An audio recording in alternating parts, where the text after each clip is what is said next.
Okie dokie.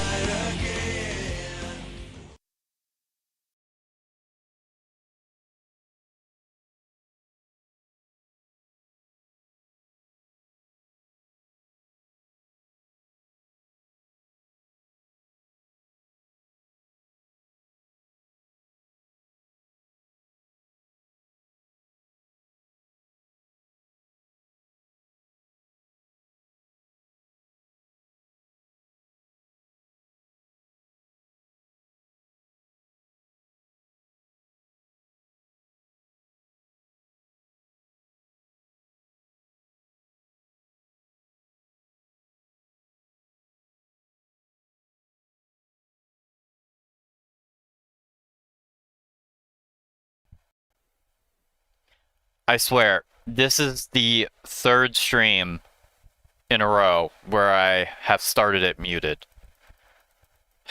Oh my god. Well, I might cut that out in the VOD. We'll see, we'll see. Alright, but can you guys hear me now? Let me know if you can hear me, and then I'll get into what I'm gonna say.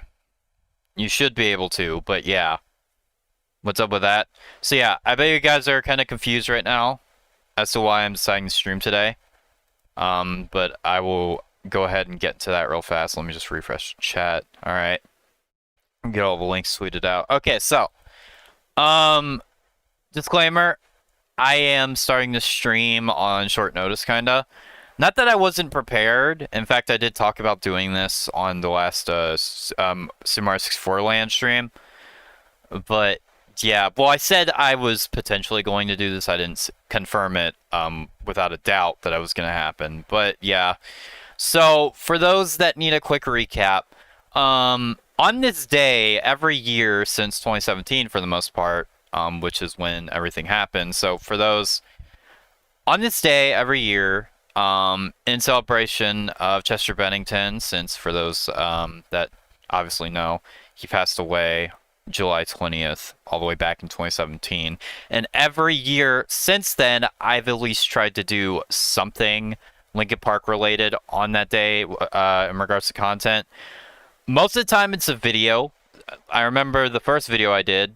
Technically, the first was the Sing Competition 2 music video for Shadows Points of Authority, but I don't really count that because I threw that out on the day I found out, excuse me. But in 2018, I did a top 20 or top 25. I think it was top 20 Linkin Park songs. I think I just typed it up in the channel right now. Yeah, top 20. No, it was 25. Never mind. So yeah. Let me go ahead and go to the right scene. Because we are doing a tier list stream, Chester, July 20th, indeed. Yeah, we are doing yet another tier list stream, so let me go to the right scene. If I can figure this out. Now, I don't know if I actually have my thing set up properly. Or if I might have to capture it. I might just have to capture it.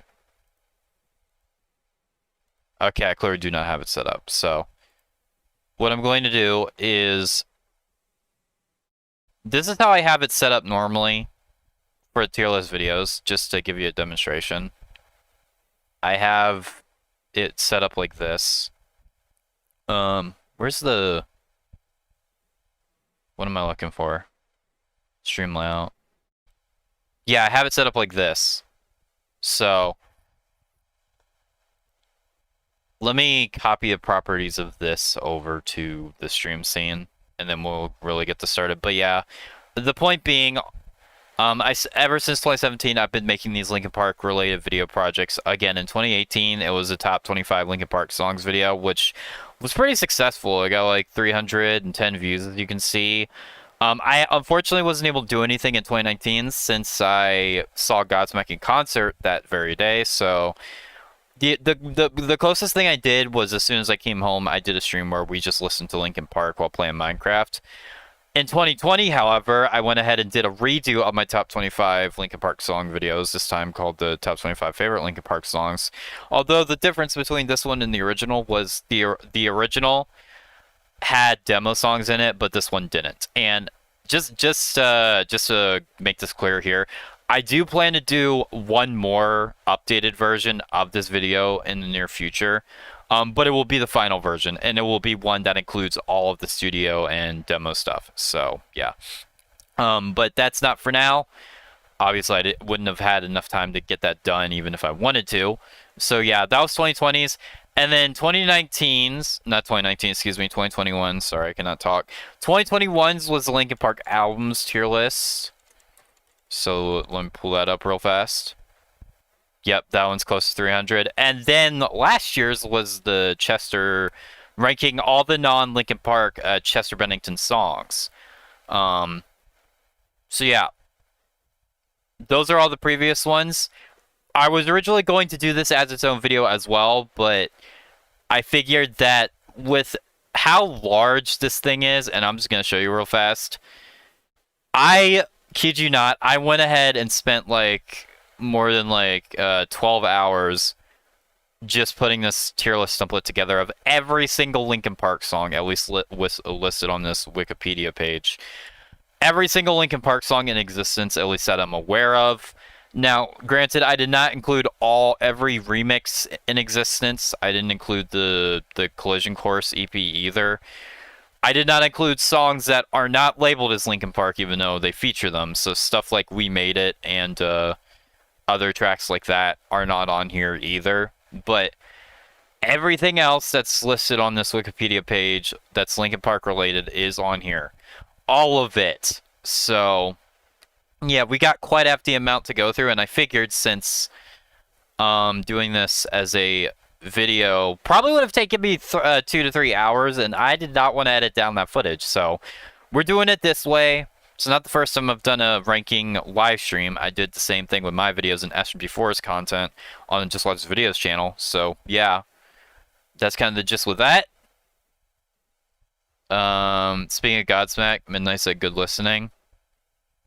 The concert is tomorrow. Damn, that's a lot of songs. Indeed it is. So yeah. Also, quickly want to mention that tomorrow I will once again be seeing Godsmack live in concert. I'm not sure if I will make a video about it. It depends on how much footage I'm able to get that's at least decent. Now my current phone is better than my older one, so I should be able to get somewhat better footage, but I could be wrong though. It could also rain too, though I hope it doesn't. So I wouldn't even be able to take footage anyway if that was the case, but yeah. So I will be seeing Godsmack live once again tomorrow. Whether I make a video on it will just depend on circumstances. And yeah, so originally my plan with that was to do a Jammin' stream just before then, but I couldn't really find the time to pull that off. So we're doing this instead to honor, I'm not sure if I said that correctly, but basically just in remembrance of Chester Bennington for another time, for another year. So we got quite a lot of things to get through here, quite a lot of songs and whatnot. We have Seats, Dumbass, Rain Doesn't Matter.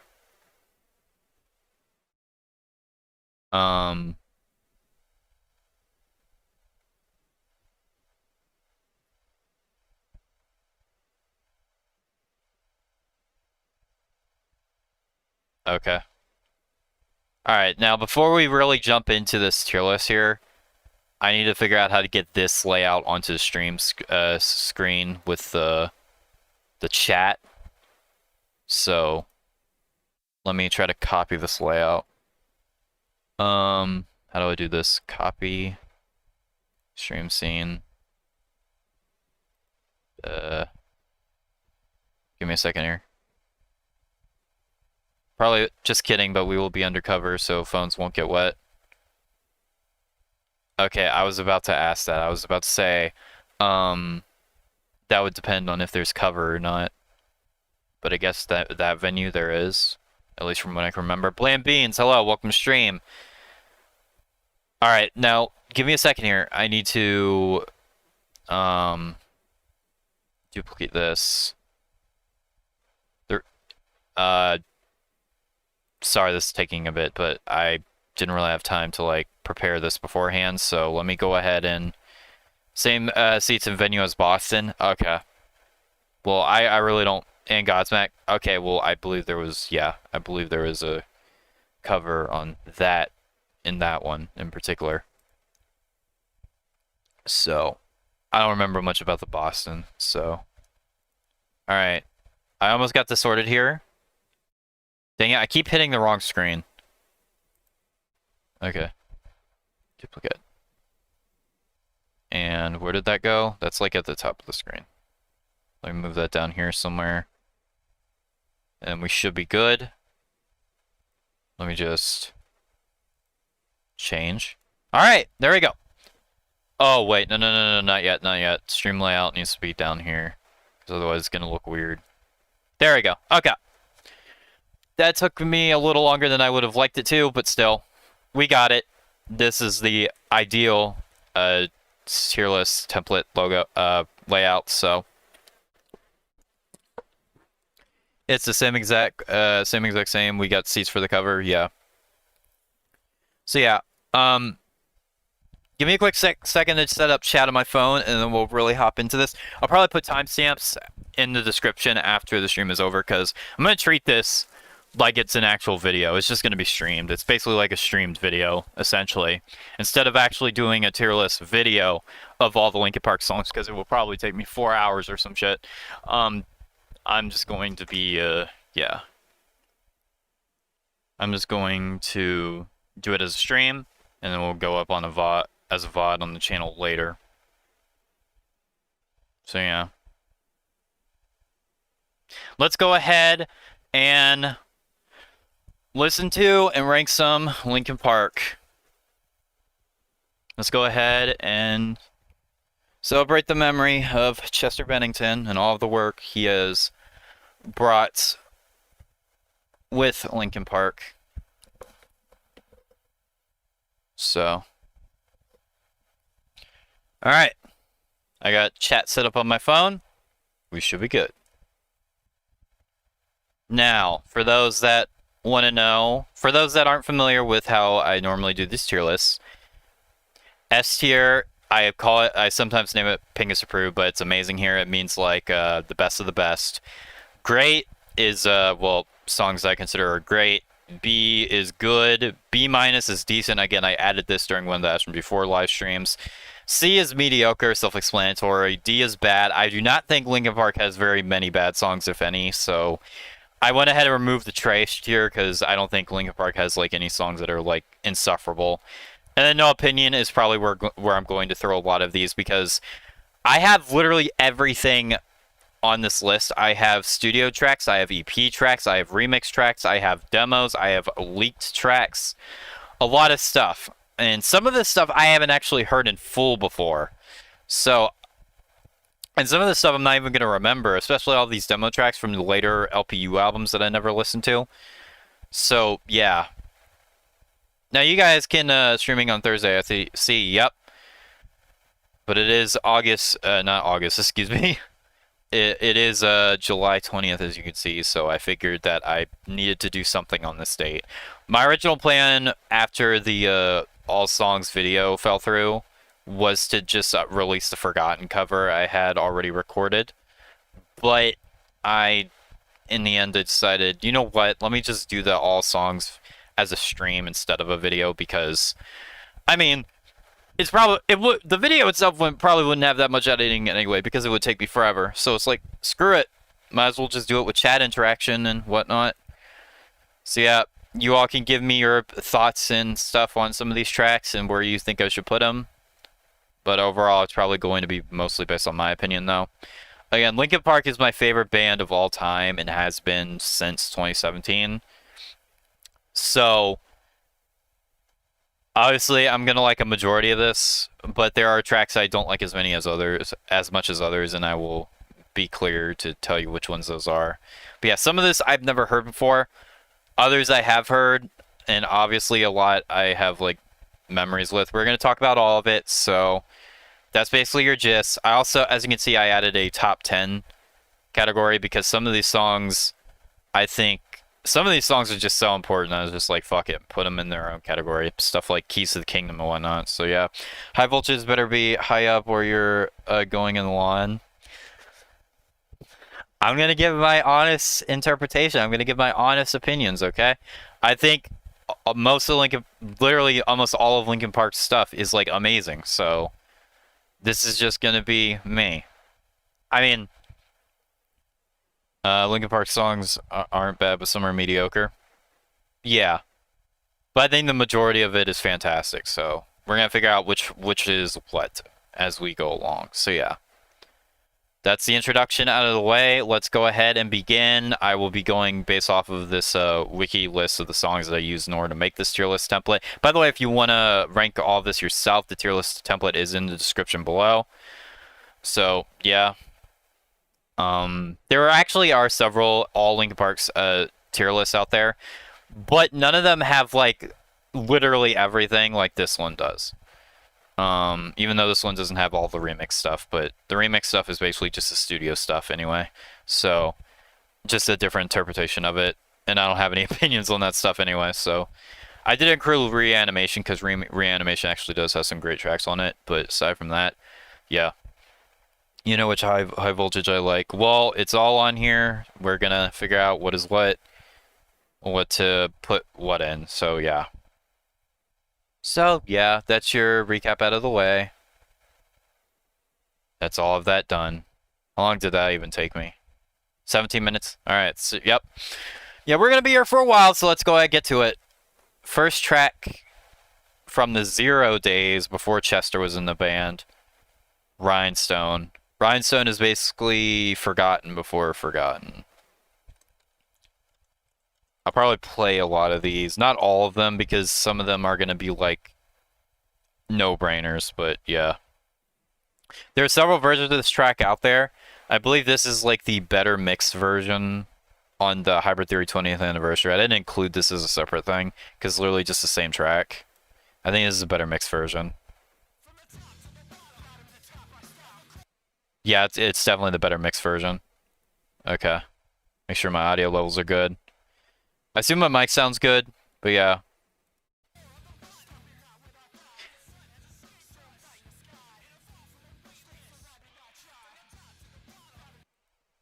I will say this about Rhinestone. There is a part I like a little better than I do in the studio version. It's the ending. Yeah, this. I like how it closes with Mike being like, "In a minute you'll find me." Yeah, I like that part of it. But obviously this isn't the Chester version. This isn't even the original. This is the version. I forgot what this came out on, but it wasn't on the 0 tape. This is the 0 tape version with the bad mixing.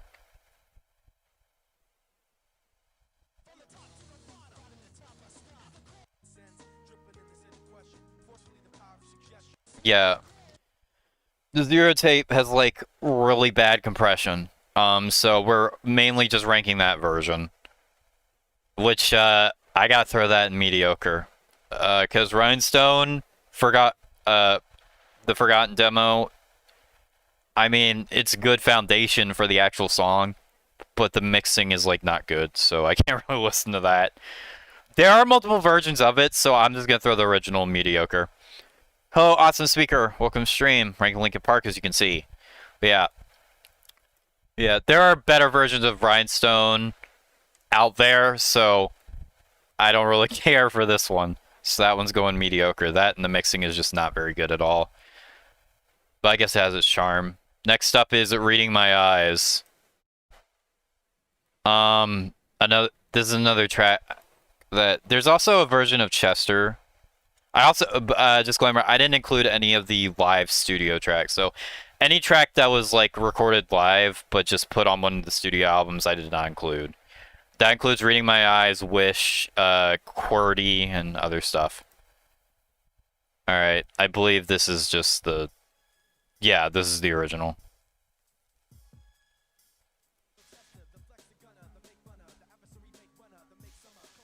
I will say Mike is probably the best part of these 0 tracks.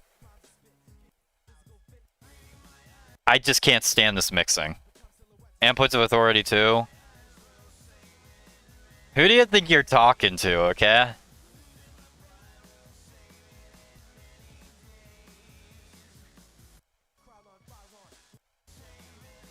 I'm also throwing this in mediocre.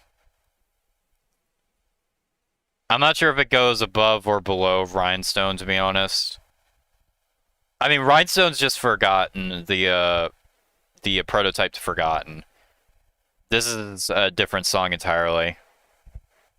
But again, it's just the mixing and the vocals aren't very good. Mike is the strongest part of this track by far. And that's all that can really be said.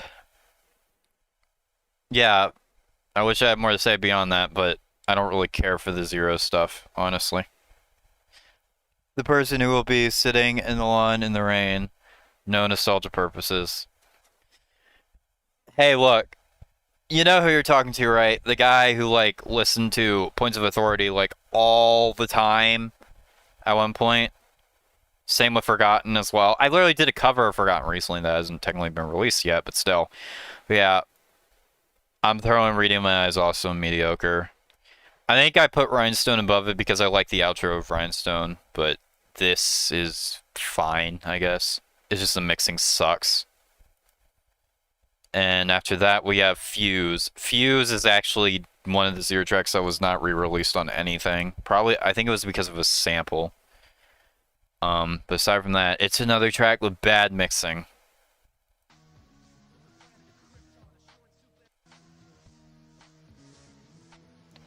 I also hate how the guitar sounds so staticky, too. And I get it, because they were recording this on, like, a tape, so it makes sense that it hasn't aged well at all. But still, just because it's, like, that way for a reason doesn't mean it's good to listen to. Midnight said she liked it first, I'm aware. Again, Mike carries the Zero thing. I'm not sure where this would go. I don't even remember the chorus for this track.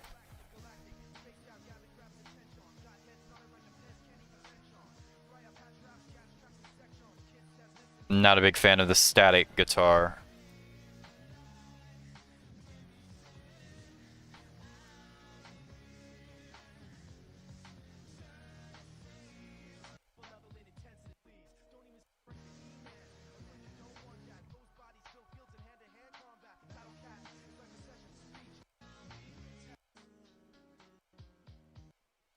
Okay, that's that.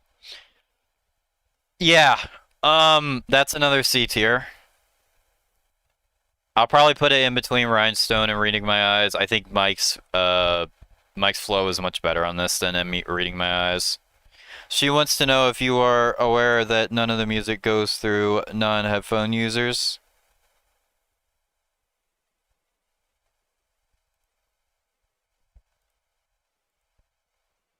What is that supposed to mean? I don't like the guitar sounds. It's probably because I have the volume super low. Casually not knowing that LP created stuff before Hybrid Theory. Oh, Grease, welcome to the stream. Yeah. Some people don't know that Linkin Park actually didn't start out as Linkin Park. They started out as Zero, and they didn't even have Chester in the band. They had Mark Wakefield as the vocalist. Hear the music. Dumbass.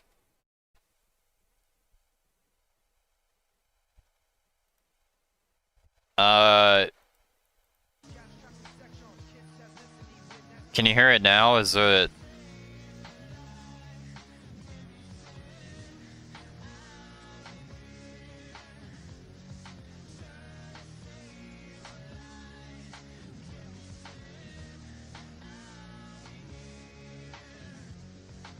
Yeah, barely. Well, I guess I gotta bleed my eardrums then.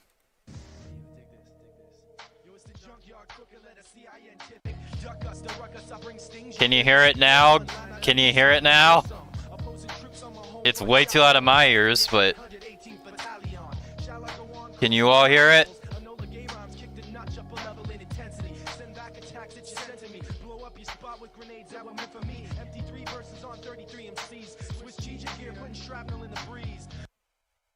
Okay, that's what I thought. Turn it down for you. I just did. But I literally have my volume like as low as it can possibly go before it starts going into 1 ear exclusively. So, yeah. But yeah, what was I saying about this track? Again, I think Mike's flow is better on this than in Reading My Eyes. The chorus is weaker than Reading My Eyes. I don't know. It's probably just under Reading My Eyes, to be honest with you. Again, Zero stuff is just like a relic of its time. Save that for Godsmack. Yeah, I will definitely do that. Let me close Streamlabs. I only open that up to fix chat. Alright, so that's Fuse. It's also going in the mediocre. Again, I believe it's not on the Hybrid Theory 20th because of the samples. I think it's the one Zero song that wasn't on Hybrid Theory 20.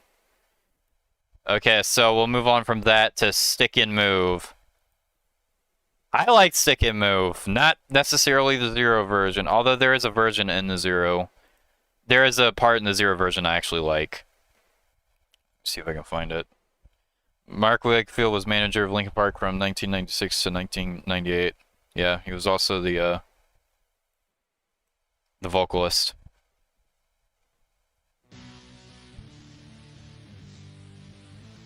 This song was essentially Runaway before Runaway. As you can tell by the riff at the start, that sounds super staticky.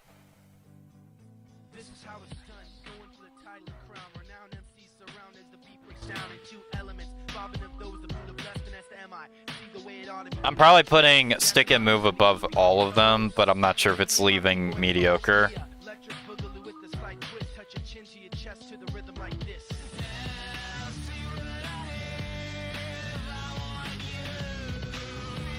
I hate this mixing, dude.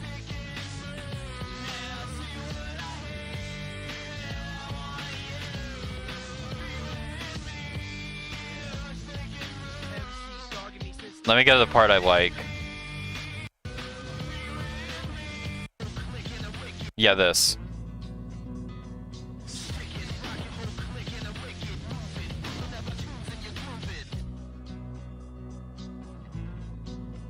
And I said Stick and Move with Chester. Yes.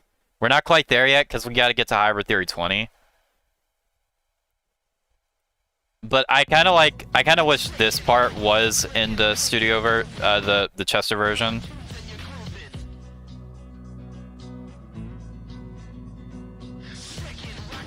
Yeah, I wish Mike's part was in the Chester version.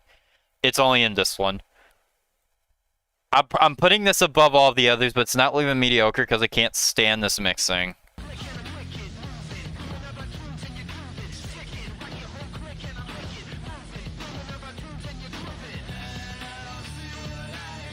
This part is particularly grating.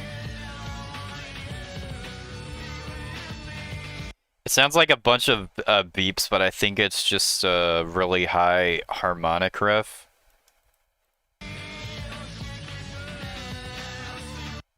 Yeah. Man, can I not wait until I get past Zero, because Zero is just whatever. Okay, now we're moving on to a bunch of tracks that I have never actually heard before. We'll get to the picture board last, because I guess it's last on this list. This track is called Closing. I guess it's a leaked Zero song from who knows how long ago. 6 years ago. I've never actually heard this, so I don't know what I'm in for.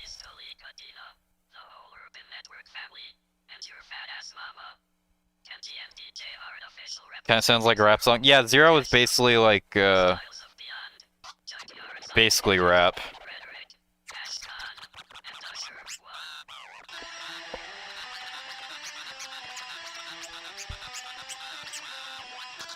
Yeah, I've never heard this before.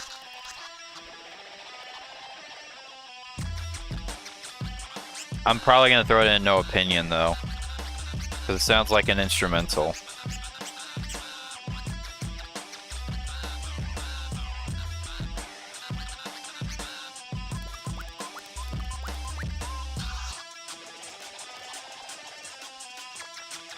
Yeah, it just sounds like an instrumental, to be honest.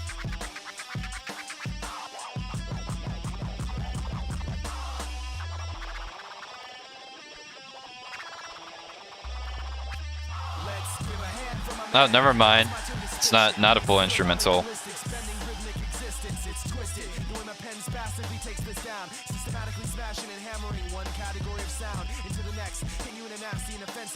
Attacking MCs and back and neck muscle contraction with flashes in synchronization with the tempo created when rhythms meet. This physical fitness workout, rhyme and beat, moving your feet, packing trash bags of action, making every fraction of I guess I'll let it play out. Again, I've never heard this before. I didn't even know this existed, to be honest with you. Alright. I mean, it's short. I'll give it that. From an objective standpoint, it's probably better than all of these simply because the mixing isn't nearly as bad, but there's not much else to it. I'm going to give that a no opinion because, again, that was my first time ever hearing it, and it didn't grab me, so. Next one's called Drop. Another leaked one. I've never heard this either.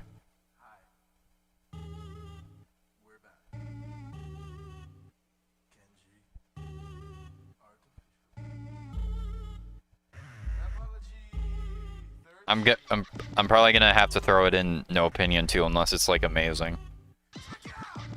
Why do these people have to get in my way? I'm losing more and more pity for idiots every day. Say what you want about my outlook, I'm pessimistic, but you're the one who watched Jerry Spears guest get this shit. Just the other day, I saw my neighbor on the show because a crack smoking. Yeah, this is definitely staying in no opinion. And it was her bestiality videotapes and crack rock that gave him all the ideas in the first place. Not even the worst case scenario, it's everywhere I turn. Rap records still coming out talking about how they got money to burn. And Joe can't get his turntables fixed. I mean, this is fine. Not really my thing though, so it's staying in no opinion. And this dude's charging us $72 to take the screws out. I'm fed up and doing all I can do to move to a deserted island and make my own dish out of coconuts and bamboo.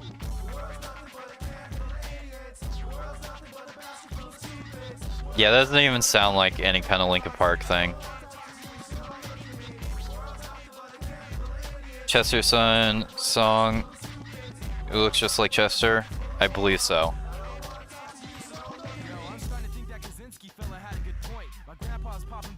Yeah, I think you get the gist. I've never heard that before.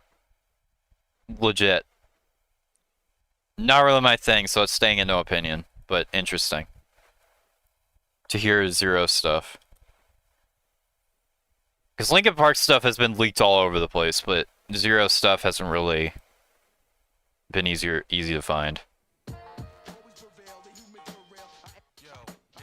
I've never heard this either. Beans.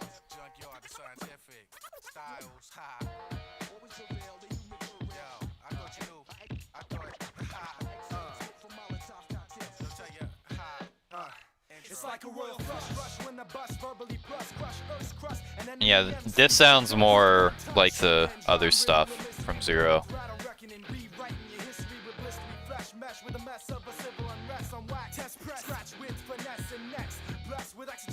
Proof they needed Chester.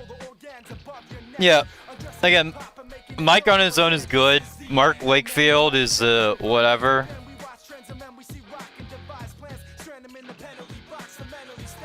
He does like okay, but I could probably tolerate it a bit more if the mixing was better on this shit. But I guess the mixing on this track is fine.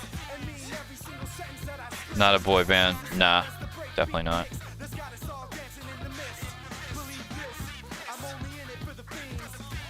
This is probably the best track of the Zero stuff I've never heard.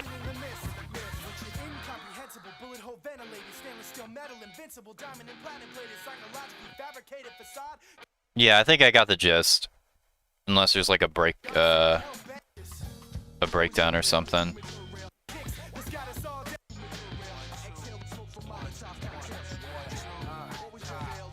Doesn't look like there is. Okay. Yeah, I got the gist basically. That's the best of the 3 tracks from Zero I've never heard. But yeah. Again, I just don't really care about Zero that much. Mike does good. It's just Mark Wakefield is just meh. And yeah, that's kind of it. And the mixing is terrible. Like, I can't really say. A lot of people are doing AF stuff today as tributes. I think it's awful. Yeah. Yeah.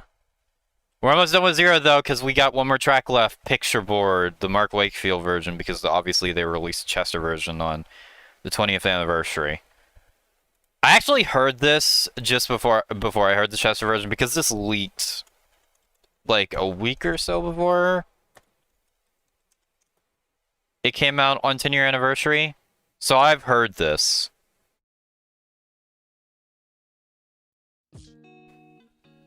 It basically has the same exact mixing and stuff.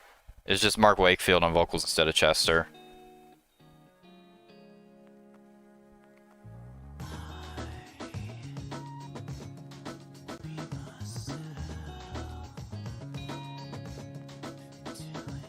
I mean, Picture Board is a good song.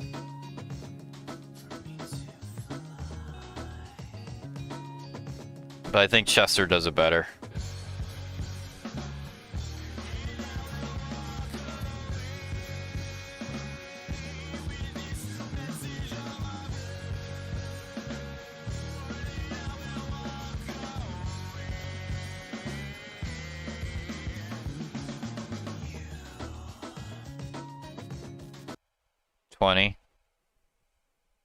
Yeah, Hybrid Theory 20. Did I misspeak?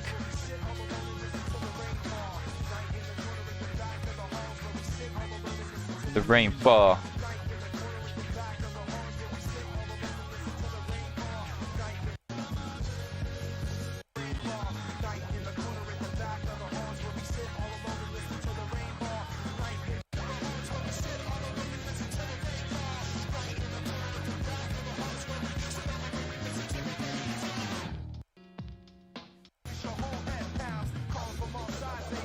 Yeah. I don't know where to put this, to be honest with you. Because I like Picture Board overall. I'm just not a biggest fan of the chorus here. I think it's okay, but I think Chester definitely does it better overall. But again, I don't know. It has much better mixing than everything else I threw into mediocre. But I can't really say anything else beyond that. I think Stick and Move has a better chorus. Rhinestone has a better chorus. But the mixing is better on Picture Board. Kinda... Chester does everything better, yeah. I have to agree with that. It goes to the middle of the pack of mediocre again. And that's 0. That's all of the pre-Chester Linkin Park stuff we have to look at. Now we can actually get into the stuff that I actually want to talk about and actually have opinions on. Beginning with everyone's favorite, the Hybrid Theory EP, with the first track of the EP being Carousel. This track is great.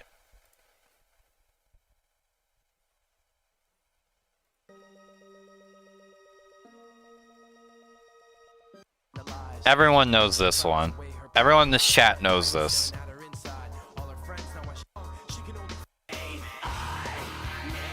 Probably has some of Chester's most aggressive sounding vocals.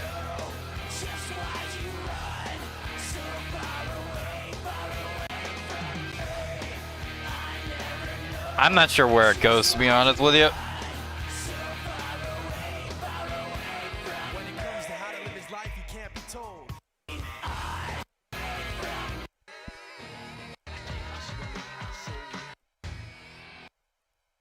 I'm not sure where to put this one, to be honest with you.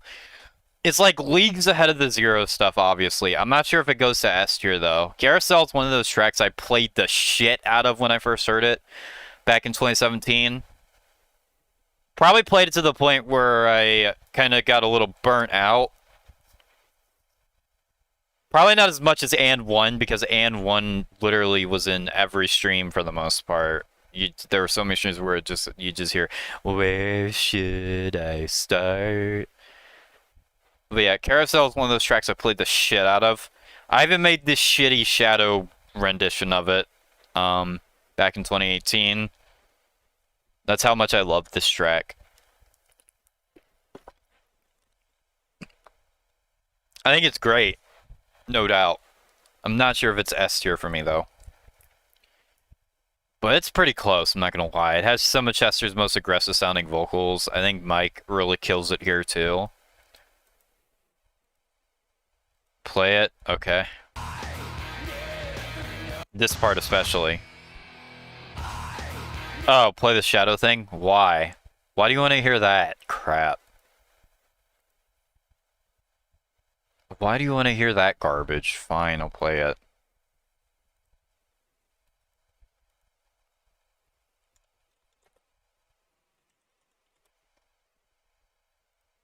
Oh my god. Do is get rid of the cell. Well, all she's gotta do is stop. She going for herself for so long. She going for herself for so long. She going for herself for so long. She going for herself. Me, I never know just why you head so far away from me. I never know just why you head so far away from me. His life he can't be told. Alright, that's enough of that crap. Yeah. I'm inclined to say Carousel is an A tier. Again, it was one of my most played Linkin Park tracks for like years, I'm not gonna lie. She is laughing, see it helped? Yeah, I guess so. Yeah, Carousel, one of my most played Linkin Park tracks during 2017-2018 period. Obviously because I did a stupid-ass Shadow cover with it. But again, it's just one of those tracks that kind of got burnt out on after a while, so I'm not sure if I'm going to throw it in amazing, but it's definitely great. Definitely one of my favorite tracks off the EP. So moving on from that, we have Technique, which is a short instrumental. Although there was actually a leaked longer version of the track that was on this Hybrid of 1,000 Suns leaked thing that came out. I'm not sure. I guess it's called Rendezco. But this is the version on the EP.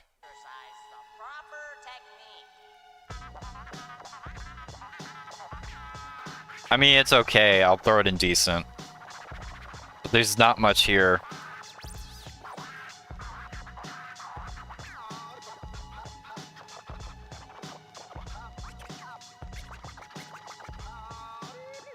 Personally, as far as Linkin Park instrumentals or interlude tracks are concerned, I'm much more fond of Ambient and Cure for the Itch and Session, but that's just me. Here's the full version that leaked on the Hybrid of 1,000 Suns thing.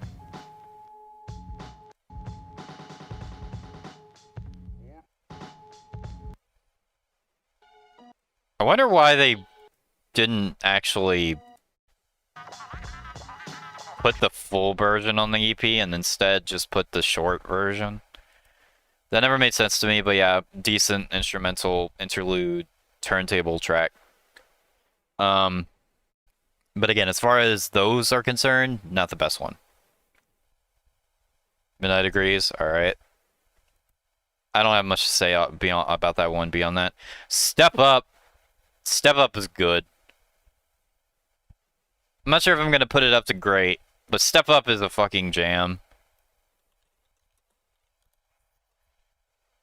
Probably one of Mike's best performances overall.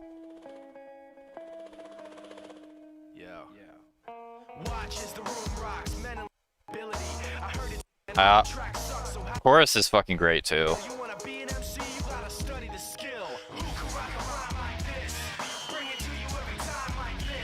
I don't know, I'm inclined to put it in great as well.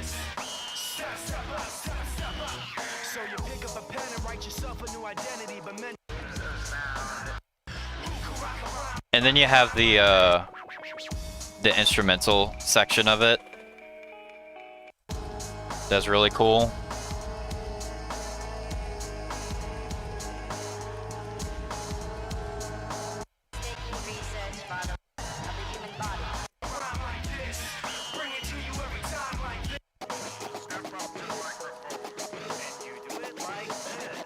Yeah, step up overall.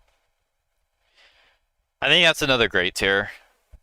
Not on the same level as Carousel. I like Carousel more. But yeah, Step Up is great. No, undeniably so. I love Step Up. One of Mike's best performances with his verses and whatnot. The chorus slaps as well. The instrumental segment is really cool, and then the outro is good too. And so yeah, another great track off of the Hybrid Theory EP. Alright, I'm gonna be right back. And when I come back, we're gonna continue and finish off the EP and then get into some of the other demo stuff until we really finally get into the studio Linkin Park stuff. So yeah, be right back.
Alright everyone, I'm back. How we doing here? My hair's a fucking wreck right now. 29 playbacks, 2 likes. Reminder, like stream if you haven't already. Alright. Now then. So we went from Step Up, and now we're moving on to And One. Good old And One, dude. And One is a track I have an interesting history with because it used to play on like every stream. Like as soon as His World was done, you just immediately hear "Where should I start?" Yeah. And One was one of the first demo Linkin Park songs I discovered. It was like one of, if not the first song they wrote when Chester joined.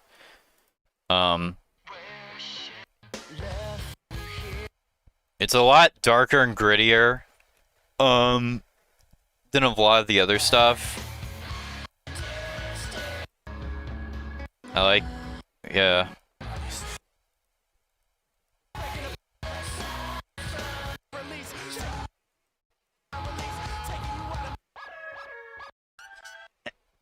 And not only is it like a darker and grittier song overall, but there's also this ending part where Mike just starts rapping. that's thrown out at the very end that's very different from the rest of the song.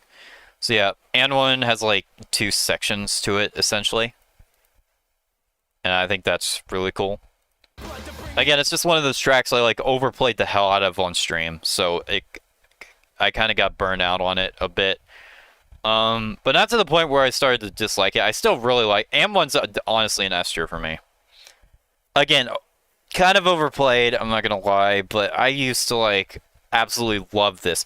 In fact, if I go back to the original, my original 2018 version of top 25 Linkin Park songs, I think it's actually in the top 5, if I can recall. Let me find it. 2018.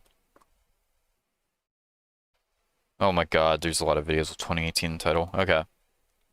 Alright, so And One. Yeah, it was number 3. For a while, And One was my 3rd favorite Linkin Park song of all time. It's not that anymore, I wouldn't say. But I think it's definitely still up there. Again, I just really like the grittier atmosphere. I think Chester's and vocals are also really aggressive in this one too. Mike's even aggressive here with the cutting apart. Well, fuck, I actually forgot the lyric. It was how am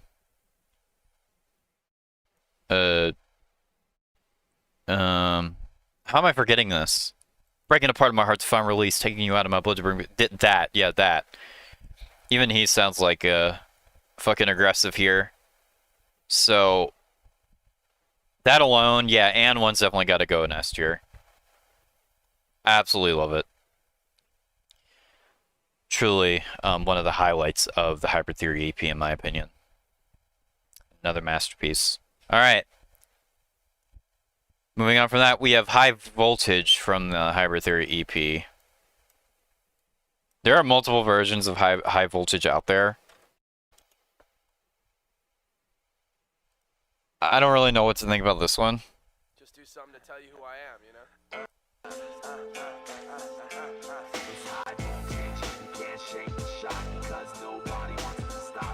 I generally don't know what I think of this one.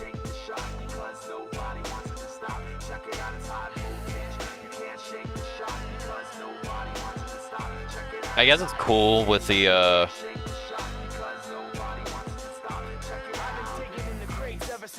guess it's cool with like the reverb on the vocals. In space, before the rat race, before monkeys had human twist my chords to double helixes and show them what I'm made of. You can't shake the put a kink in the backbones of clones. Sing song, karaoke, copy madness. Break bones verbally with sticks and stone tactics. Yeah. Again, I don't know what to think. I think it's good to decent. Obviously, it's definitely better than everything off the Zero EP. Probably even put it above Technique, but High Voltage is one of those tracks that I think the version of Hybrid Theory like destroys the EP version by far. This one is just kind of it's fine. Not really anything I'd go out of my way to listen to, I'm gonna be honest with you. So I'm gonna throw it in decent, but above Technique. High Voltage will get its due, but I just don't think the EP version is all that great. Especially compared to everything else on the EP, like And One, Carousel, Step Up, and the final track, Good Old Part of Me. The song that I know the fucking verses by heart. Part of me won't go away, every day reminded of how much I hate it. Weighted against consequences, can't live without it, so I'm senseless. When I cut it out of my soul and just live with a gaping hole. Take control of my life and wash out all the burnt taste. I made the problems in the first place. Hang my head low, cause part of me you'll hardly see right next to the heart of me. Hurt of me, the ring to scar. New guts covered where the old ones are. And now I'm sick of this, I can't stand the same purpose thoughts that grate on my sanity. I'd rather not even be than the man that's staring in the mirror through me. I can even do the same for the demo version too. But yeah, I know this song by heart. I absolutely love it as well. I decided to bunch both this and ambient together because ambient is just a secret track that is a part of me. But yeah, part of me itself, again, the verses, probably some of my favorite verses from my period. The chorus, I also think, has Chester at some of his grittiest as well, and I absolutely love it. The instrumental, I cannot tell you how many times I've just fucking like listened to it. Actually, part of me, I actually have this like instrumental family version part of me that I've used in like so many videos over the years, you wouldn't believe it. So yeah. I also think Mike in the second verse in particular gets really aggressive as well. Really good energy. Really good sound. Obviously, also like the bridge. I like the lead into the final chorus, although I think I prefer how that one is in the demo version. And obviously ambient. Ambient is fucking great. Ambient, if it wasn't a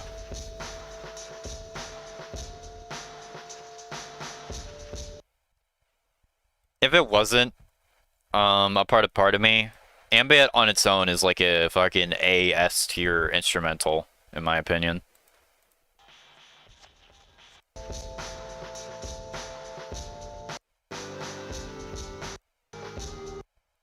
Yeah, so the fact that part of me also includes ambient, this is another S tier. I'm not sure if it's top 10 yet. I'll have to figure that out once we start getting to the top 10 material. But part of me is still like amazing, dude. Like I absolutely love it. I'll probably put it up above and 1 simply because and 1 I did overplay a lot. Part of me I did overplay as well. But part of me, I still like listen to a lot, and man, I can just fucking go off the verses like just like that. I know that shit by heart. That's how much I've listened to this track and how much I love this track. So yeah, definitely worthy of S tier. Definitely, and probably the best thing on the entire Hybrid Theory EP, which the entire EP is good. So yeah. Part of me is definitely the most defining track on it, though. And that is the Hybrid Theory EP. Now we move on to, I guess, the Hybrid Theory 2-track, 6-track, 8-track demos. Now, a lot of those I have labeled under the 10-year, not the 10-year, excuse me. I'm the one with the 10-year anniversary, not Linkin Park. The Hybrid Theory 20th package. The only ones that I have labeled down here with this old Hybrid Theory logo is the ones that didn't make it onto the Hybrid Theory 20th. Either because they're basically like the studio tracks or because they just didn't get included for whatever reason. Which includes Dust Brothers, which is the With You demo. I'm pretty sure this is literally just a studio version. And not much else. It's just like a worse mix of this. Worse mix as the studio version.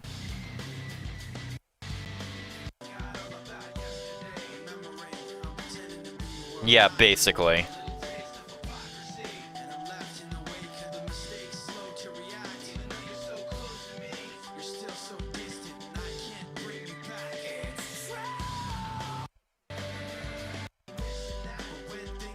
I can't tell if Mike's vocal takes are different or if it's just the mixing.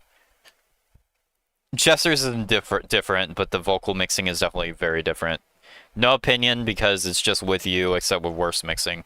Probably to the top though, because With You is a great track. Next up is the Paper Cut demo, which I think is just another one of the same scenarios where it's just the studio track with worse mixing. Yeah, basically.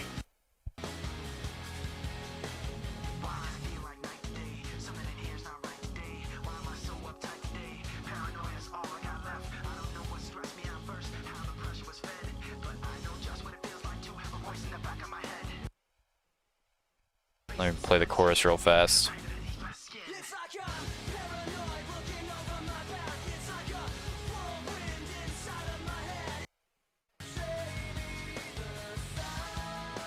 Yeah, yeah, it's basically the same deal. It's just the studio version with worse mixing and different vocal layering, similar to the Dust Brothers with You demo. Yeah, with You demo, excuse me. It's going to go on the same tier, no opinion, because it's just the studio version, except with worse mixing. And I'm going to be ranking the studio version, so I don't need to rank the demo version. Now, here's a track that I actually will rank, the Part of Me demo. There are so many versions of this out there. But the one I always had for the longest was called Part of Me Demo Exclusive Version. Exclusive version. I believe that's what it was. I know how you feel about that one. Yeah. There are so many versions called exclusive version, but the specific one I used was this one with 6.5k views. This is the one I downloaded and played in my streams for like years. This version right here.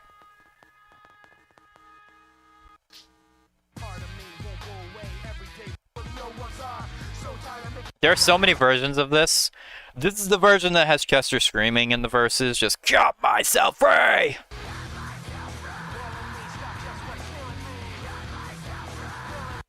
I'll probably give the demo that over the original, honestly. Which the demo is actually recorded after the EP version. This is the version that was supposed to make it onto the Hybrid Theory album itself, not the EP.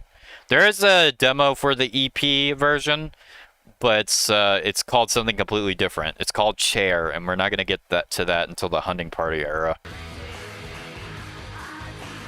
I absolutely love the chorus on this demo, too. I think I still prefer the demo on the EP version overall, but the chorus on this one is still, like, amazing. Honestly.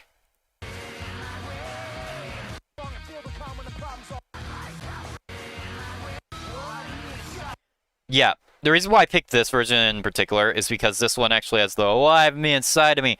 Some of the other versions don't even have that. And I absolutely think I like this part better than in the studio version.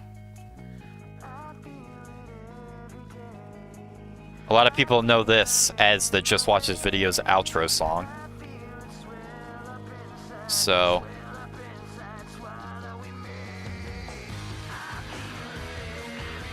yeah. Again, this was the version I played for years, but now I use, I think it's this remastered. It's like a fan remaster that sounds better.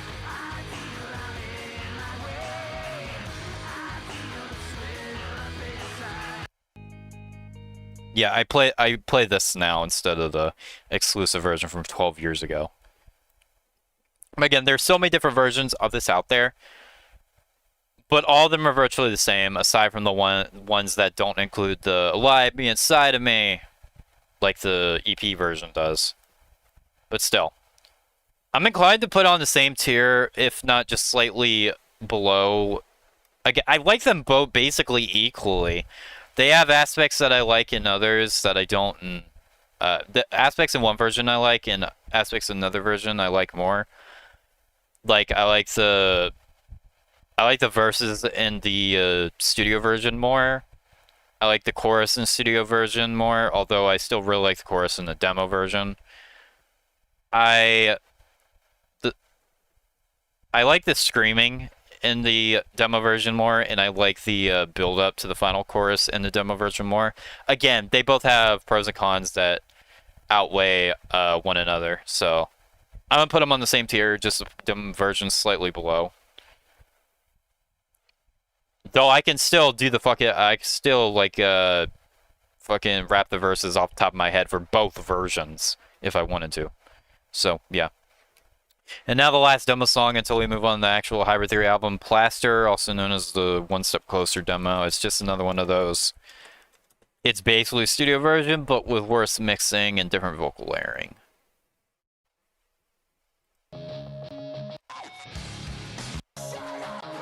Oh yeah, and it opens up with the shut up line.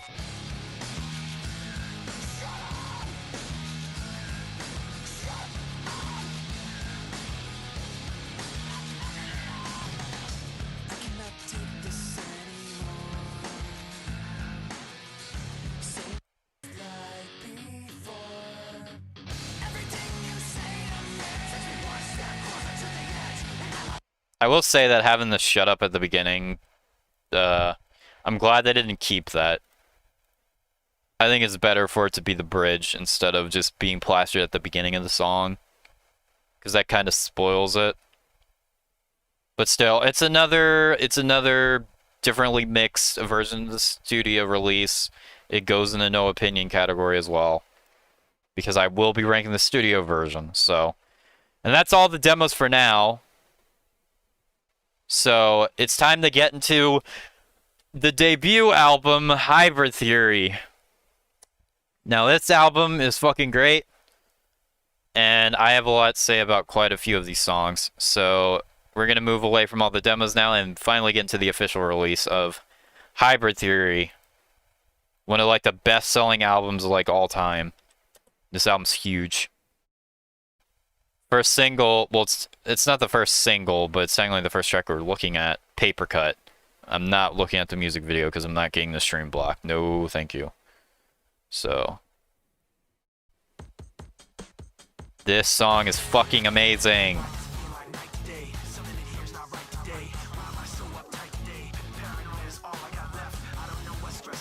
This song is amazing, dude.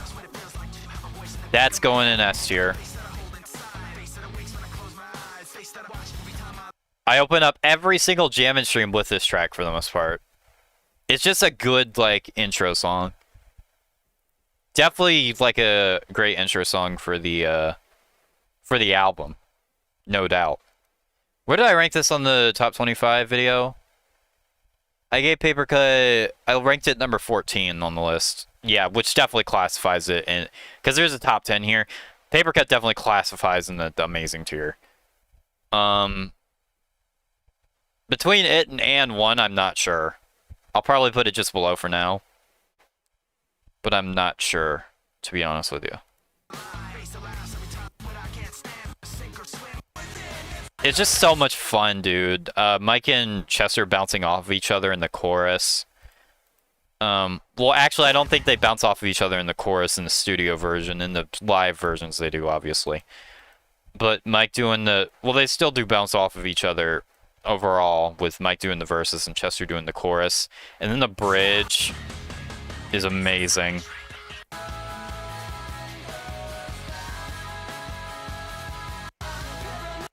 This song, like, completely defines Linkin Park, in my opinion. It has, like, all the hallmarks of the band and their style, especially this era. Just absolutely amazing, fantastic. No other amazing way to describe it, really. Definitely amazing tier, 100%. Probably one of the best album openers out there as well. Moving on from that, we have One Step Closer. One Step Closer is a track that I like, but I think is, like, really overplayed, so I'm putting it in good. We already listened to, like, the studio demo thing. Yeah, One Step Closer is just one of those tracks that gets overplayed and overhyped, in my opinion. The mixing on this uploads compression is, like, really bad.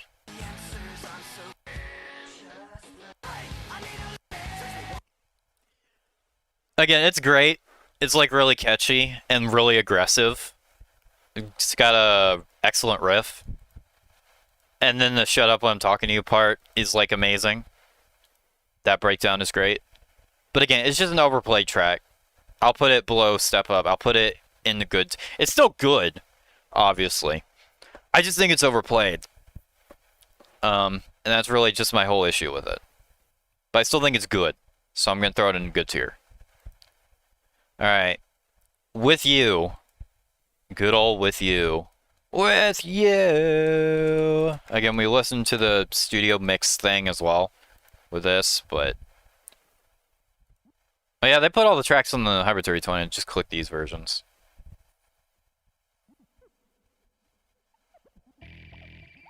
With You is another great track. What did I rank this on the top 25? I ranked it number 21.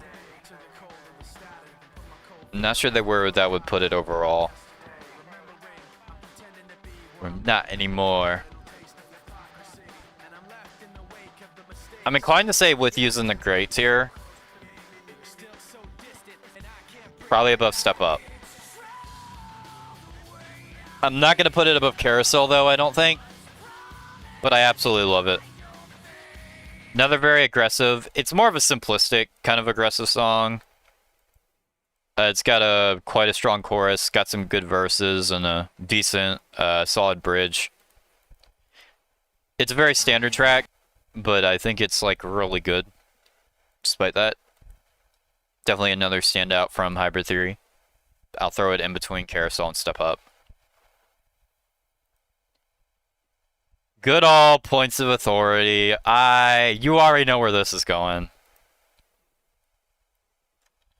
This is literally my second favorite Linkin Park song of all time. Still to this day. It is like a masterpiece. I absolutely love it.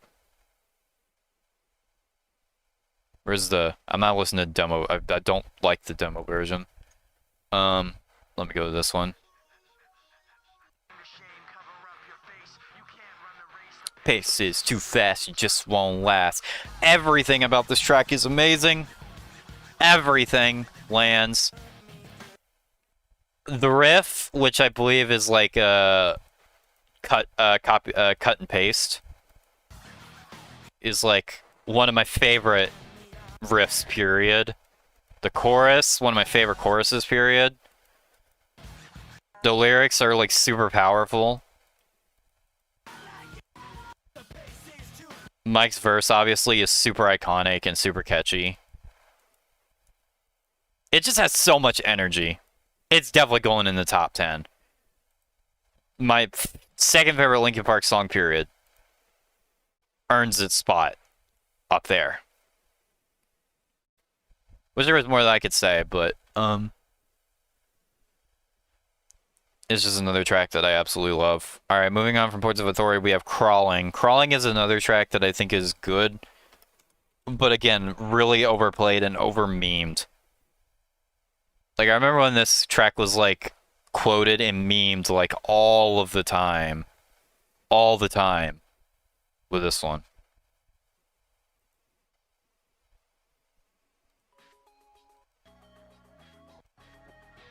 And obviously, this track is kind of hard to view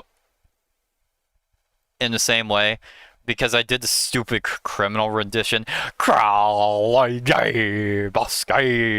every time I hear this track, I subconsciously think of that. So, yeah. I'm throwing it in good as well. I think it's better than One Step Closer, because I think the vocals are way more powerful. They're powerful in both, but I think the vocals of Crawling are, like, especially powerful. They're difficult as fuck every time I try to cover this track. It's probably one of the most draining ones as a result of the vocals.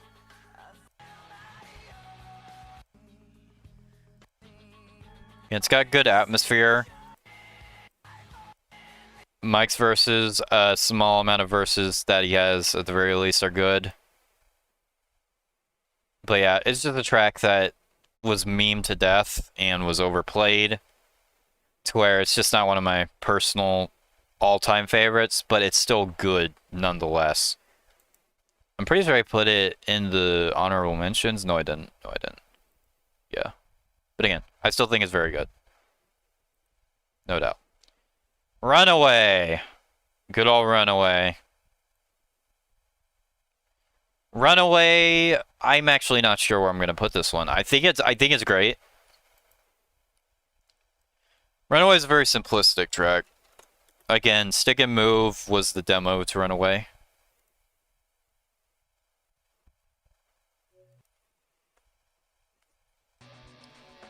Runaway is one of my favorite openings. Has a really good verse too from Chester.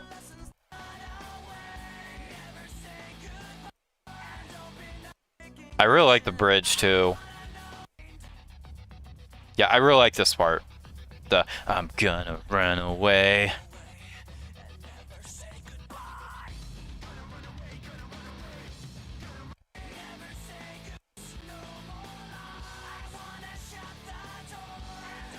And then the final chorus is obviously amazing too.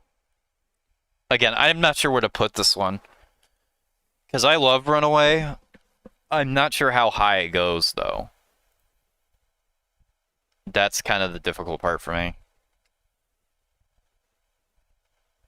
Because it's obviously great, no doubt. But the question is where? How great exactly? I put it in the honorable mentions of the video, the Linkin Park songs video. I'll probably throw it above Step Up. Never say goodbye. Yeah, I'd definitely throw it above Step Up, honestly. In the great tier. I think that's fair enough. It's a very simplistic track, but I think it has like a lot of energy that like really makes it work, in my opinion. Moving on from that, we have By Myself. I cannot play this song for the life of me because every time I do, I get claimed with, I get the videos and streams blocked for CPS tests.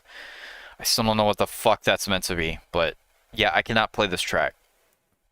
I can play the live version, I guess, but I can't play the studio version because I'll get blocked again. Maybe I could play the demo version. I can't play the studio, though, for whatever reason. Still to this day, I ask why, but in my mind to find, I can't rely on myself. By Myself's a great track with Chester and Mike bouncing off of each other. I'll throw it in great as well. I think it's going under Step Up, though. From what I remember, it got placed in the, yeah, it got placed in the honorable mentions too. It's a good, another aggressive track where Mike and Chester bounce off of each other. Really solid.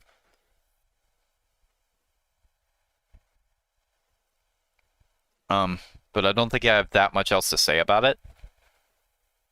So I'm gonna throw it in great tier, but I'm gonna throw it under Step Up. In the end, probably the most played Linkin Park song ever. Probably the most known song by them ever. But man, if that song still doesn't hit, In the End is like one of those tracks that no matter how overplayed it is or how many times I hear it, how much nostalgia I have for it, it just doesn't get old. It's absolutely amazing. And this track is like huge. It has like 1 billion views on YouTube and other platforms. Everyone knows this song, literally. Everyone knows this track. It's one of the biggest songs ever. And that fucking piano intro is so iconic. And then this verse. Probably one of the most iconic verses ever. I believe on the list I placed it just under Paper Cut, yeah. It's going in the S tier, obviously. I can't not put In the End in the S tier. Like, come on. Come on. It's gotta be in the S tier. And then this chorus, dude.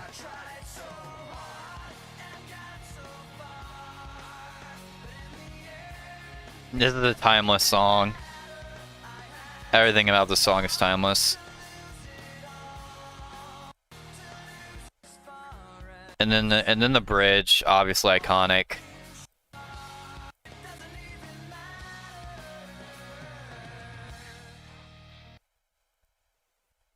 Yeah, In the End, one of the most defining songs of Linkin Park, and just one of the most defining songs, period. one of the songs I had the most nostalgia towards, as well, because obviously I've heard this a million times when I was younger. Back before I even knew who Linkin Park were. And it was the song that got me into them. Because our good friend back in 2016, late 2016, our good friend Puddle of Pizza decided to post his first video. And the song he used in this video, In the End. Which this video was inspired by the Minecraft PvPer Dante. I saw that video too, but I think it was really this.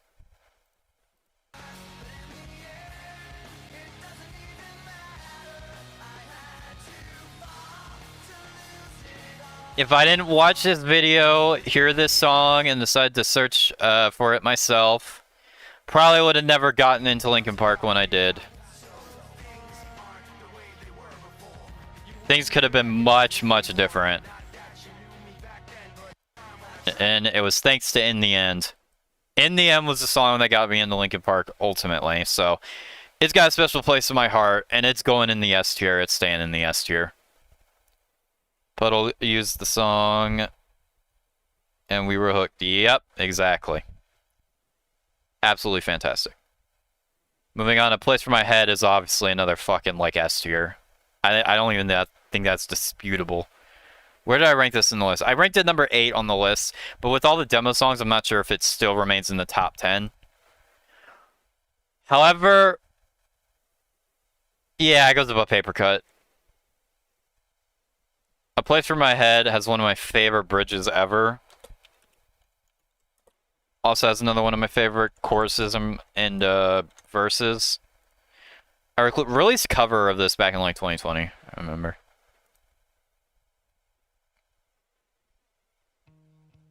Just another masterpiece. Another one of the most aggressive songs. And then obviously this is the most iconic part.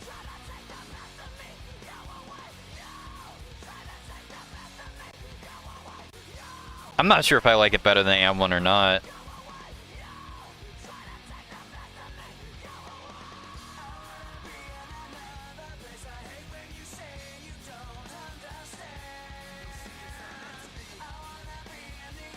Yeah, A Place for My Head, undeniable S tier. This track is fucking amazing. Again, very aggressive. Has some of Chester's best vocals, in my opinion. Just everything I could want, really. It's a great song. It's a great fucking track to do in a jamming stream too. It's so much fun. Just doing the screaming bridge is always so much fun. Some tracks the screaming is a little much, but not A Place for My Head. It's always fun. Excuse me. But moving on from that, we have Forgotten.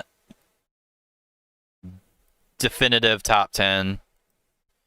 On the list, I put at number 4. I think it's still the number 4. My 4th favorite Linkin Park song of all time, still. Yeah, Forgotten. It just has so much fucking energy to it that is so much fun. Absolutely love the verses, too. The chorus, probably one of my favorite Linkin Park choruses out there.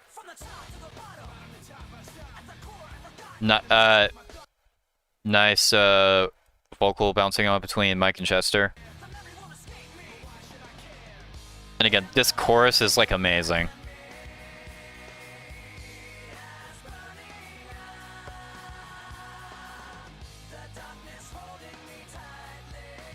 Absolutely love it. And then you have the bridge.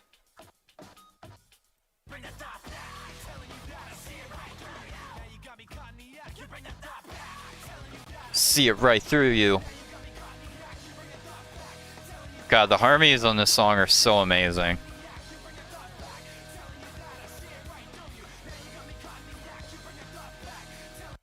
And again, this song evolved from Rhinestone, which I put Rhinestone in the mediocre tier.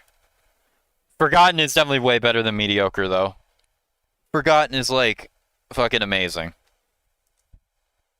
Easily one of the most defining songs on Hybrid Theory and, like, one of my favorite Linkin Park tracks, period. Everything about it is just amazing. Absolutely love it. I love it so much that I did a cover of it recently that still hasn't come out yet because I couldn't really find time to put it out. In fact, I was going to put it out on this day initially, but then I decided, fuck it, I'm going to do the Linkin Park songs tier list instead as a stream, so.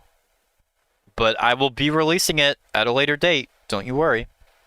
It'll just be whenever I get the Best of Times cover out first for the 10-year. So yeah. Moving on from that amazing track, we have Cure for the Itch. Cure for the Itch is one of the strongest instrumentals. Has the weirdest intro, though. Cure for the Itch.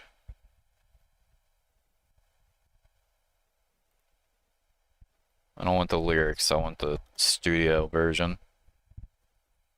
Yeah. Yeah, it has one of the weirdest intros. Where did I put this on the list? We have a very special guest for you tonight. Number 18. I'd like to introduce... Which puts it under in the end.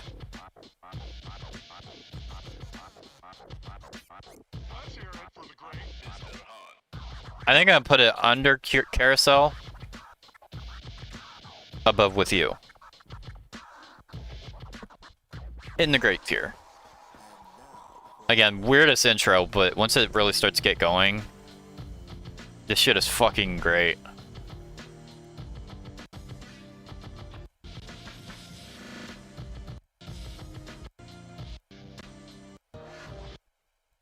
Instrumentals usually aren't some of my favorite tracks, but like Cure for the Itch, Ambient, and Session off of Meteora are like fantastic.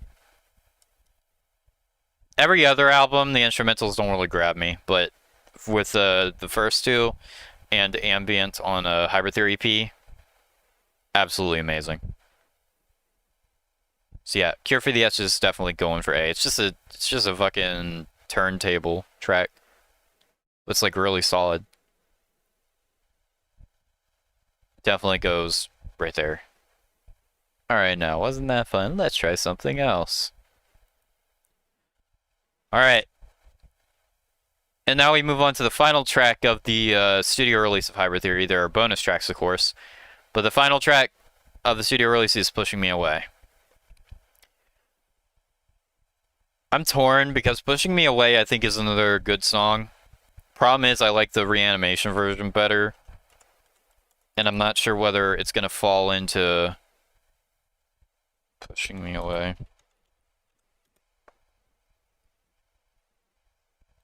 Pushing Me Away has a similar structure to Numb off of Meteora. But Numb's like the better track overall. I also overplayed that out Pushing Me Away at a point in time as well. So I'm a little burnt out from it as well. I think it's better than... I'm not sure. I'm not sure if it's better than Crawling. I'm gonna throw it in good.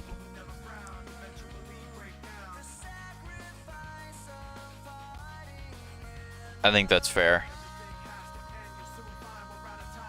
Watch it all unwind.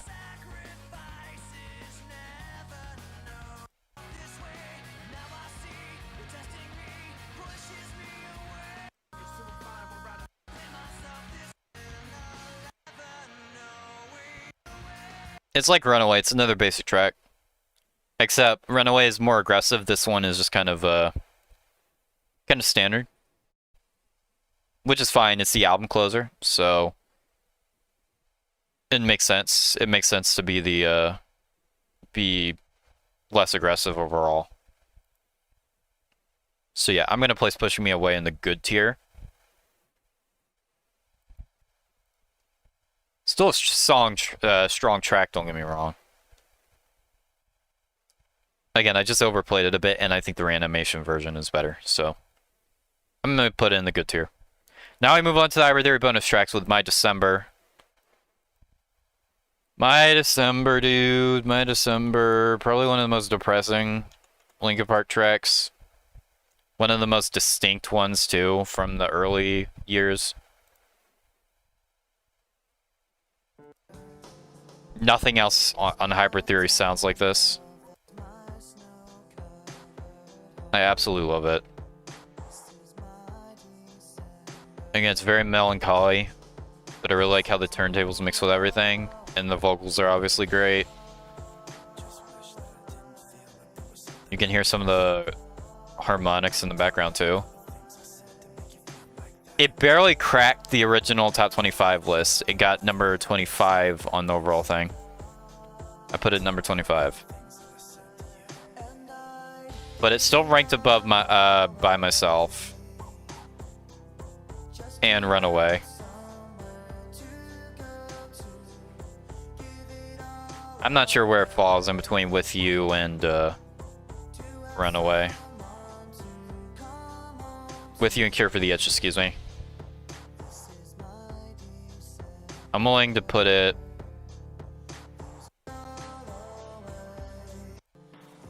This one likes to block my streams. I still really like it though. It's never blocked my stream before, but guess I'm lucky. I'm gonna put... Yeah, I'm gonna put My December... I guess above Runaway, because it's just more distinct and interesting than Runaway is. Probably under With You though, because I kind of like the energy of With You a bit more. I ranked With You better on the original top 25 list as well. So I think that's a fair placement for it. Smack dab in the middle of A tier. It was actually included on one of the underground CDs first before it became a bonus track, but everyone knows that it's a bonus track.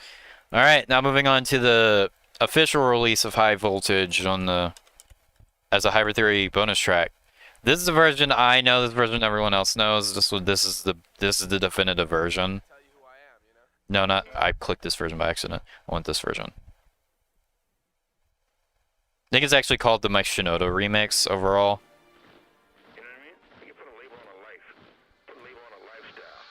This version is better. This version is an A tier. I'll put under By Myself though. The instrumental is just better. The vibe is just better. The mixing is just better. The layering is better. The performance is better.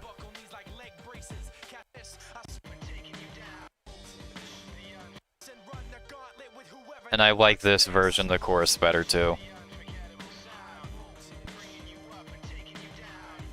It's less gimmicky.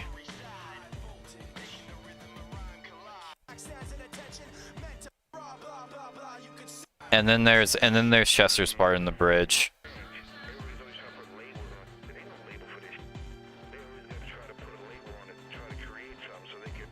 Water it down.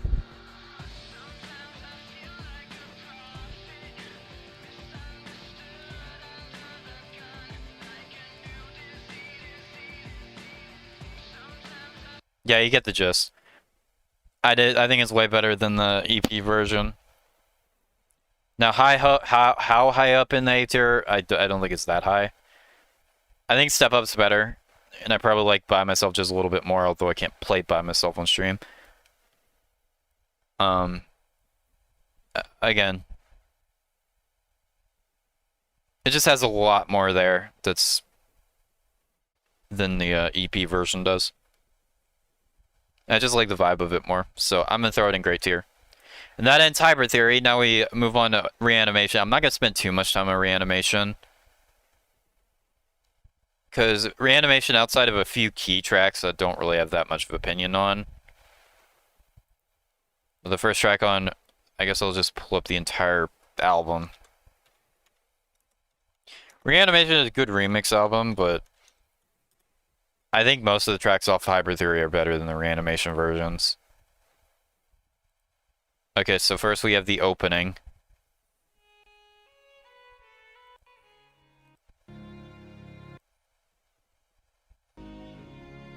which is basically like a lead in the... Sounds like it could be a lead in the crawling reanimation version, even though it's not. Correct me if I'm wrong, I'm pretty sure it ends with crawl. Yeah, it does. It ends with crawling. So. No opinion on this opening at all.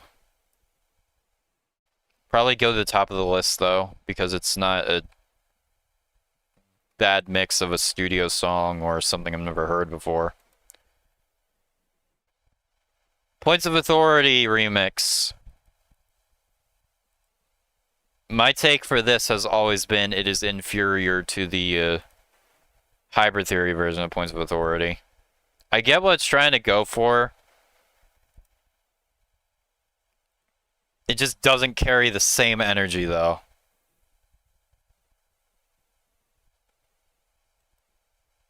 I don't want to see the...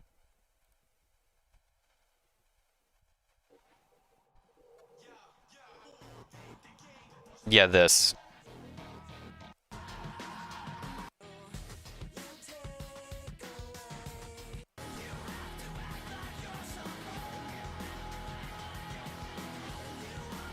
Yeah, it just doesn't have the same pace or energy. I don't dislike it. I'm putting it in decent, but it's probably going to the bottom of decent because I don't really care for it. But again, not bad by any means. It's just, yeah, I don't really care about Points of Authority remix.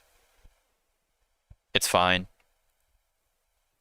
Now I got the In the End remix. And at the end of it all, in my veins, I know that I did more than the end or the start. And what it meant to be will eventually be a memory of a time when I tried so hard and got so far. This is another decent tier. I like it better than the Points of Authority remix, but that's kind of it. Chally. This is just another interlude as far as I'm concerned. It's just a phone call interlude thing. That's also going in no opinion, because I don't have anything to say about that. Now we got the Forgotten remix. I don't really care about this one either.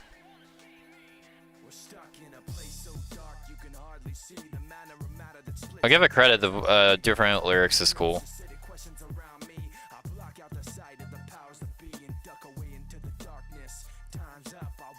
I'm probably gonna throw this in decent though.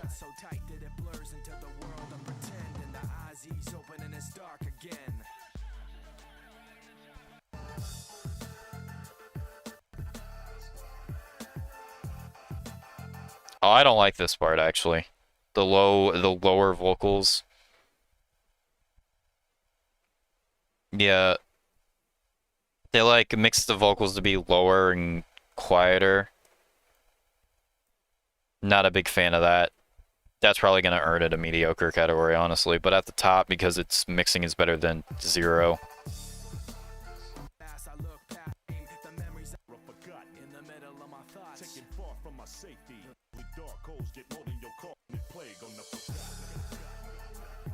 Yeah, that's going to mediocre.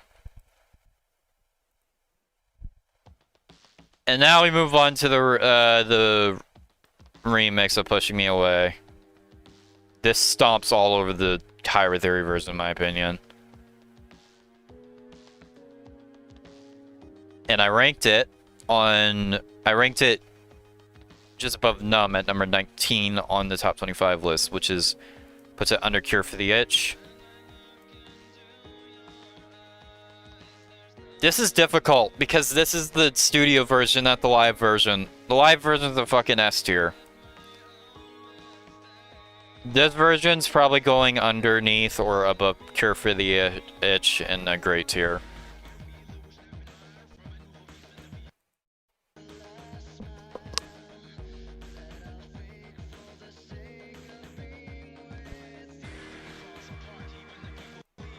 And then the chorus on this is amazing.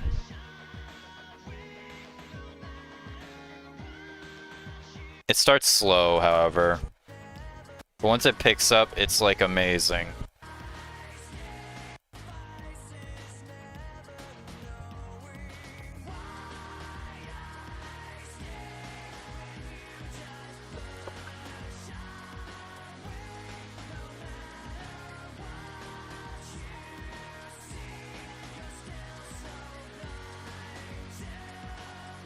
And then you got the bridge. Failing miserably.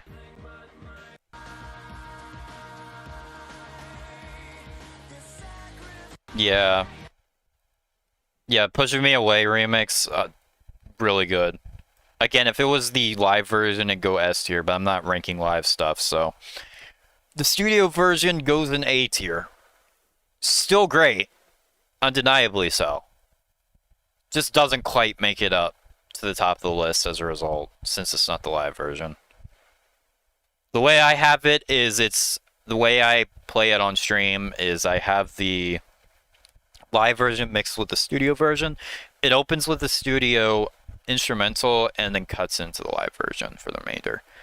Alright, now moving on to the Place for My Head remix. The way these songs are titled is like obnoxious, especially when I was making this tier list.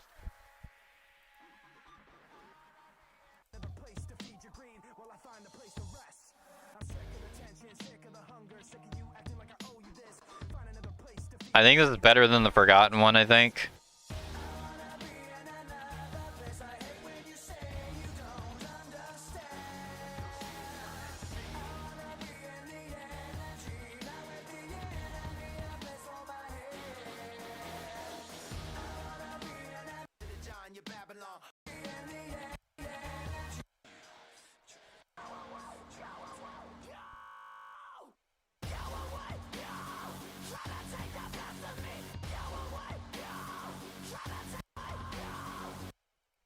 Yeah, I don't have much else to say about this.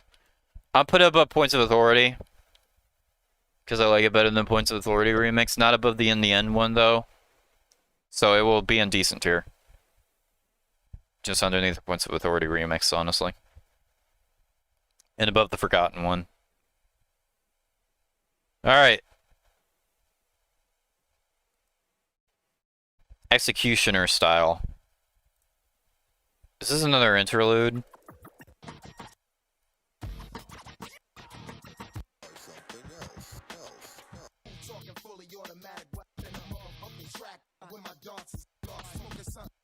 Okay, no. It's not an instrumental. I thought it was. It's half an instrumental, and neither Mike or Chester are on this track, so I got no opinion. I'm throwing it up there.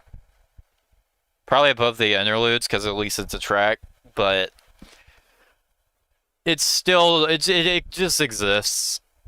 Not much else to say about it. High Voltage remix.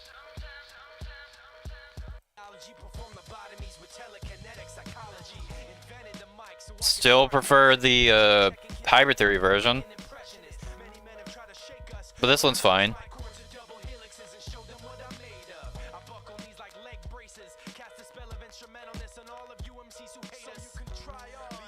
What does the chorus sound like again?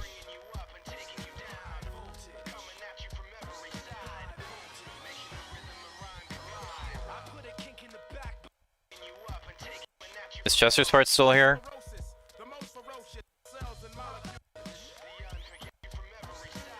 No, he's not. Okay. Yeah, I'm gonna throw this just above Points of Authority, but underneath Place for My Head. And I'll leave it there. Riff Raff is another phone thing. It's another phone interlude. It's going to the bottom of them all. In no opinion, because there's not much to say. With You remix, I don't actually remember much about this.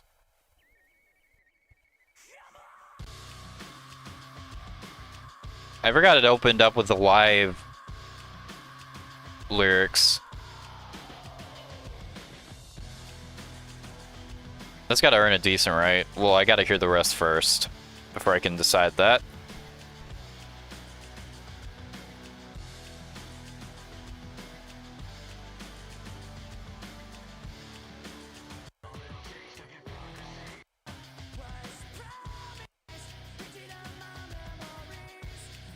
I like the different harmony.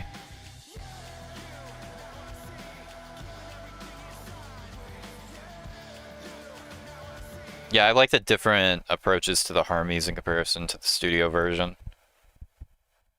I'm gonna put this above high voltage and above place for my head underneath in the end.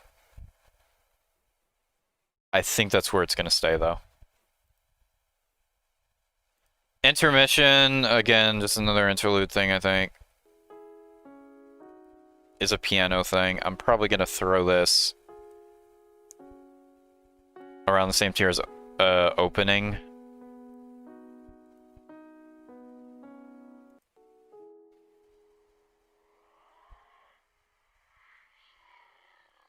Can my browser not crash? Okay, we're good. Paper cut. I'm not too familiar with this one.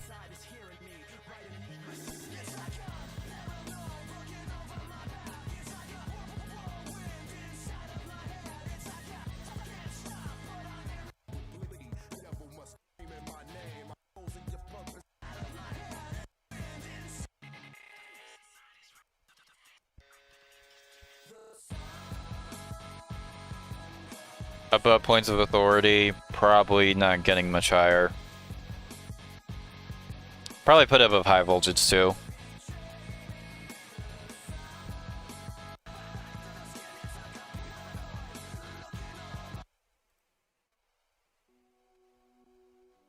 I don't have much else to say beyond that.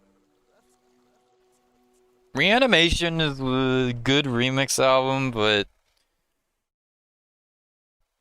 I don't have much else to say about it. It's not really my thing, so...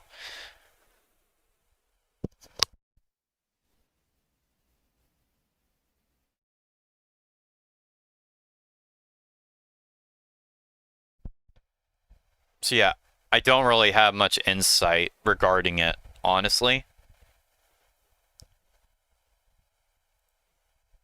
So we're just gonna breeze through it. God, there's still so much more to go.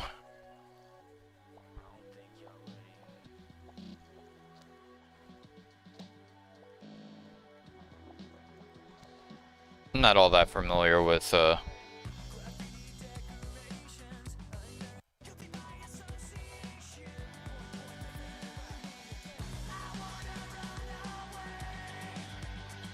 Oh, I do know this.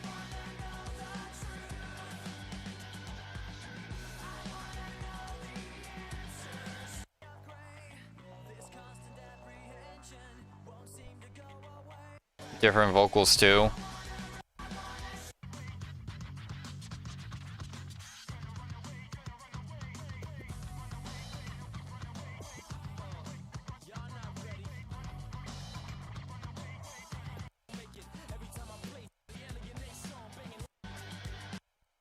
Yeah, I'm gonna throw this underneath paper cut. Alright, what next? My December. I kinda like the instrumental for this one, not gonna lie.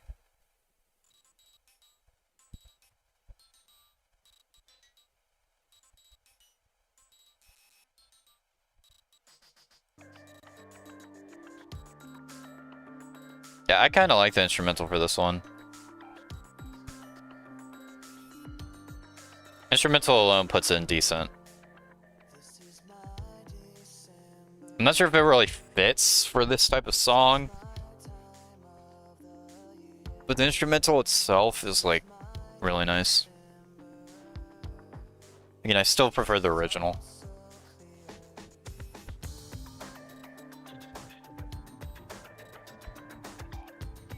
Probably up here somewhere.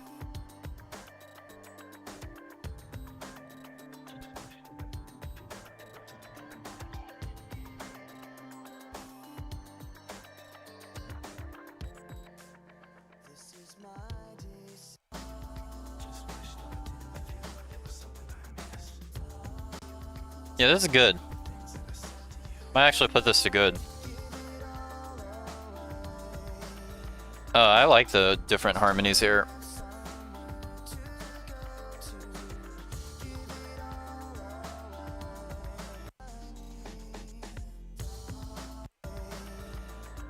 Yeah, that's good. That's probably the best non-pushing me away remix so far. I think I'm inclined to give it that. Alright, Steph. I'm gonna assume there's another guy. Another phone interlude thing going under the last one. By myself. Can I even play this? I can't play the originals. Can I play this?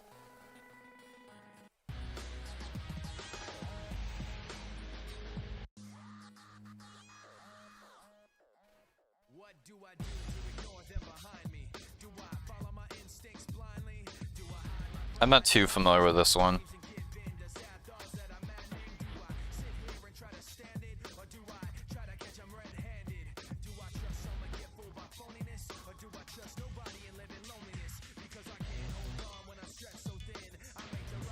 God, we got so much to go.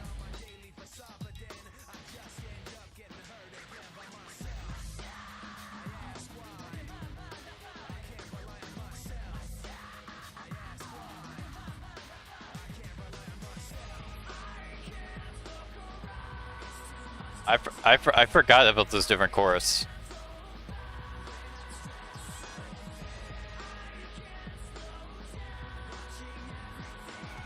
That's gotta bump it up a little bit. Is that it though?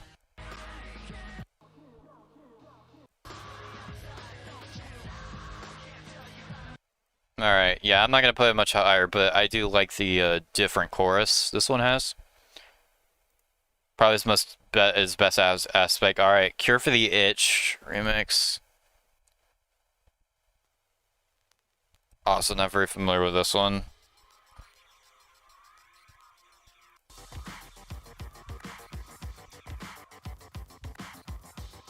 Kinda like it though.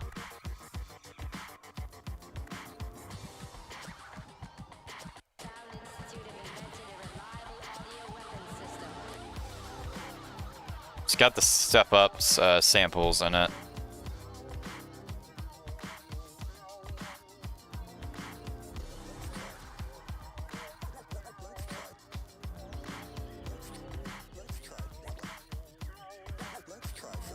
Goes above paper cut and a place for my head.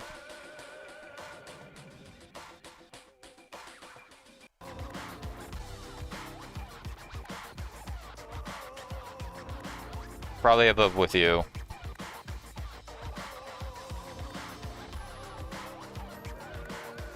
Actually, just under with you. All right, that was decent. Once they're closer.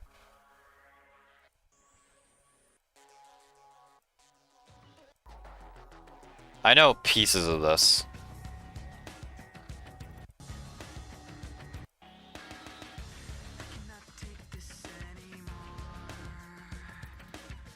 This one can go probably another decent. I like the riffs. I think I know. I think this one just has a different bridge.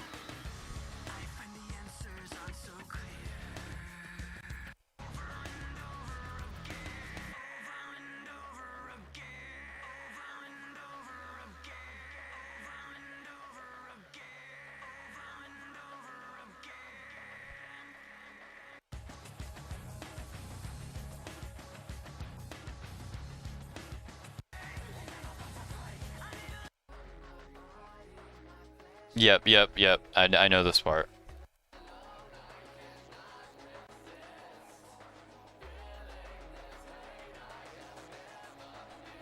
Probably the top of the list.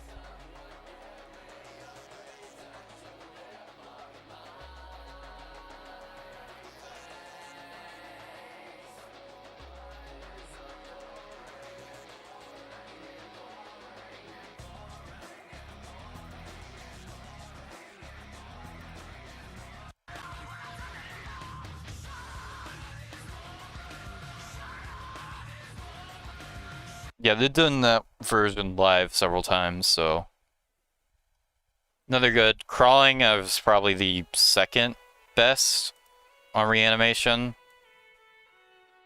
So that's already going to good.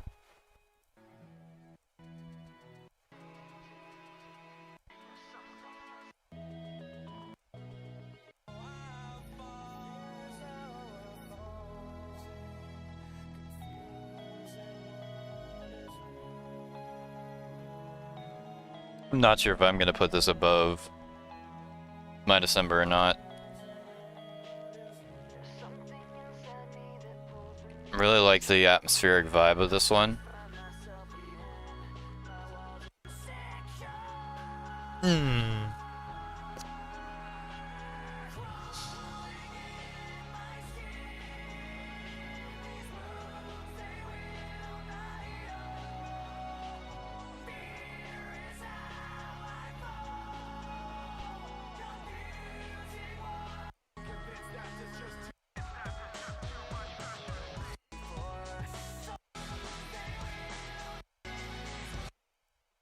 Yeah. Yeah, I'll definitely put Crawling in. Good. The remix of Crawling, excuse me. And that's Reanimation, I guess. There's a lot of tracks in that one. There's a reason why I decided not to include any of the other remix albums, because I would literally have nothing else to say. It'd just be throwing everything else in the no opinion. So it's just like, I included Reanimation because there's a few tracks that I actually do really like, but as far as everything else is concerned, yeah, no, bro, I got nothing else to add. So yeah, Reanimation overall, good, decent, but not really for me. So this is as far as I can say regarding that. Now we move on to LP Underground 2.0. There actually is the reason why it only says 1.0, 2.0, I cannot talk. The only reason it says 2.0 is because 1.0 is the Hybrid Theory EP. So we get this. So this track is A06. There's so many A6s. This is A.06. And it's not long at all. It's going in no opinion because it's just an instrumental, but it's probably my favorite. It's not even an instrumental that's long enough to like really be anything worth talking about.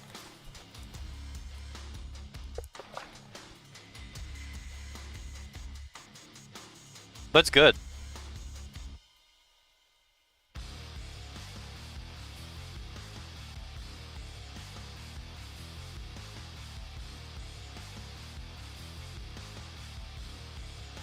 Sounds kind of similar to the Lying for Me riff. Obviously, this was included on Meteor 20.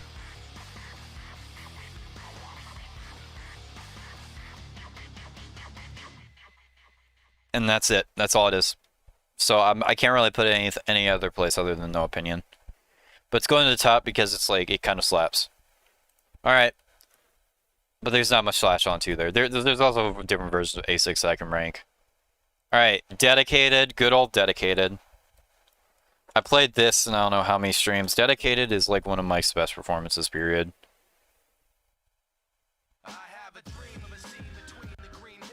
Glassful way sunlight reveal. I love doing the verses of this one too. I think it's better than High Voltage. I'm not sure if I like it better than Step Up though. I could actually. It's up there, I'm not gonna lie. Dedicated is really good.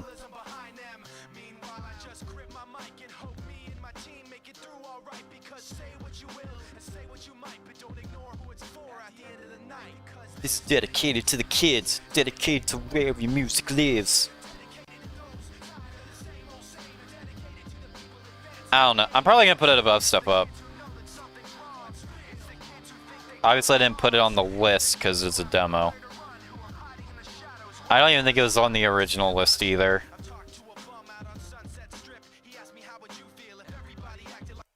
I like the bridge.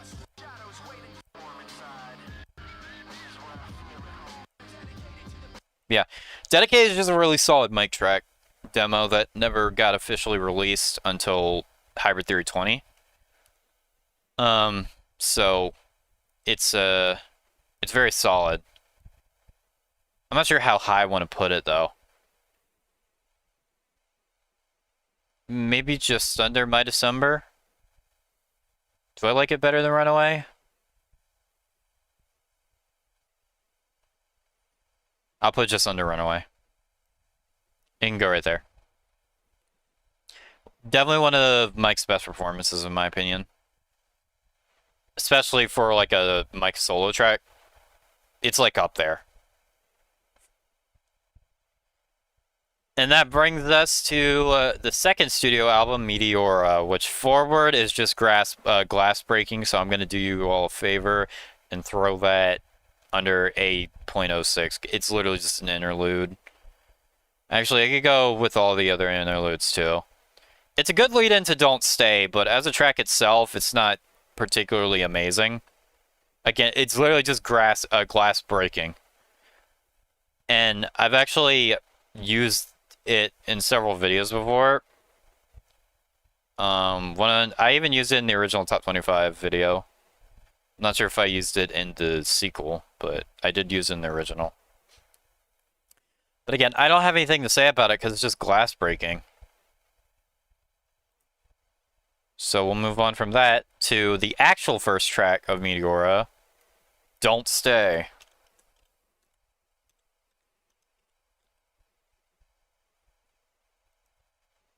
And Don't Stay is great.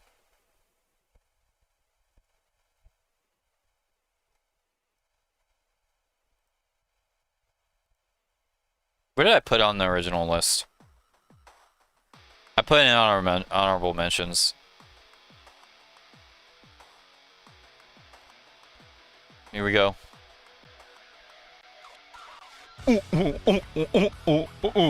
Yeah, sorry, I kind of ruined this song by using it in this stupid-ass jump line. Glory's the burst. But, well, technically I did the same thing for Paper Cut in the end as well, but this song... I did that stupid shit. Don't Stay is an A tier.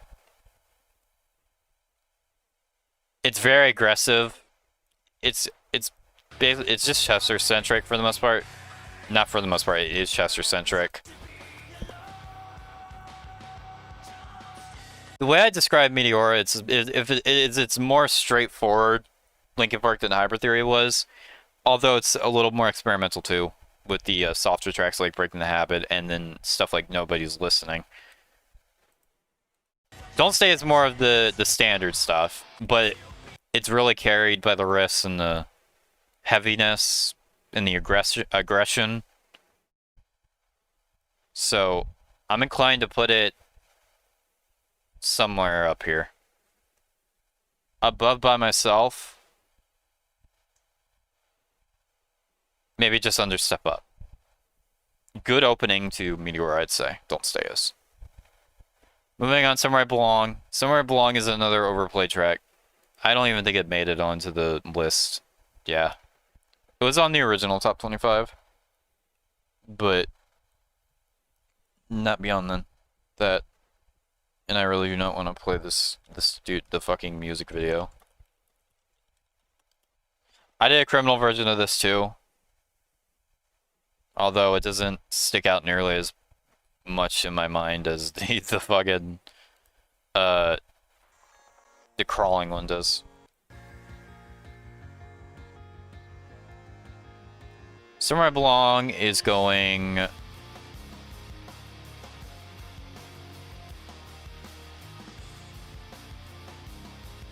I think it's going in a good tier as well. It's another track that's kind of overplayed. I've heard it a million times. It's also another one of the standard singles.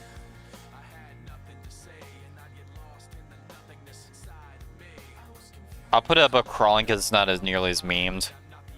In fact, I'll put it above Pushing Me Away, but it's going in the good tier. And I got left feel.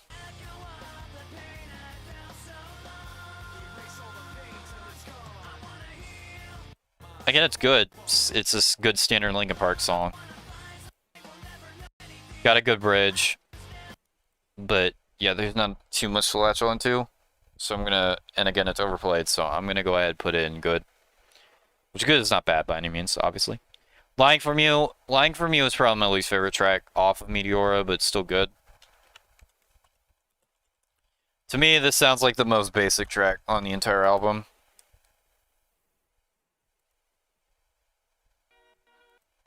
I like the opening. But the riffs are kind of basic.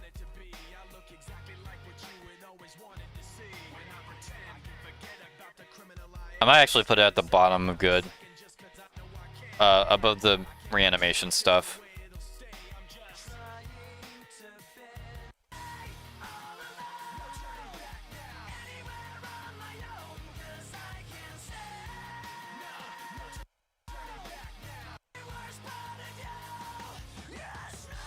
Yeah, I like the bridge too, but aside from that, it's a very basic track. I don't have much else to say about it. Hit the Floor, however, I believe that was in the honorable mentions of the top 25. Yeah, it was. Okay, Hit the Floor is good.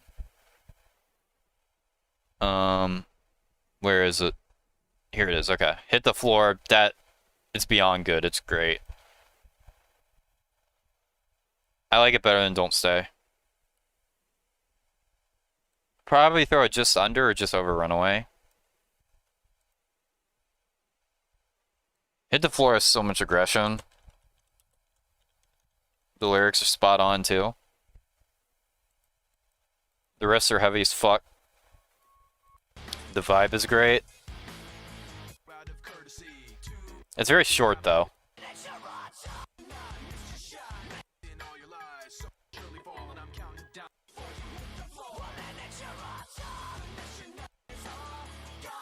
Yeah, Hit the Floor is another great track.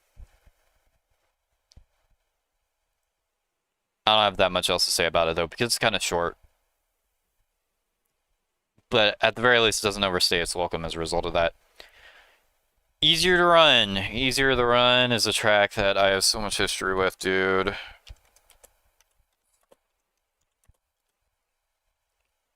This track means so much to me. What did I put on the original list? I put it number 11. Yeah, Easier to Run's going up here. It's going in the S tier. I love it more than Easier to, not Easier to Run, what the fuck. I love it more than In the End. I love it more than Paper Cut. Damn, dude. I'll put it just under Replace My Head, I think, but come on. This one hit me like a ton of bricks on first listen. When I first listened to this album back in 2017. The lyrics threw me off, and just the overall sound. And the vocal performance is just so damn good, dude. The lyrics are depressing as fuck as well. Probably the best song lyrically, I'd say. It's got a similar theme to Points of Authority, except it's not aggressive, it's melancholy and depressing. And the harmonies on this part are so good. I'll take all my shame to the grave. That lyric, dude. Obviously the riffs and harmonies are amazing. Harmonics, it's all just great. It's all just fantastic. This track means a lot to me because when Chester originally passed away, it was this song and other songs like Let Down by Dead by Sunrise I was listening to all the time. Tracks like this got me through so much Rush shit. In fact, there was a period in time when I would just make these images of Linkin Park, taking screenshots from Linkin Park music videos, and then just put lyrics on top of them and just post them. I did one for Easier to Run, which is this one right here. I would take all my shame to the grave. I showed this in the list too. I made more. Here's the one of the chorus. It's easier to go than face all this pain here all alone. Here's the second version, the Take All My Shame to the Grave. With a different font, because this font was just in the Firestorm. I did one for Crawling, but I mainly used the easier to run one. And the Letdown, of course. There's In the End. And then I used this one. I don't want to be led down the same old road. Yeah. I made 3 easier to run images back then. Circa 2018? Yeah, June 2018. Back during the drain period, essentially. So yeah. Easier to Run has a special place in my heart. It means a lot to me. So it's definitely up there in S tier. There are other songs that have surpassed it over time, but it's still remaining quite high up, regardless. Alright, and now we move on to my favorite Linkin Park song of all time. That is still my favorite Linkin Park song of all time. This was the song that I immediately latched onto when I heard it. Faint is a masterpiece, dude. I also did a cover of this back in 2021.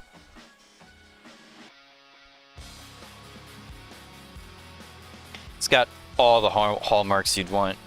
Amazing riffs, great vocals, great verses, chorus, awesome breakdown, screams. Everything's here.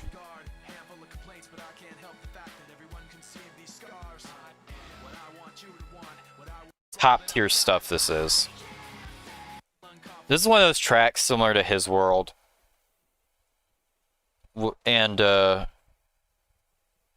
it's similar to His World and Long Time by Boston, where I don't go out of my way to listen to this all the time.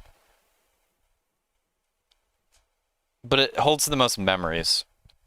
Easily. So, it's like at the top of the list by far. Again, it's not one that I go out of my way. I don't seek it out constantly, but I don't seek His World out constantly either. Yet that's my favorite track, period, because of how much it means to me regarding the channel. And Faint is another track that means so much to me. It's really hard to explain much more beyond that, because Faint was just a song I latched onto immediately.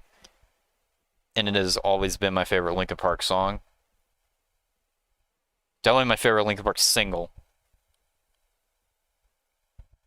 Definitely earned its #1 spot. So yeah. Wish I had more to say beyond that, but Faint is Faint. What more can be said? It's a masterpiece.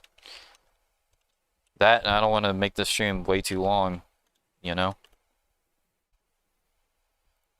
Good old Figure 09. Accidentally called it Figure 90 in the original Top 25 video. In the remake, I labeled it, I put in honorable mentions.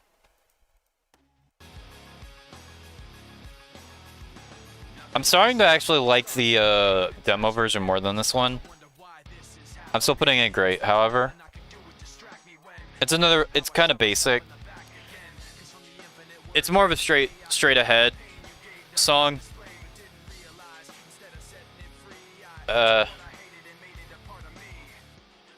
Similar to like Lying From You and Don't Stay. But I think its energy puts it just above Don't Stay. And just under Step Up.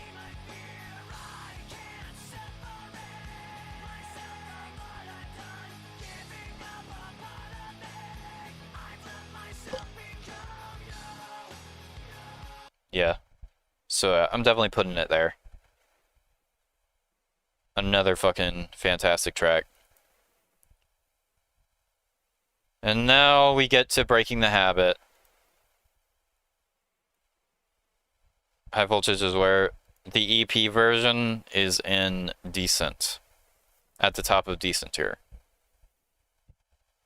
The Hybrid Theory version is in Great tier. And then the Reanimation version is also in Decent tier. Alright.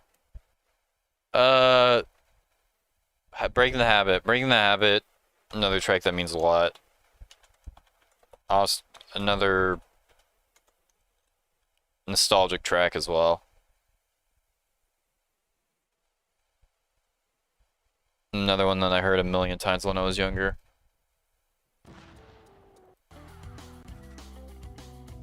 Very different from the rest of the album. But that really helps it stand out. Where did I rank this on the original list? I'll put it number 22, just under With You. I think it's better than With You. Actually, so I'm gonna put it above With You.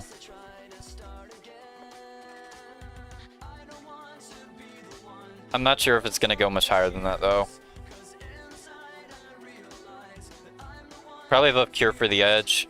Cure for the Edge. It's another one I played all the time. Just checking. High up there for me? Yeah.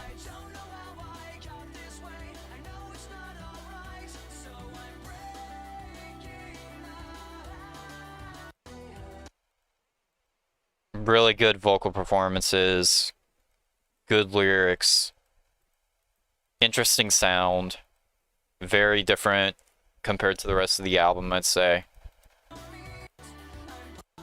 Powerful bridge, powerful final chorus.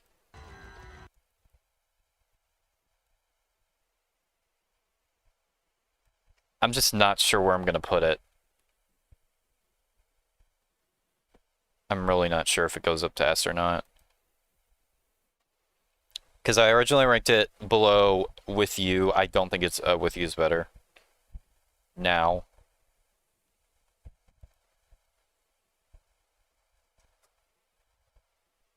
It's one of my favorites. I way overplayed it. Yeah. I think I'm going to leave it there for now. I might move it up. But it's definitely one of the most defining tracks off of Meteora for sure. Now we move on to From the Inside. From the Inside is probably one of the least memorable tracks off of Meteora. It's still great, but not one of the most defining, in my opinion. But it's good. I like the verses. And the chorus. My favorite part is, obviously the bridge is great. I like this part the best, though.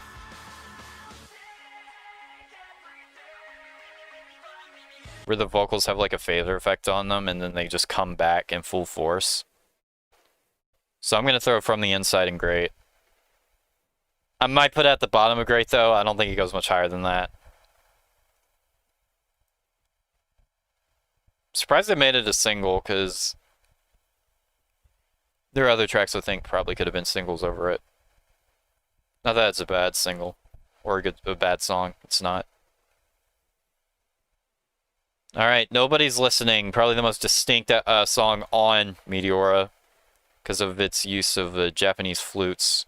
It's more of a hip-hop track than a rock track.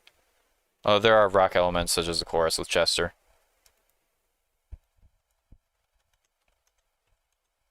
This one's fun as hell, too.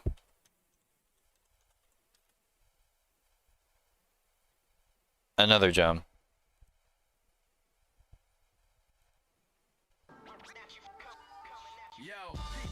Where did I put this on the list? It was in honorable mentions. It was barely on the original list, I remember.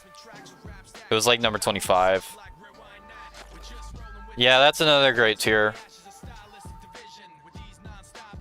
I think I like it better than High Voltage.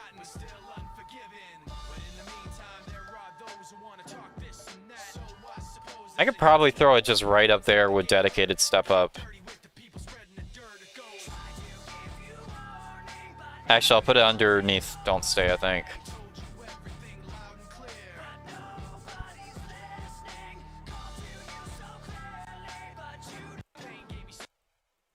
Yeah, very distinct track. Very memorable, too.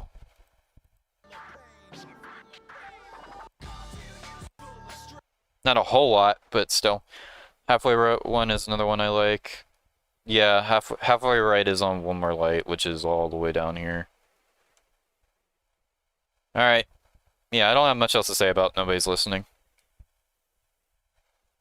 It can go in great tier. That brings us to Session. Another great instrumental. I'm not sure where it falls compared to Cure for the Itch. Where did I put this on the original list? Did I put it on the original list? No, I didn't. I put Cure for the Itch. Not Session. It's probably on a similar tier to Cure for the Itch, honestly.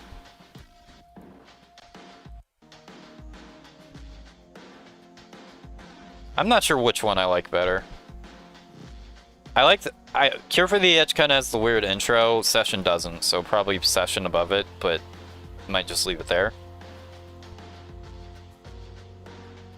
Scared Me With? I don't know. Oh, that one? That's not labeled as a Linkin Park song. That's not on here.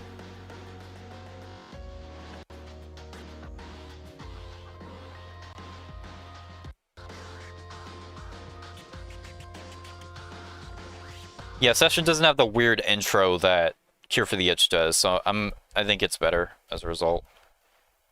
I also kind of like the vibe a little bit more too. System, that's the name of it. But yeah, I kind of like the vibe a little bit more too on Session. Alright, let's go ahead and get the obvious out of the way. Numb is the immediate, obvious fucking S tier.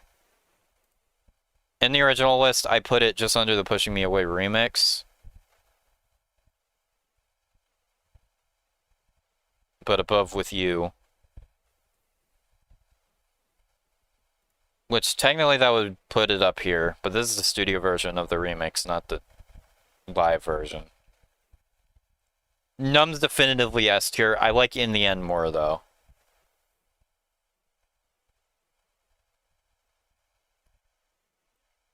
Numb is like the second most popular. Well, I think overall it has the most views on YouTube by far. Even though I think In the End is better. But both of them are definitely S tier tracks. Without a doubt, would not be nearly as into Linkin Park if it wasn't for those two tracks. Those are the two definitive ones, obviously.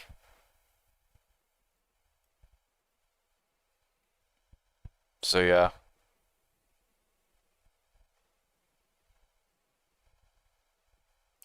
I'm gonna take another break in a second, but I guess we'll get through this shit first, because we got...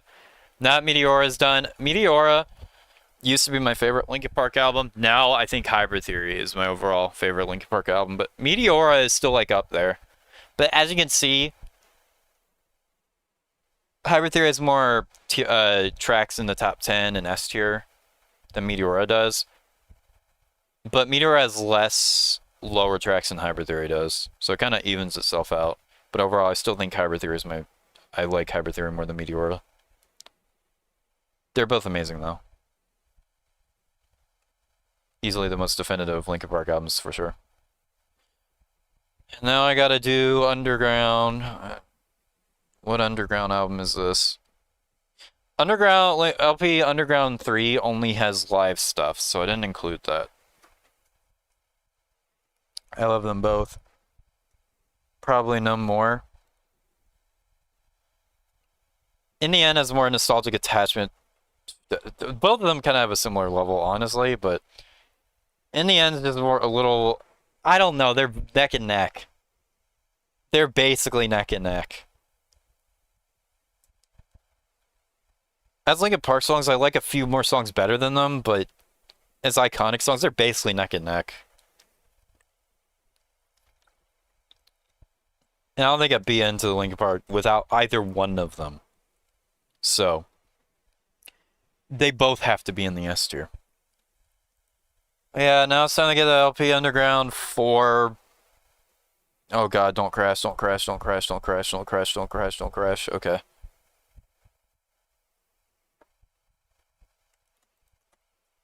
Or Underground 4. Only 2 tracks.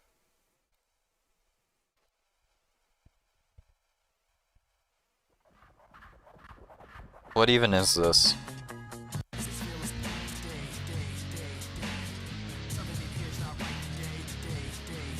What is this?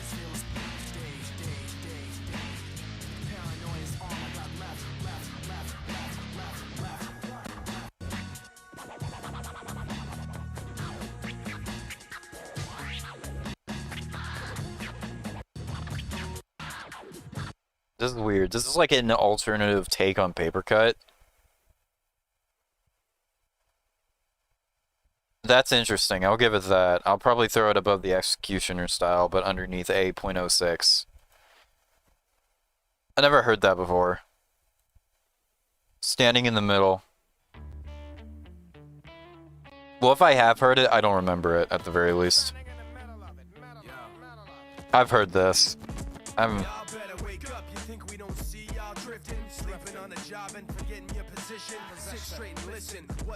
This just sounds like a zero track.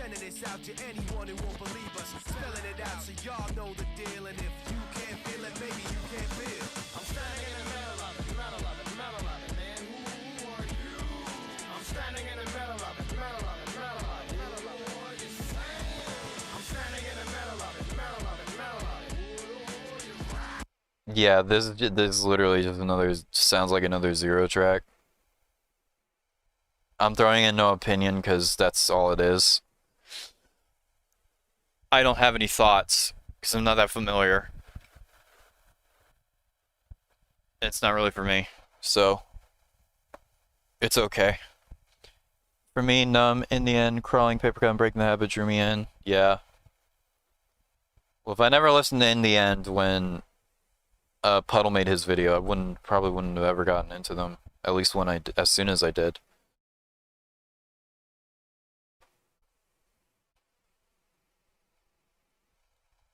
Alright. Now we move on to, we're not doing the Collision Course EP. Just heads up. Because it's not just Linkin Park. Okay, so LP Underground 6. Announcement service. What is this again?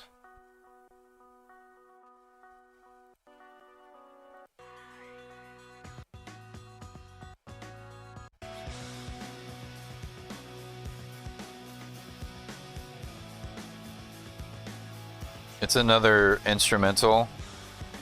Probably just under 8.06. I don't have much else to add.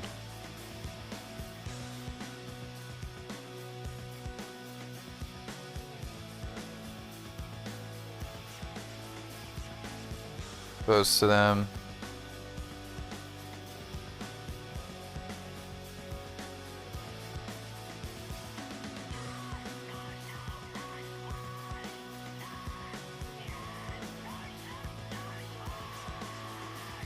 Alright, I don't have anything to say about that. Just a fine instrumental.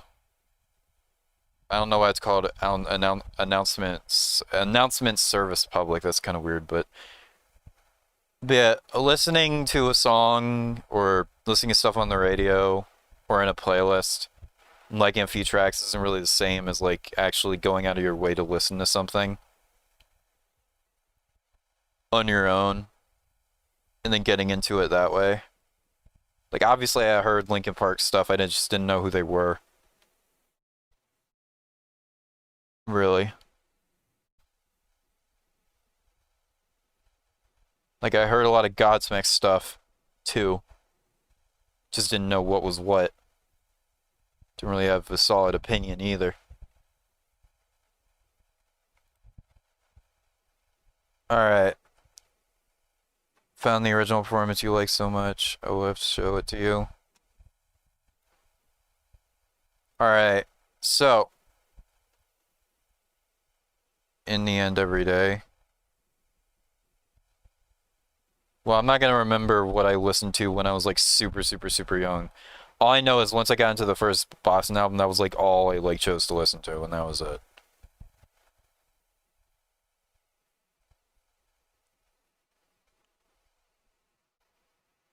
The furthest back my memory goes is You had requests, I mean, you were like 4 or 5, yeah, yeah, exactly, I wouldn't remember that. The furthest back I can remember is like just before, even just before the Boston album. Vague memories of like stuff like not necessarily obviously Boston. I didn't really stuff like Boston, Puddle of Mud, Nickelback, and a few others. That's as far back as it goes. Alright, where are we? QWERTY? QWERTY is like fucking great. I think that can't be disputed. I'm not ranking the live version. The live version is probably S tier. This song is a pain in the ass to do in the jam and stream.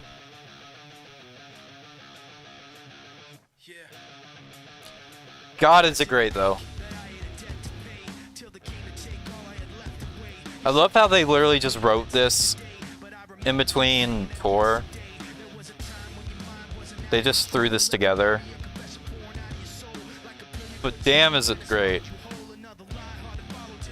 Obviously it's not on the list.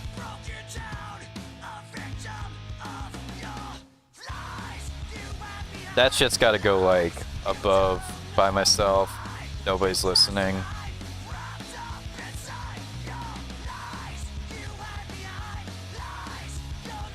Probably above Dedicated. Maybe? Actually.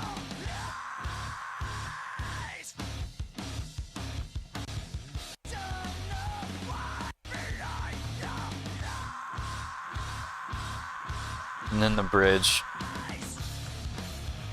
One of the most aggressive Linkin Park songs by far.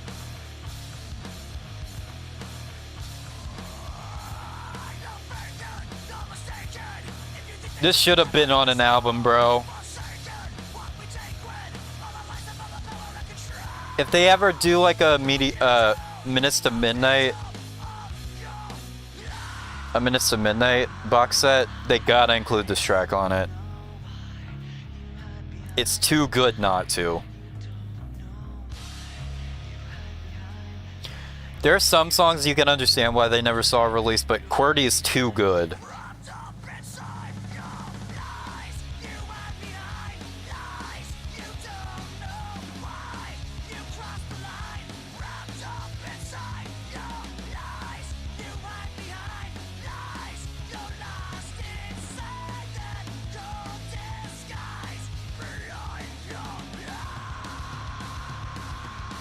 Just listen to that.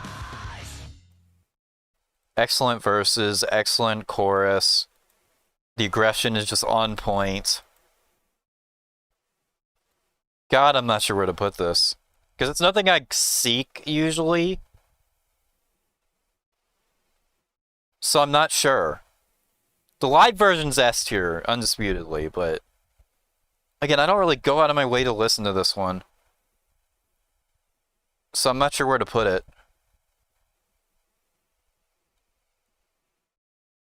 Probably just on the Cure for the Itch, honestly.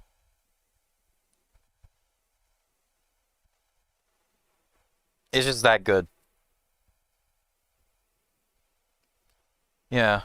As you can see, we still have so much more to go. We're heading on into Minutes to Midnight. But before we do so, I need to be right back. Because my stomach's not really feeling the best right now, so... I'll be right back. When we get back, we're gonna go through Minutes to Midnight and hopefully try to breeze through everything else. Although I imagine it's still probably going to take an eternity. We're only 2 hours and 35 minutes in. Don't be surprised if this is a 6-7 hour stream today. So yeah. But yeah, be right back.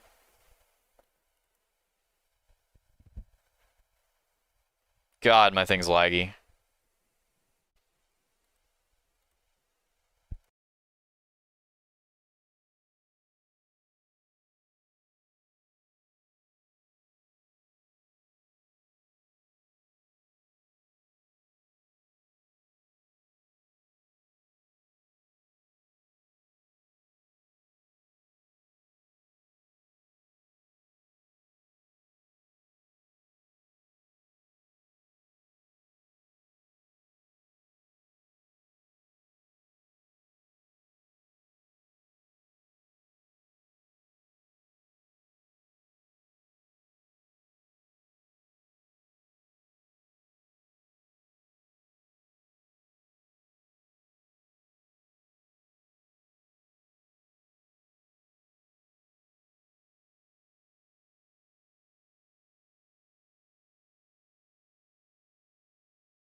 Alright, everyone. Expected to be gone for a little longer than it was, but I got some lettuce here. Hopefully fix my stomach pain a bit so I can continue with the rest of the stream.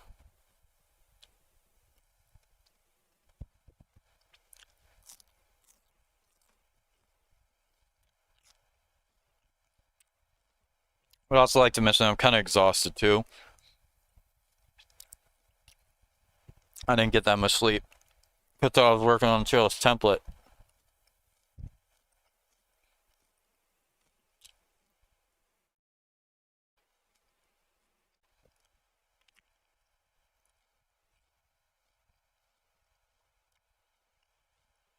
I need to get sleep tonight though, because I'll be seeing Godsmack live.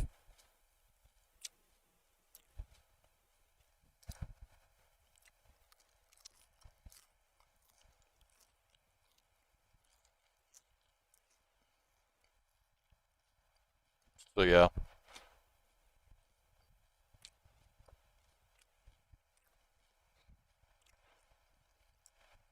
Reminder that after the stream is done, it will be going off as a VOD.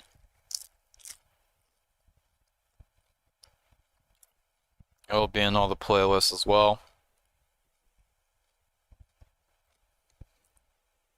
Hmm.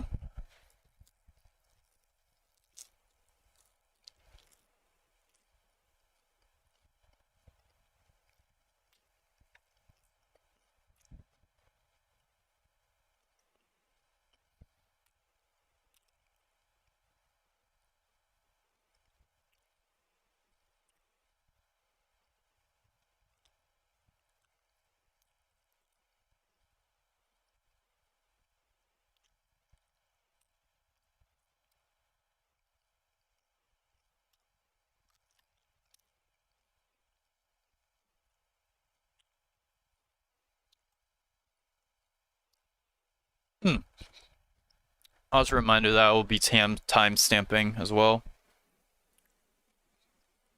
So we can just get straight into like, so if you want to just see my ranking of a particular song or album, I won't do the individual songs as timestamps because that'd take forever, but sorry, I'm just shutting my door because it's kind of cool enough now for that.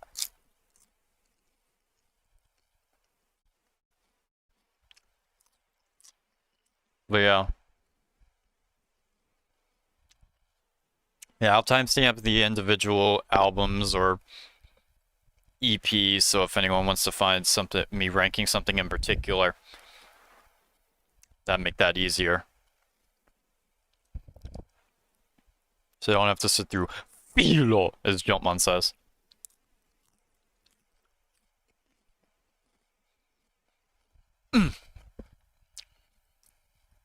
What can I say?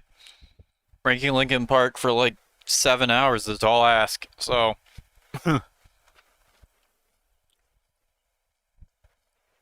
gotta do something past time by. I just realized, did I not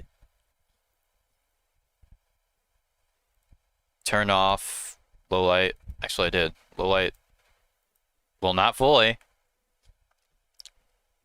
That looks better. That looks more like what it should. My hair is all over the place, dude. Okay. Alright, I should be in a little bit better shape to keep going. So now we moved on from LP Underground 6 with really the only track worth noting from that was QWERTY. It's time to move on to the third studio album, Minutes to Midnight. First track, Wake. I don't have much to say about this. This is just a... It's just a decent instrumental opener.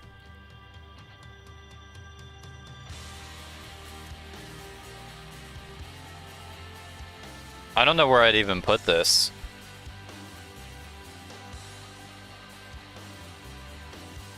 Probably at the bottom of decent, because there's not much to it.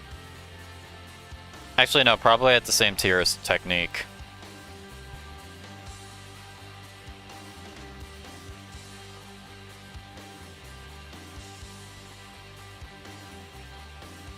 As far as the instrumental tracks on Linkin Park albums are concerned, this isn't one of the strongest, but it's not one of the weakest either. So, it can fall just underneath Technique and decent tier. Only ranking Technique higher because it's a little more interesting. And it's shorter. Alright, now we move on to the actual songs. Given Up. Everyone knows this track. Everyone knows this one.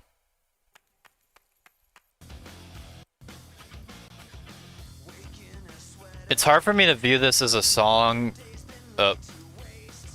I just realized I didn't switch to the right screen. My bad. Alright, we're back. Yeah, so you didn't see it, but I put Wake in decent underneath Technique. I'm not sure how I didn't take notice of that, but still. Yeah, Given Up. Given Up is a song that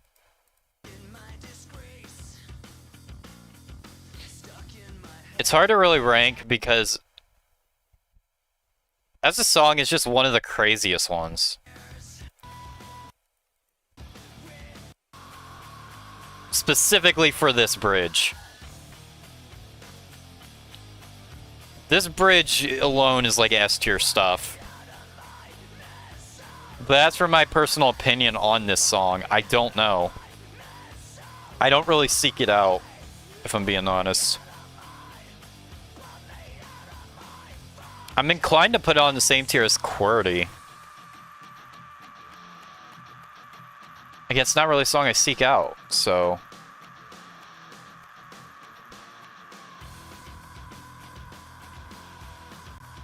But damn if this bridge doesn't slap.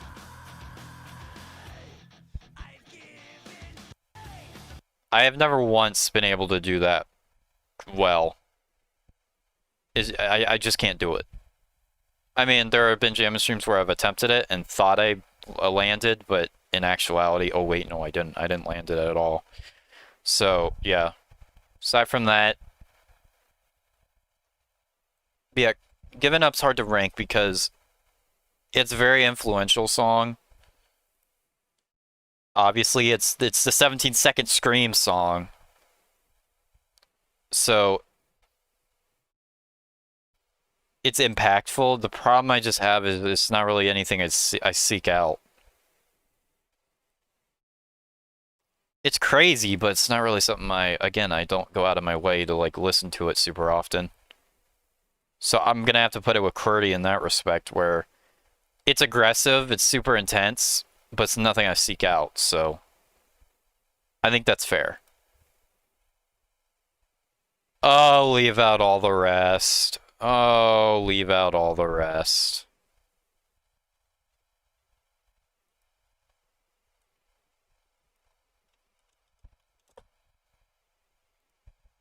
This song makes me want to tear up.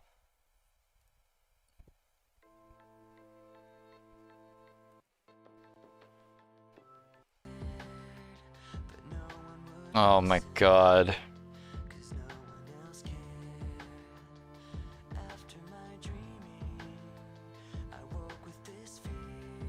This song is fucking... This is S tier. In the original list, I put this at...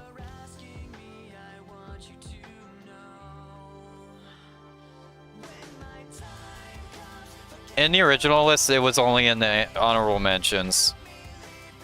I'm be honest. I think this song has slowly but surely cropped up to the top 10.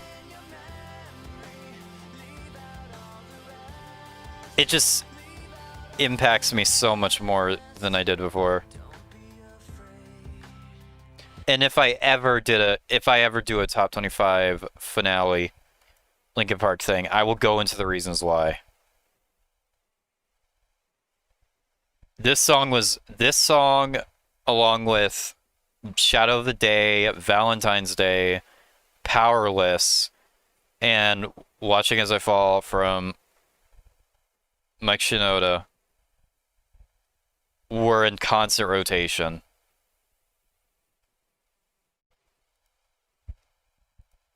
All the time.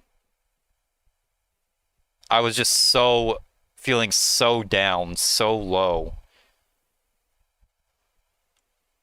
that this track, in fact, I actually want to do a cover of this track around that point. Because at the time it just felt right. I didn't go through with it, but this song fucking burns on levels that impacts me on levels that I don't think any other does. The 2017 live version specifically, I'm not sure if this is the one I'm thinking of, because I have the live studio mix.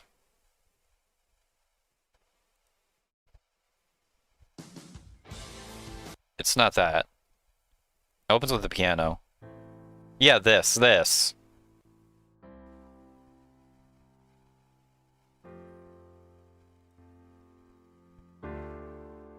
I can't tell you how many times I've listened to this. Reasons to be missed, and don't resent me when you're feeling empty. Keep me in your memory. Leave out all the rest. Wait for it.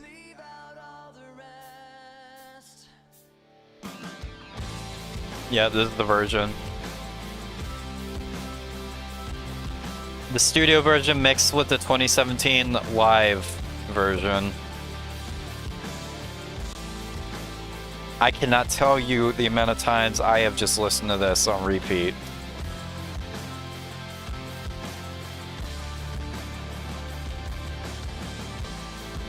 I can, for real.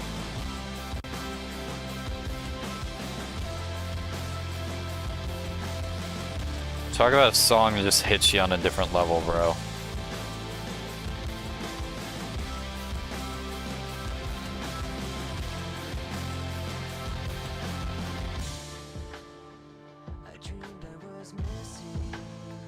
Thing is, it's not even the same deal as Final Masquerade, where it was during like easily the darkest period of my entire life.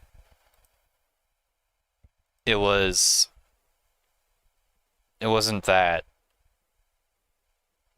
But it was a period when I didn't know what the fuck I was gonna do. I was stuck. I thought my channel was like over. I was never gonna be able to recover from the losses. But I listened to this track over and over and over, specifically this version over and over and over, until I finally pulled myself out.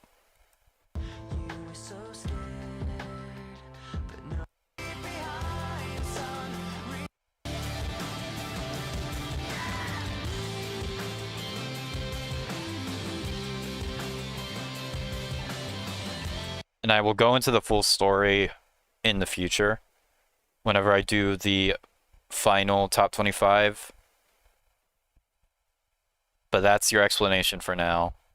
Leave out all the rest has probably cemented itself in the top 10.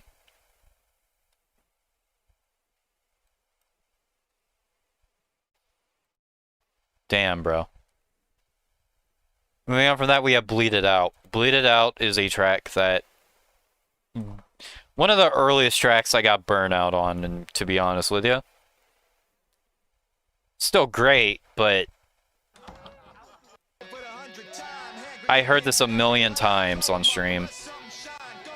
It just doesn't really affect me that much anymore.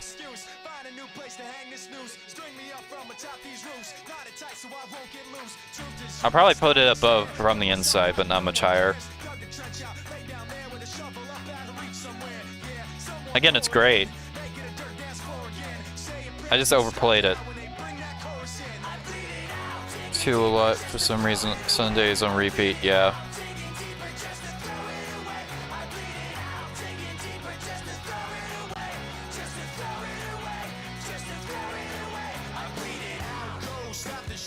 Again, leave out all the rest. There's like nothing wrong with this track. It's like really solid.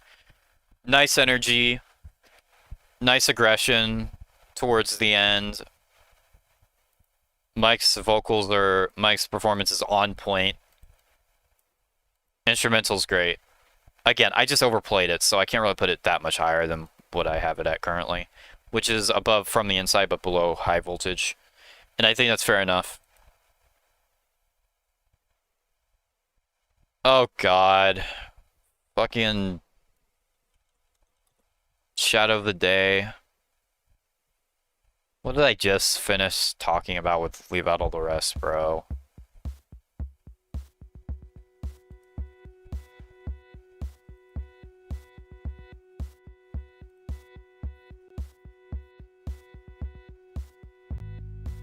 Hey, yo. Fun fact. This song was a song I was listening to as I went ahead and shut down the House 50 Network Discord server. As I was posting this and moving on, I was just listening to this track.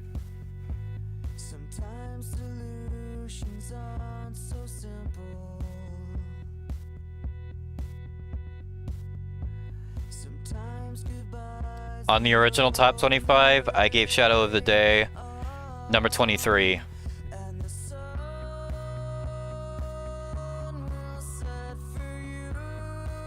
It's not in the top 10.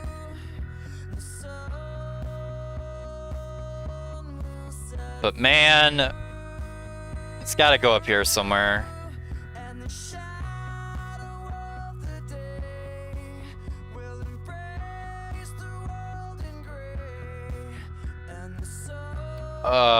This one hits me in a place that...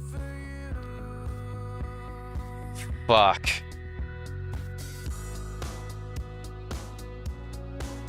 And then the solo, bro. I just love how the song starts out so slow and somber, and then later just builds and builds and builds. And the lyrics are powerful.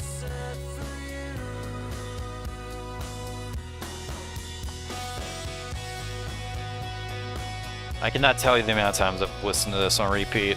Same with Leave Out All the Rest, around the same period. Earned its spot in the S tier, but I'm not sure where.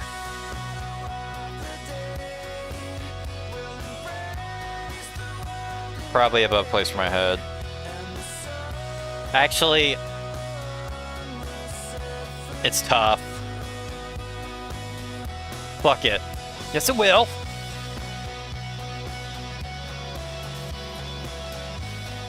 This song is fucking amazing. It's got a high spot for me, yeah.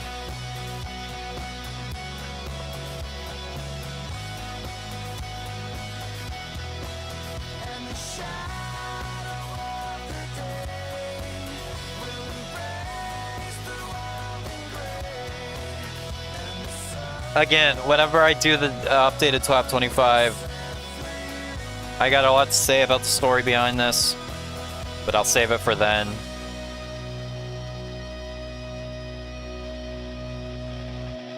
But as of right now, another masterpiece. And now we move on to what I've done, which might actually be like one of the most overplayed and one of my not so favorite Linkin Park singles. Not my least favorite Linkin Park single. Bro, this one's overplayed as hell. I'm throwing it just underlying from you. It's good, but I have heard this a million times. I've heard it a million times. I don't think it really has that much going on that's interesting.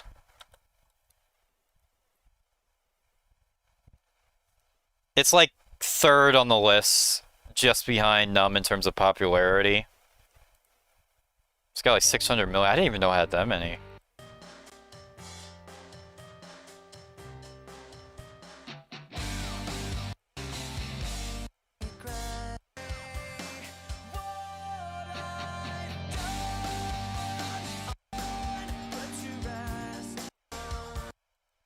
Again, it's a great track. It's just so overplayed in general. I get why, because again, it's like the third biggest single they have. It's just not one of my all-time favorites. But I'm still gonna give it good tier, because obviously it's good. I don't have much else to say, it's just not one of my favorites. Hands Held High.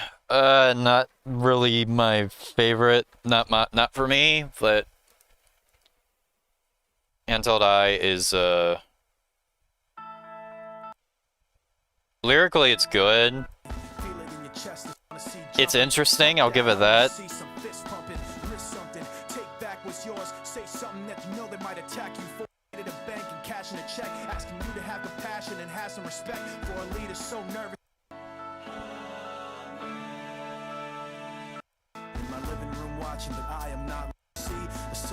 I like the outro. I like the... It's got a strong message, yep.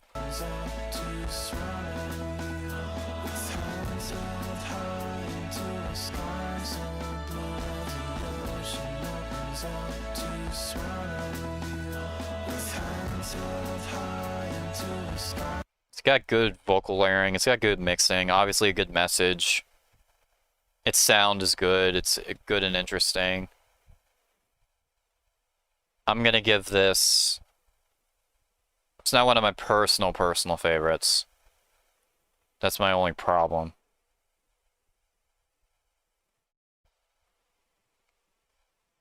Either top of decent or bottom of good. I'm feeling for this one. Maybe bottom of good for now. No More Sorrow slaps, obviously. This one took me forever to actually like really grasp onto, I'm not gonna lie.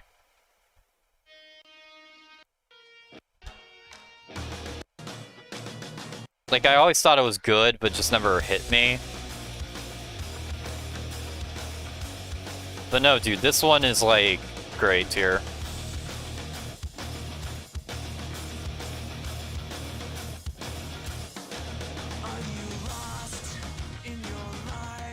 Above Bleeded Out, High Voltage, By Myself, Nobody's Listening, Don't Say, Figure 09.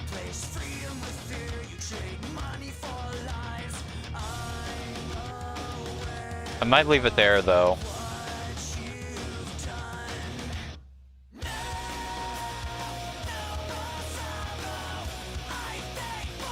This song is so good.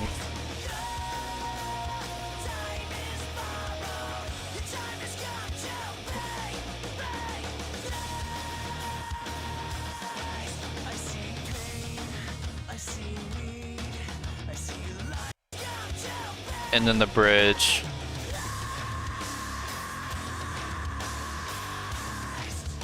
Very heavy, very aggressive, very powerful.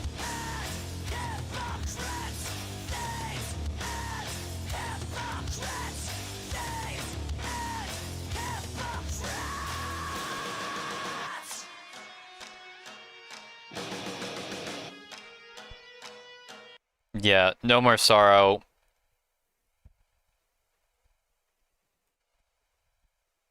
Again, I'm not sure how high up I should put it. I'll put it just under Runaway.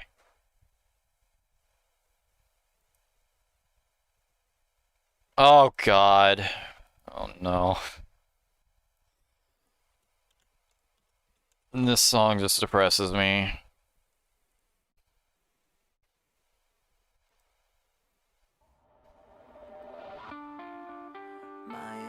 Oh, fuck.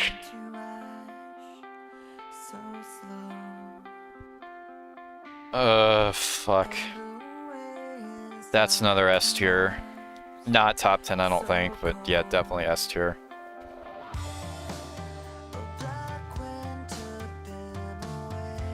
Oh.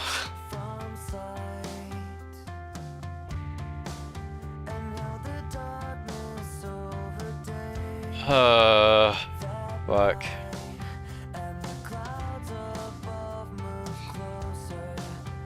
It probably hits me on a deeper level and easier to run these days. I'll put it underneath a place for my head though.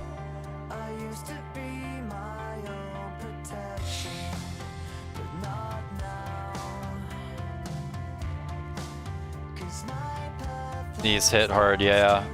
Yeah, this one,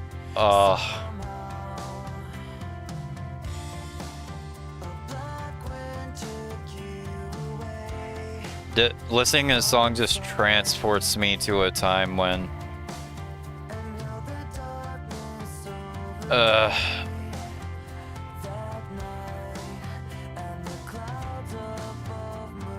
I cannot tell you the amount of times I just spent listening to this on repeat.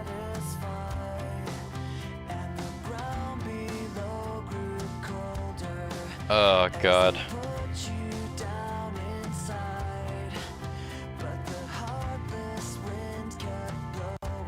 But really, it doesn't really fucking get crazy until the last minute. That's when it just fucking explodes.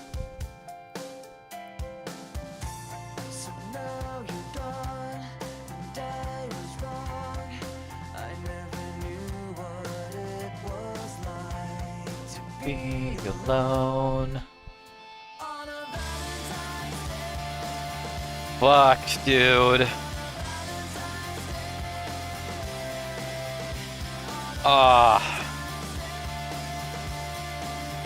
All of that build up.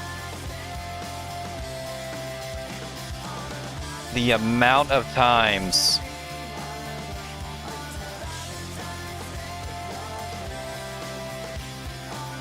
I have exhausted myself listening to this on repeat.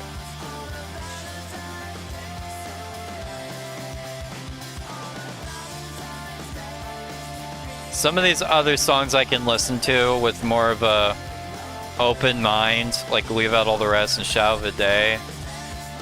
This track just transports me back to that period of time where I didn't know what the fuck was going on or anything. And again, I will go into more detail whenever I do the updated top 25, because dear God, Valentine's Day earns an earned spot in a fucking S tier. Yeah, Mist of Midnight has so many songs that just stir a lot of emotion, that's true. Yeah. Which is a very powerful song. We're gonna move on though.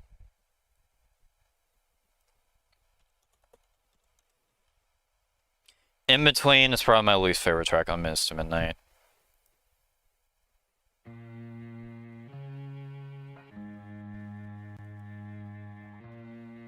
Intro's cool, but it's just kind of okay. Let me apologize to begin with. Let me apologize for what I'm about to say. I'll probably put it at the bottom of decent. Genuine was harder than it seemed. And somehow I got caught up in between.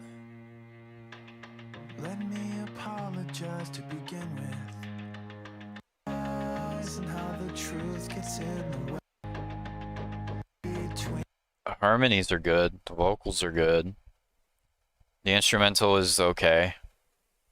It's just not super interesting. Personally, I'm more accustomed to the other in song. In Pieces, however, I love this song. If not S, it's in great tier somewhere. Like up here somewhere. Maybe in top of great.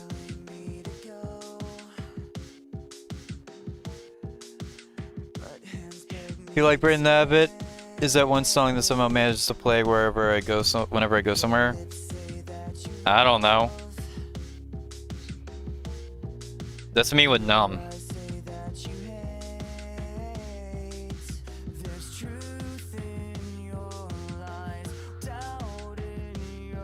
This song's so good. Laid to waste. Underrated track here. One of the most underrated Linkin Park songs.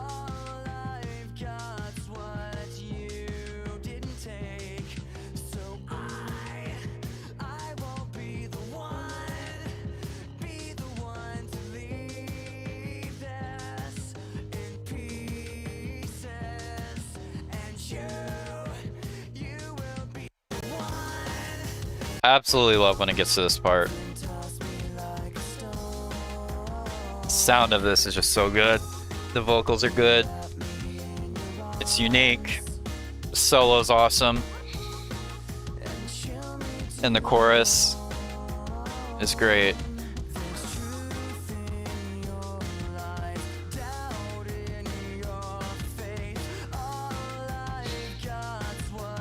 And then the in the solo. It's borderline S for me, I'm not gonna lie. I don't want to fill the S tier with a bunch of shit though.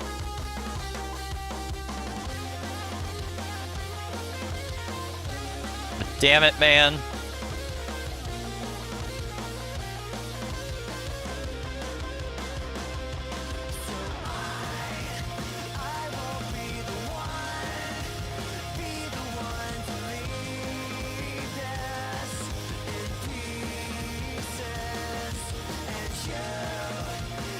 I'll leave it top of great for now, but damn.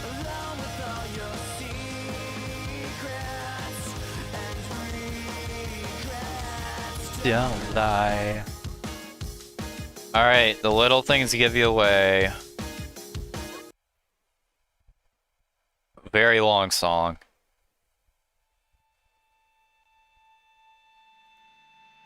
But I gotta say,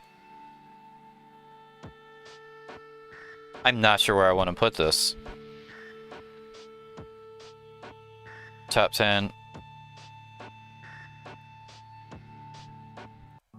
I like never got on my way to listen to this one. But man, it is a vibe. Lyrics are powerful, vocals are powerful. Harmonies are great. And the build is amazing. But from this part onwards, this part makes me want to put it up here. In Pieces is my top 10, not this one. Ah.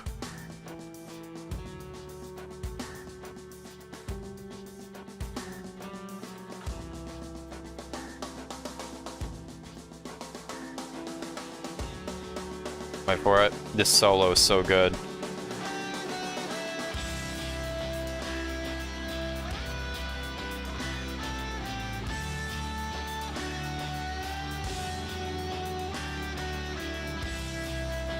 Underrated for sure.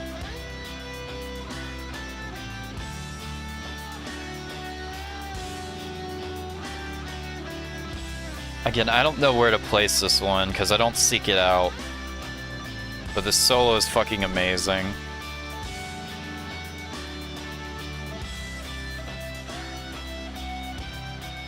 Maybe there.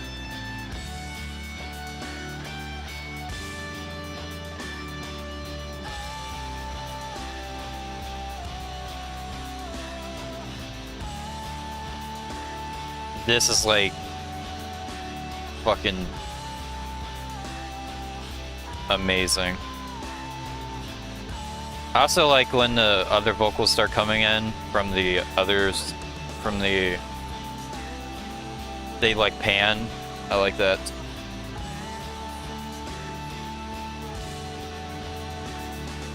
Again, I just don't know where I'm gonna put this. I might just leave it above Bleed It Out.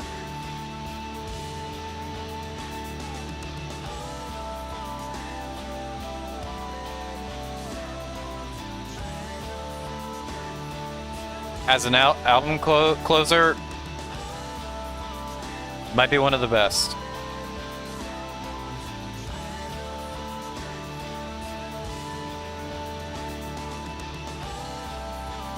Yeah, absolutely amazing track, that is. Again, I don't really seek it out, so I'm not gonna put it super high.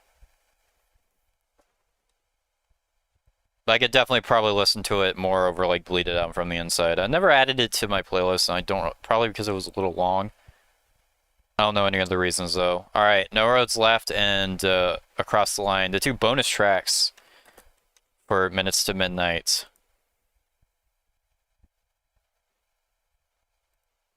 I don't know what to think about No Roads Left. I like it more than In Between, but I don't know if I'm gonna move it above decent. Miss Midnight is probably my favorite album as far as emotion goes. Yeah, that's fair.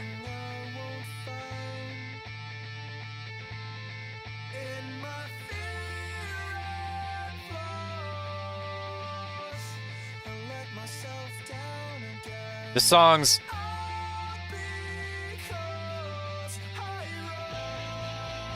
Yeah, I'm not sure what I think about this one or where to put it.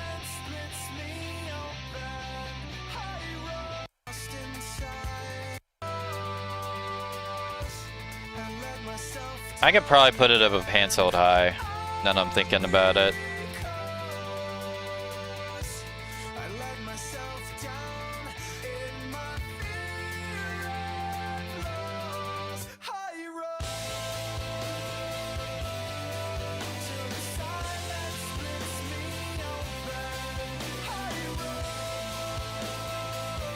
Yeah, this one's good.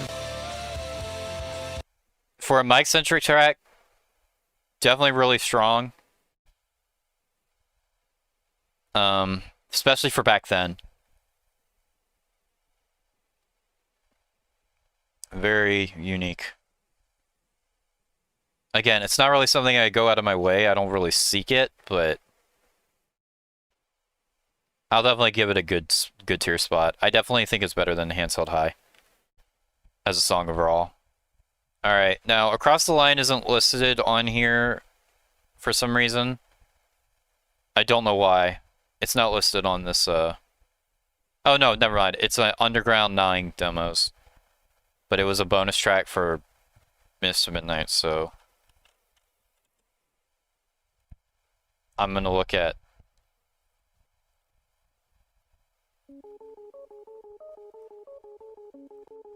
I'm not gonna lie, every time I hear this song, I can't not picture this retarded-ass image in my head. Every time I hear it. Where is this? Yeah, this.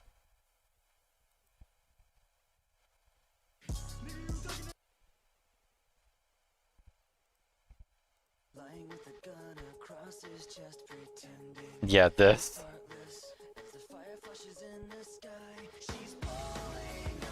Oh my god.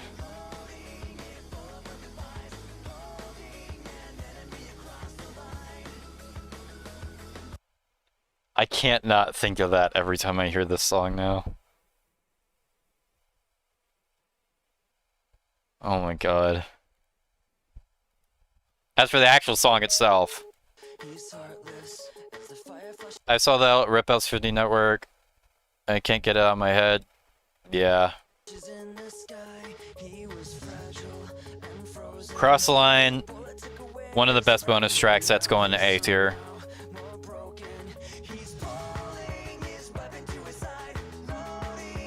I'm not sure how high though. Cross the Line. Above Figure 09. I even put it above Dedicated. Above No More Sorrow.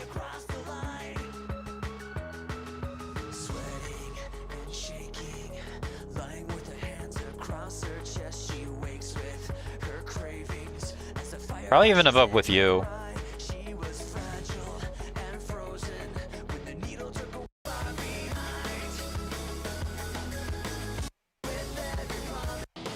And then this part, obviously. Which is why I'm gonna put it on the same tier as Gimme Up. Just above, because it kind of like Across the Line as a song better.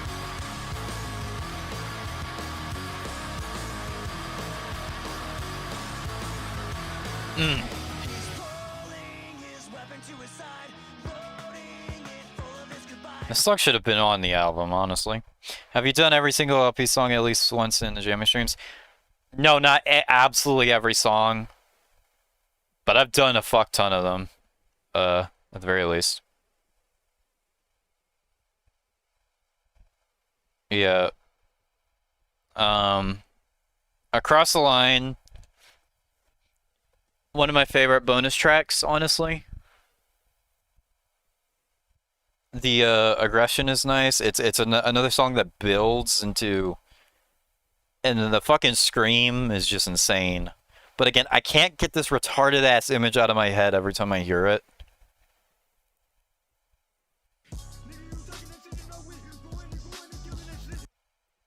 I hate Puddle for doing this. Even though this is funny as fuck, but thanks, bro.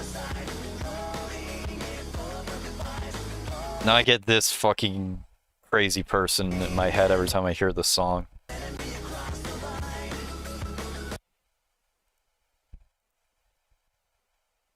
But hey, still an A tier. I just have to not think about Lonze while listening to it. Alright. Oh, great. Now we're actually into the... This is Underground 9? No, not 9. Underground 8.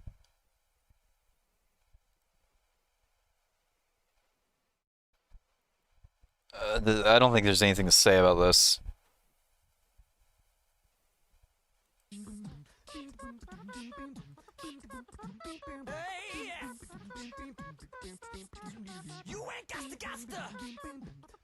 Yeah. Yeah, but...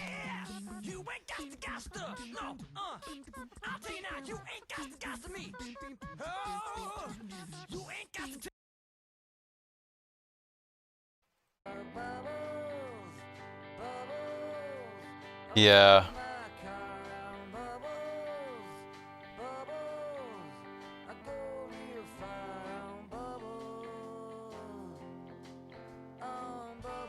I'm not sure what I'm supposed to say about this. This is obviously a shitpost.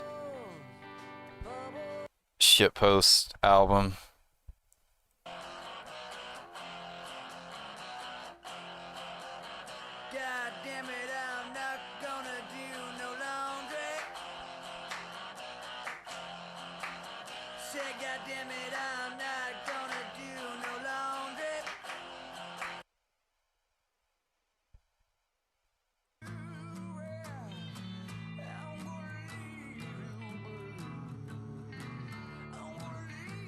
I'm not sure what I'm supposed to say about this.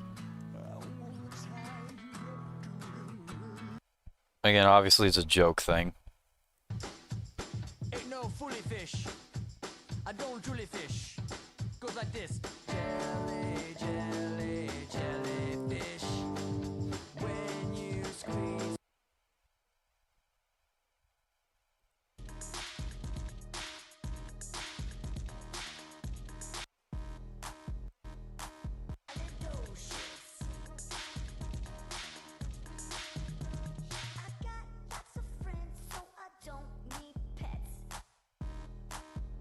And that is that. And now there's another track on it called Lockjaw. I guess it's also on Underground 8. It's just an instrumental though. I never heard this before. It's going in no opinion, but probably above the troll stuff, because it's not a troll thing.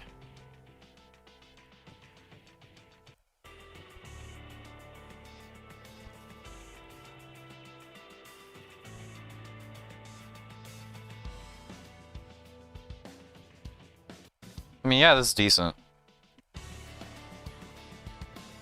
I don't really have an opinion because I never really heard it before, but still.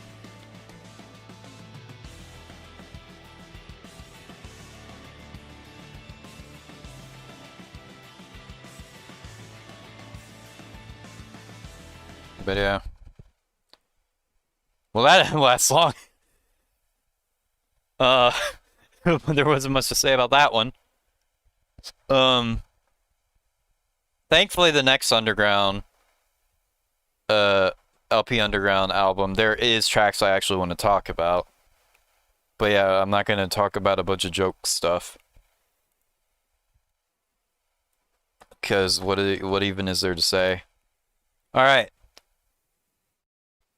New Divide.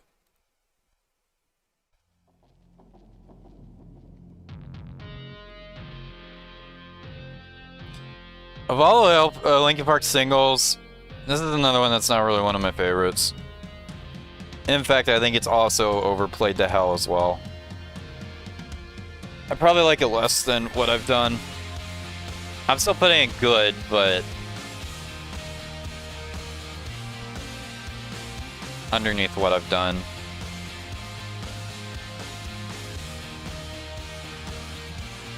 That one up all the time.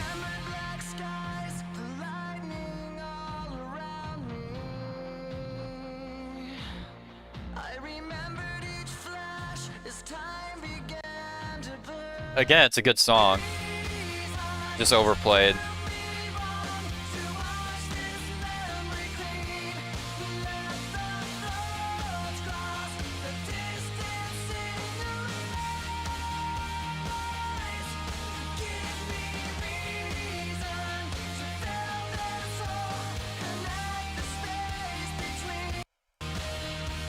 Yeah.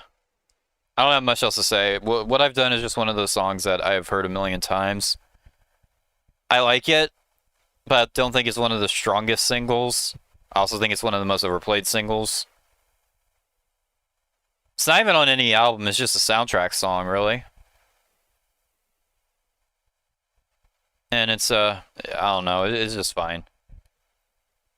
It's got good moments. I like the breakdown section, I guess.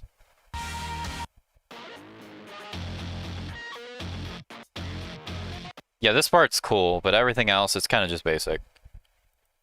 Alright. Now we move on to LP Underground 9. Actually, there's actually tracks on this that I can talk about. First being A6, not A.06, like on Underground 2. I guess original long version, yeah. I think I played this on stream once, did I? There's a version with Mike on vocals, but it's all the way up here.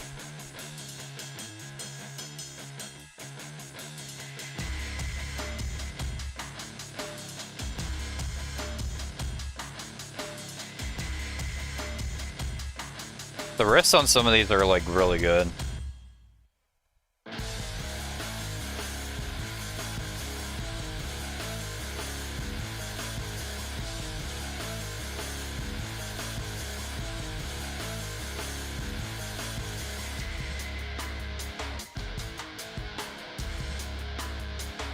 I don't know what my dilemma with like obvious instrumental tracks, like songs that are meant to be full songs but just end up being instrumentals. I put A.06 in no opinion because it's like super short. This one's like a full length though.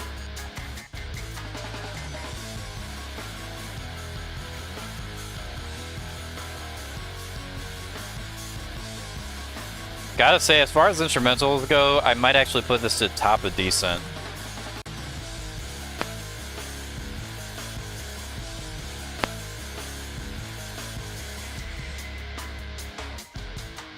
And the reason I might do that is because A6 is just this, except with Mike's vocals.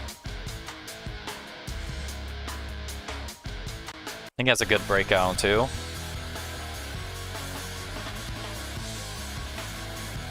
Instrumentals too. Literally everything that's labeled on the wiki. Everything counts.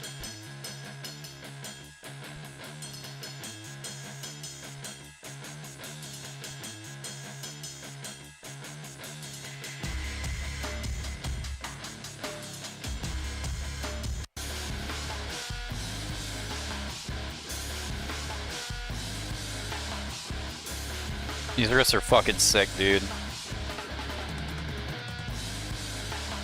Again, I'm not... I think I'm gonna put the version with Mike higher. Yeah, I guess I could rank this because, like, I actually think this kind of slaps. Even though it's just an instrumental that's obviously supposed to have vocals.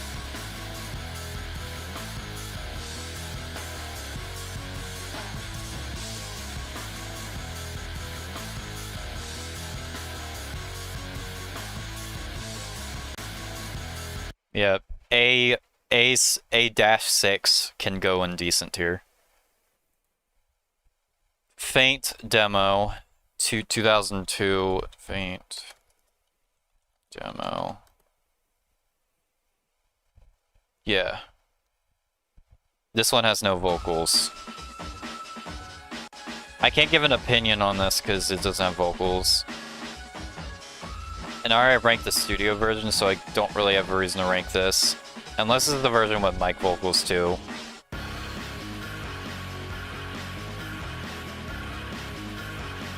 It can go with 8.06 in no opinion.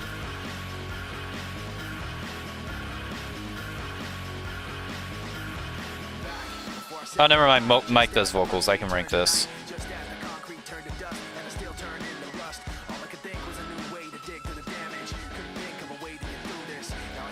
I'd probably seek this out over Technique and High Voltage, I'm not gonna lie.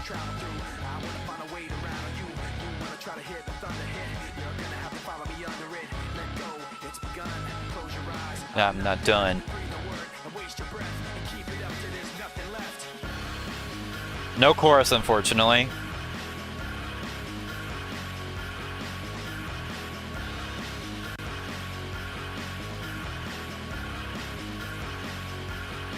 Sad by myself demo.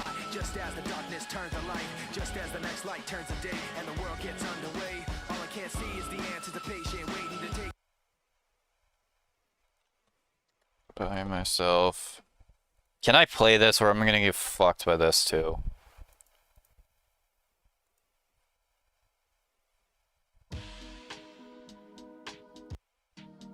Oh, this is another one of those. Oh, it's part of the song samples demos.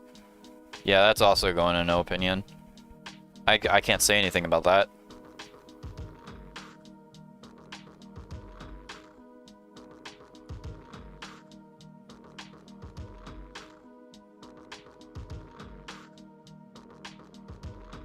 I mean, we already ranked the studio version of By Myself. I don't need to rank this. And I believe there's another version that's in the Hybrid 320 I can rank. Yeah, Super Zero. Yeah, not bad. Alright. Not much to say about that though. Fear, leave out all the rest demo. I don't think this has any vocals or anything.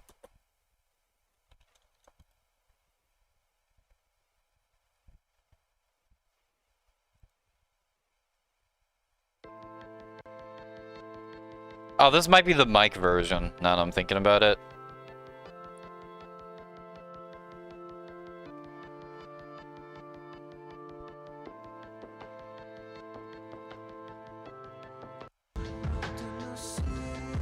Yeah, it's just a mic version.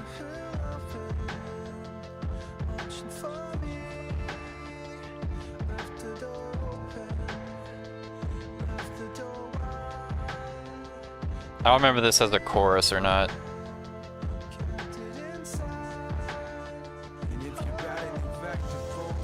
It also has some verses.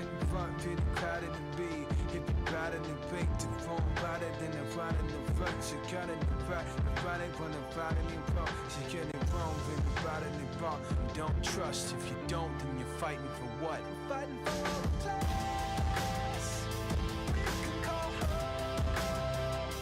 Oh, it does have a chorus. Yeah, it's like half finished. I'm not ranking that. It's like half finished.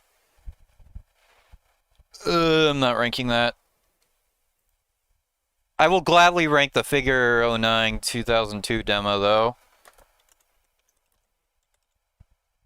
Demo 2002. This thing is...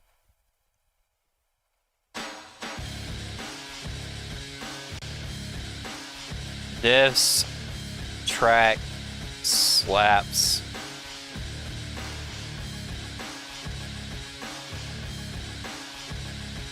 Only unfortunate part is it doesn't have Mike's vocals.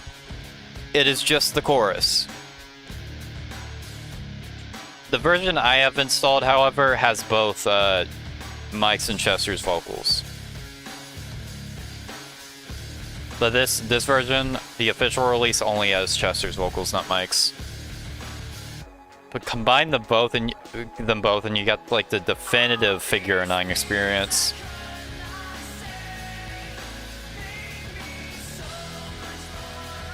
I like this chorus better than the studio version.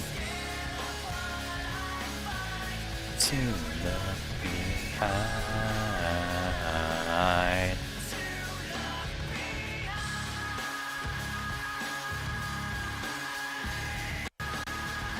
And then the bridge. Okay, Mike's in the bridge, but that's it. I don't know where to put this because it doesn't have the verses.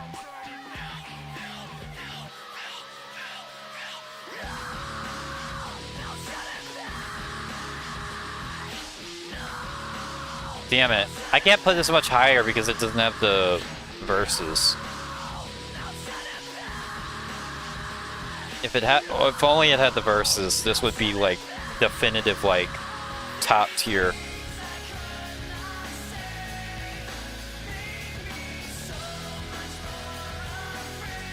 It's so good.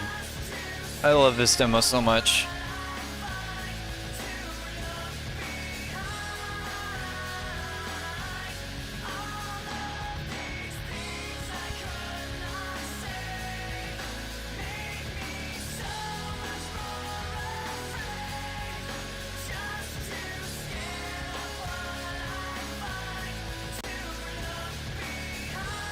Genuinely fucking...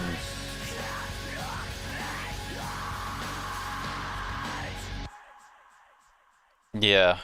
Again, the only gripe is it doesn't have the verses. I thankfully downloaded a version that has the studio verses mixed in with the demo, but the actual demo itself doesn't have the verses, so it's like not even fully finished. I can't rank it but so high as a result of that. I will put it on the same tier, but slightly above the studio version, because I think the chorus and the bridge is much better on the demo. But, again, it just needs that extra... If it had the extra Mike verses in there, then it would be fucking... all the way up here somewhere for sure. But, yeah. If I'm gonna listen to this, I'm gonna listen to the... demo. The studio mix with the demo. Alright, but still, fantastic. Stick and move, runaway demo. I think this is the duh. As I think that's all this is.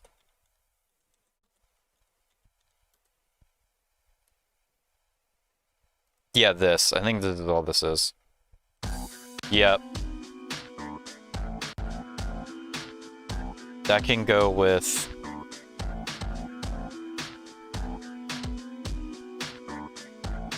They can literally just go with, sad. Just above sad. So I think the groove on this is better.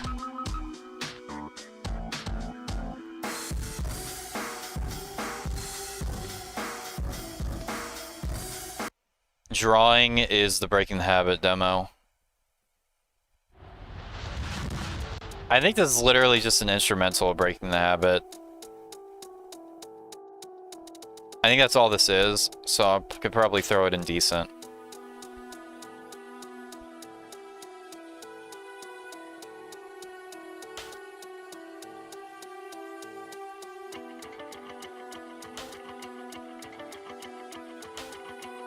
Yeah, I think that's all this is.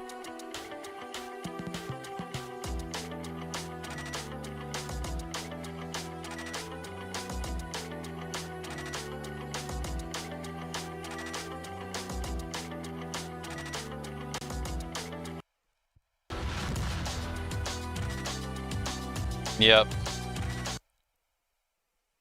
Alright. Now we move on to Drum Song, which is the Little Things Give You Away demo. I don't remember if there's much of anything to this or not. It's long, so...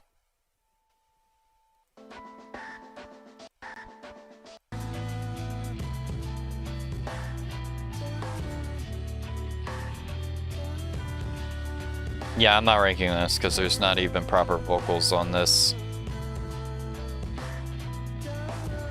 I can go with Fear.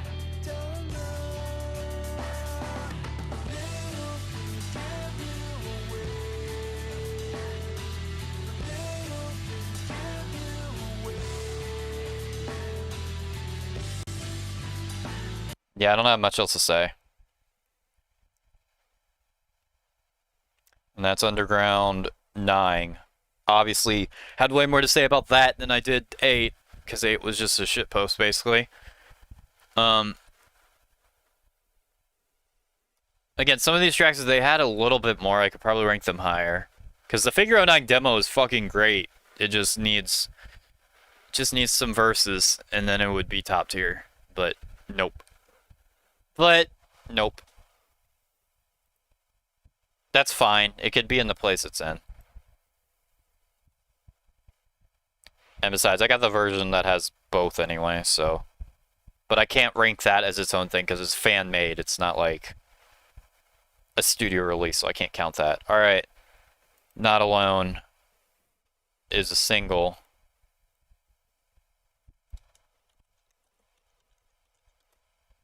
I don't have much of an opinion on this one, to be honest with you.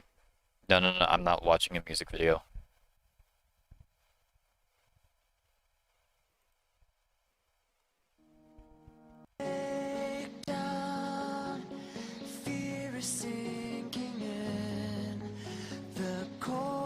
I don't have much of an opinion on this one. It can go at the bottom of decent.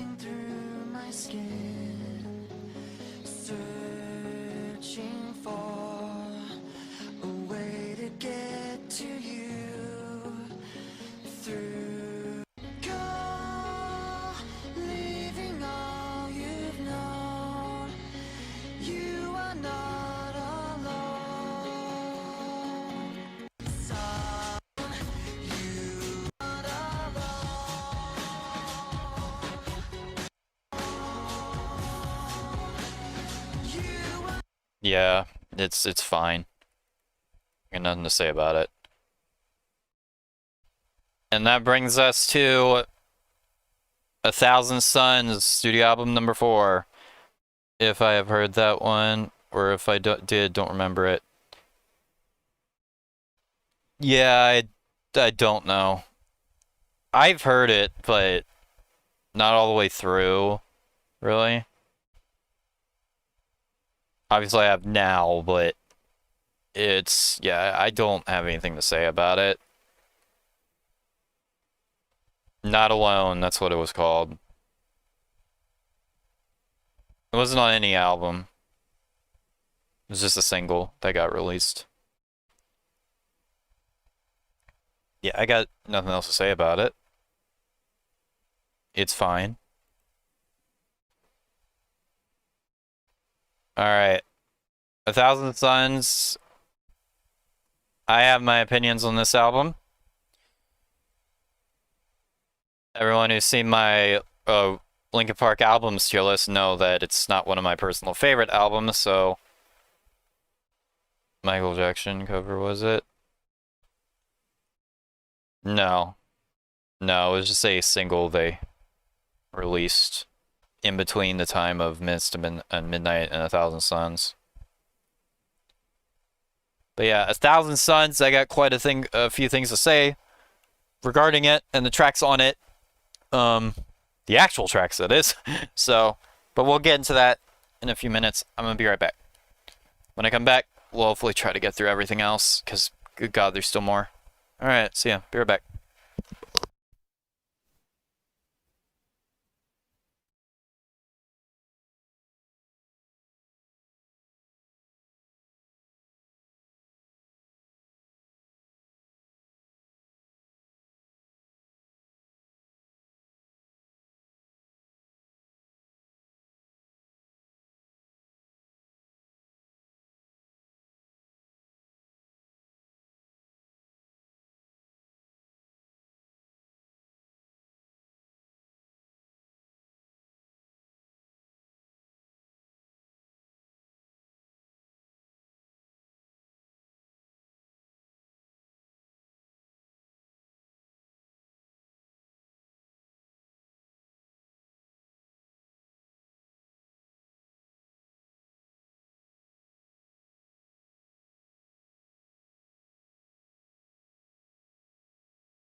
Alright, everyone, I'm back.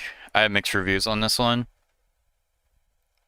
What, Not Alone? Yeah, that one's fine. I don't really have much of an opinion. It's okay. Alright. Now we get into 1,000 Suns, which I've gone on record to say is, at least of the main studio albums, I have not listened to Recharge, which I hear is the worst album overall. Of the main studio albums, 1,000 Suns is easily my least favorite.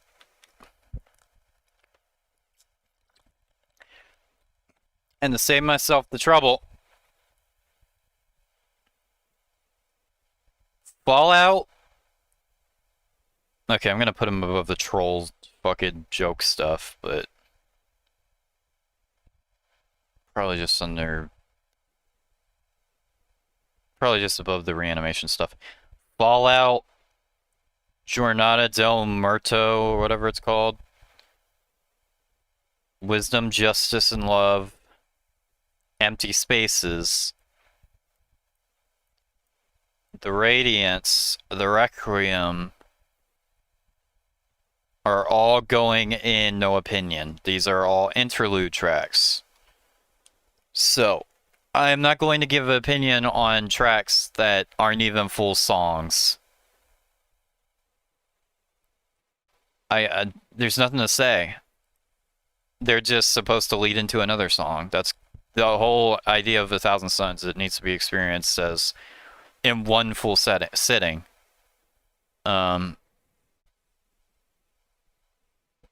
Going track by track, it's kind of difficult to really judge it.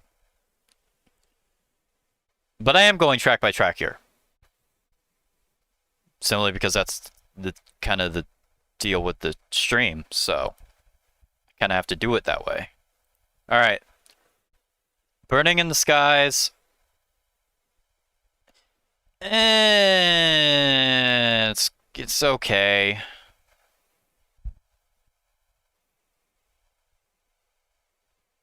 It's on the same tier as it Not Alone for me. Burning in the Skies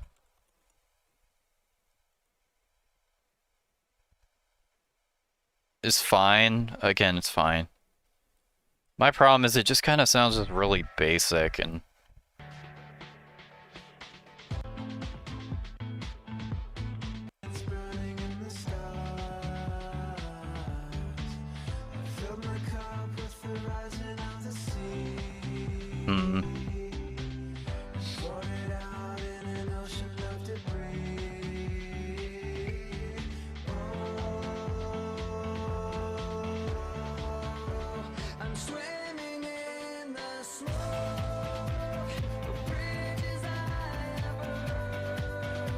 yeah.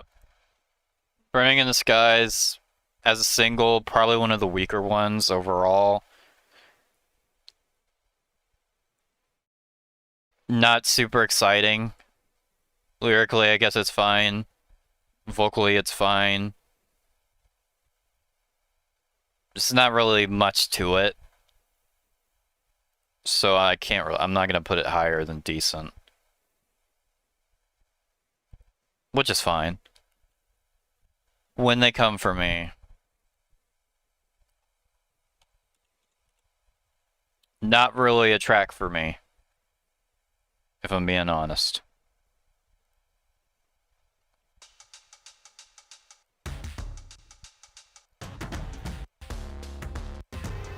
I think its vibe is interesting.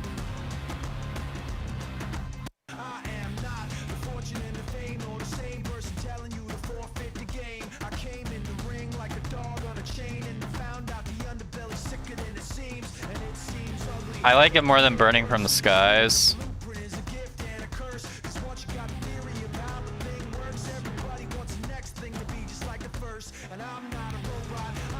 I even like it better than In Between.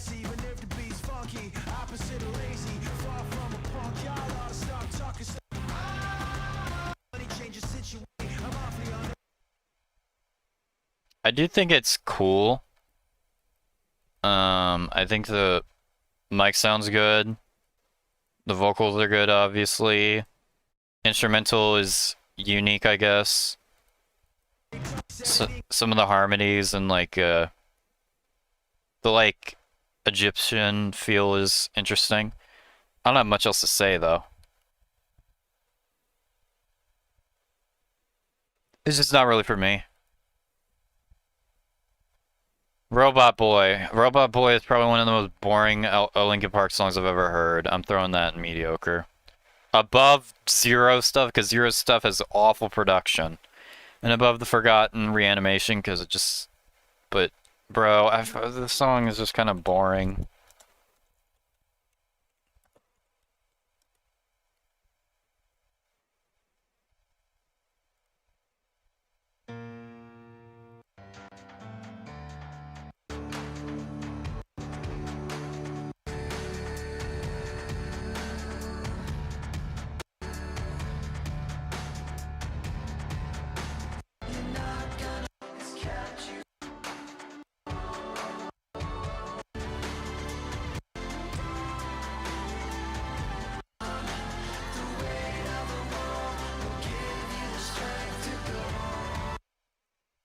I mean, I guess it slightly picks up towards the end, but not by much. It's 4 minutes of just mediocrity. It's really boring. Nothing about it is all that interesting. Yeah, I don't have much else to say about it. I just think it's very boring. That one kind of grew on me. It's fine, I just find it boring. It's not objectively bad. We haven't even reached any objectively bad songs yet. But still. I just find it really boring and does nothing for me. And that's all I can say about it. Waiting for the End, on the other hand, man oh man, is this song fantastic. I love this track. I do not want to play the music video.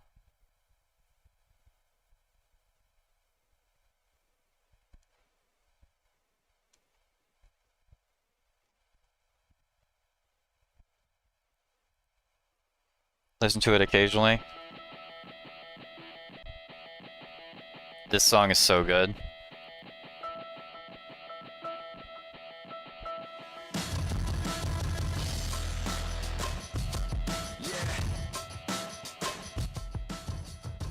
This compression on this upload is kind of bad though. But I'm not playing the music video. This song is amazing. It's going in a great tier for sure. What did I rank it on the original list? Or did it not make the... It didn't make the top 25. It didn't even make the honorable mentions. Now this shit is like up here somewhere.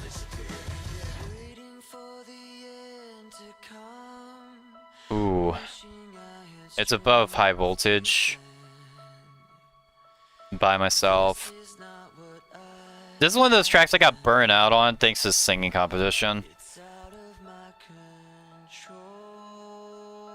But man, it's gotta go up there somewhere.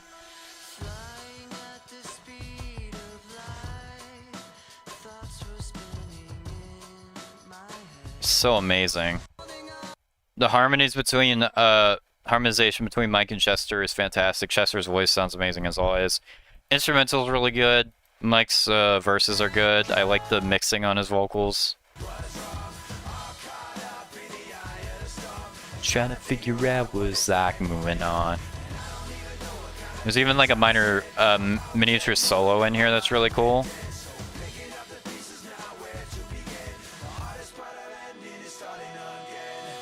If it wasn't for how overplayed this song was for me, I'd probably have it higher. But smack dab in the middle between Figure and Nine and Don't Say, I think is good.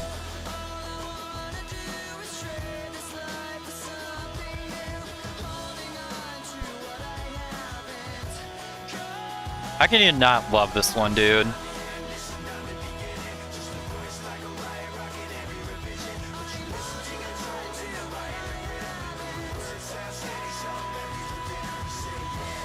Oh, we got a interesting one coming up.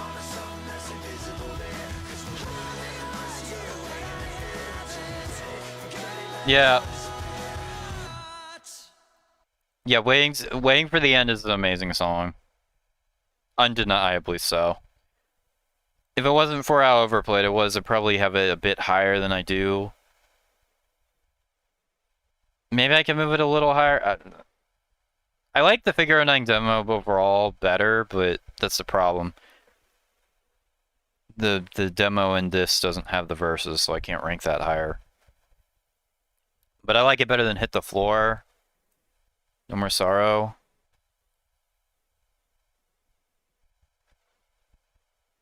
I might leave it just under Runaway, though.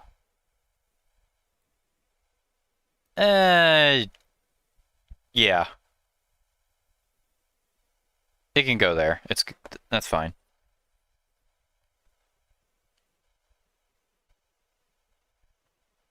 Alright. Blackout. What was at one point my least favorite Linkin Park song?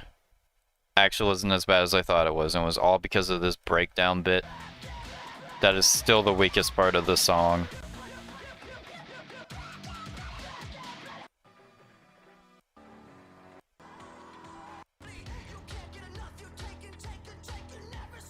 But yeah, I don't actually dislike this one now.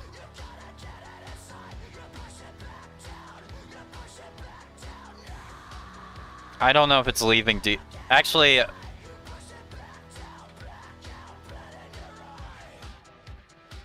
I probably put it just above Hands Held High because it's a little more fun.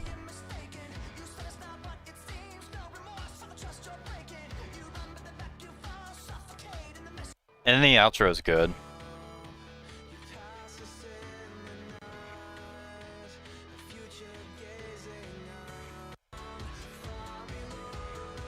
Yeah, the outro is actually good. Again, it was only this breakdown part I hated. That was the only snippet I heard for years before I actually listened to this album in full. So I never liked that, so I always thought it sucked as a result, but no, it's actually not that bad.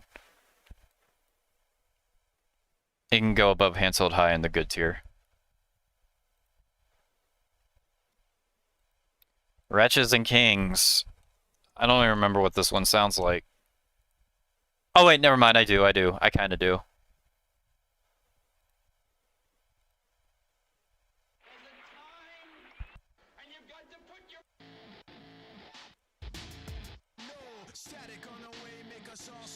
This is another song that's not really for me.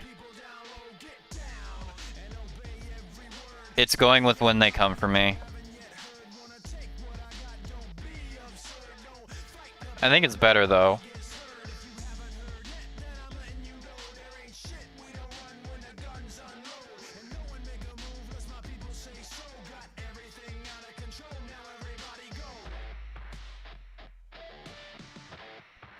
And I think Chester has a part.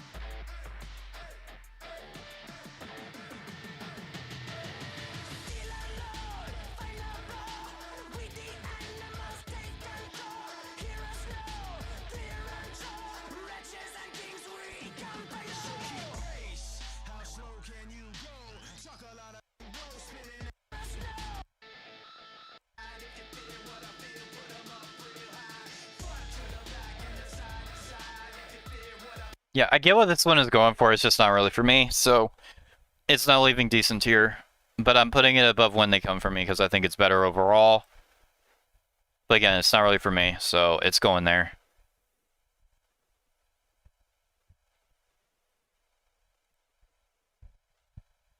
Iridescent is great.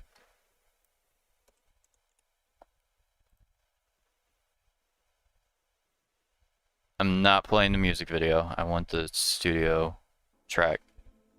Kind of political message, yeah.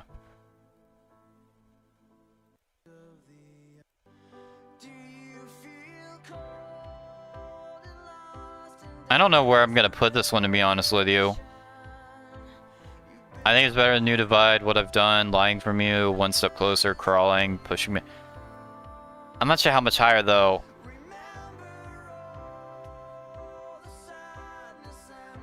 Probably like it better than Little Things Give You Away.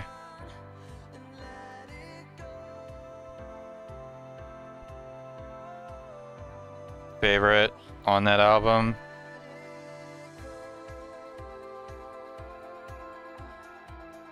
It's definitely one of the strongest, I'll give it that.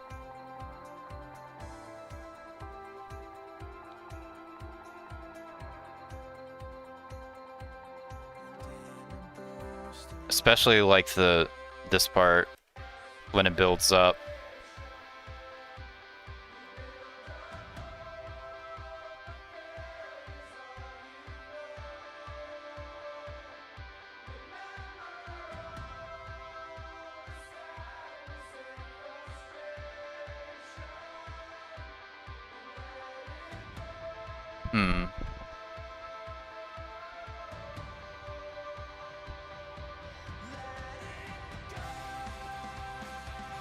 Damn, this track is good.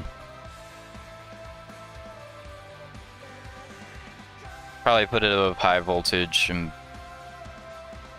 maybe by myself. I don't really seek it out either, that's the thing.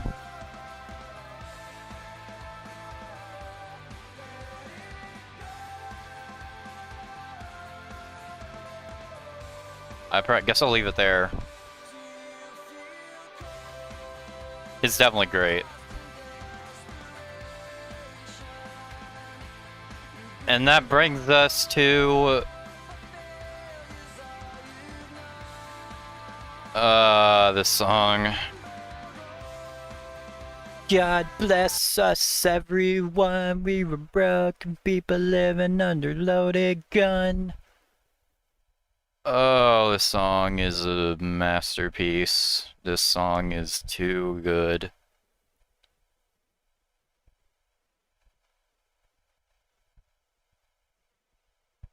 Catalyst.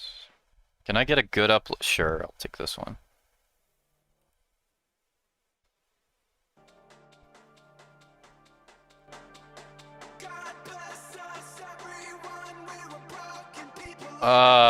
I think in my original list, this was like in the top 10. Yeah, it was.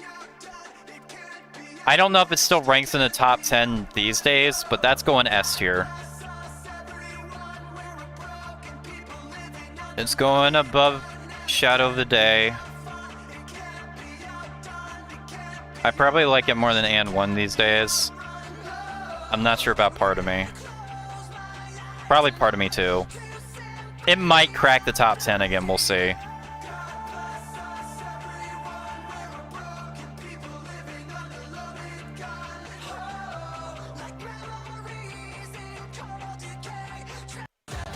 The best way to experience this song is just to listen to the full version, not the single version that shortens it.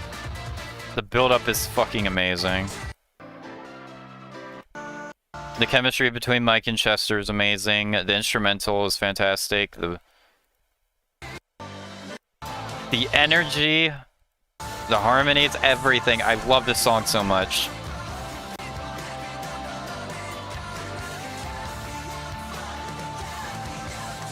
Yeah, the Catalyst remains in the S tier.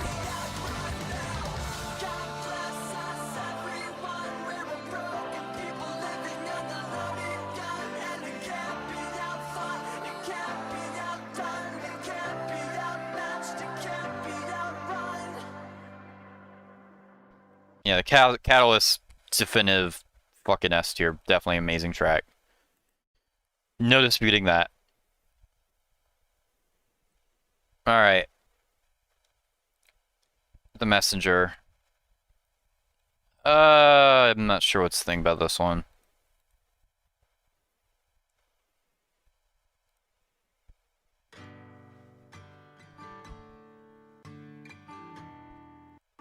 Cut off from this cruel world. Your instincts tell The vocals are great. But everything else...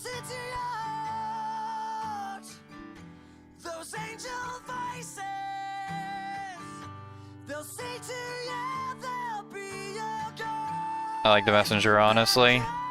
I like it too, but...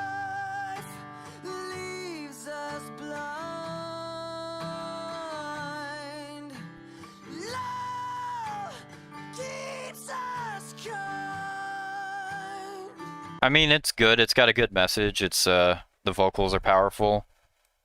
This is not enough going on for me to want to put it higher, so I'm gonna put it there. It's better than Wretches and Kings.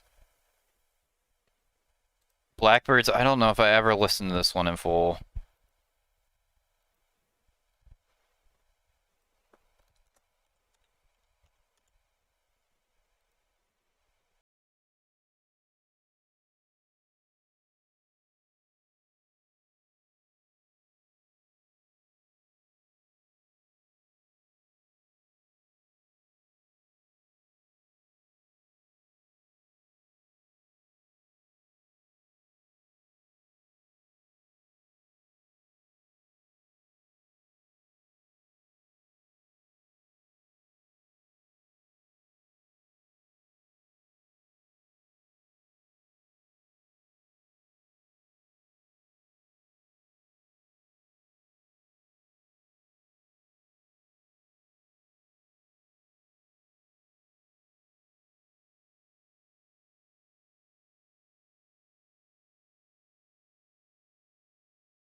And I shake from the hell that the habits bring. Lay the sick ones down. The swallowing me.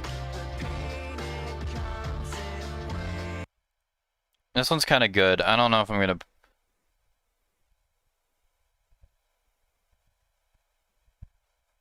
I would probably enjoy it more than Hansel I, honestly. I'm gonna put that in good. Alright, now we move on to Underground X. Underground X, what was,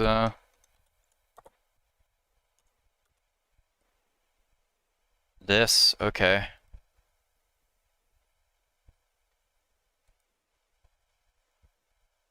Unfortunate. What is this? Blackbird's heads me. Yep. That was better than I thought it was going to be. Again, I didn't remember much about that one because I rarely ever seeked that one out, but it's actually pretty good. I definitely think it's better than Hands Held High, and that one's in the good tier, so fuck it, I put it in there. Alright, what is this? Unfortunate. Some of these demos I do know from Underground X. Like, What We Don't Know. Pretend to Be. Cole, I'm pretty sure, is just some hybrid theory stuff. Yeah, it says it right here, 1997. That's definitely a hybrid theory.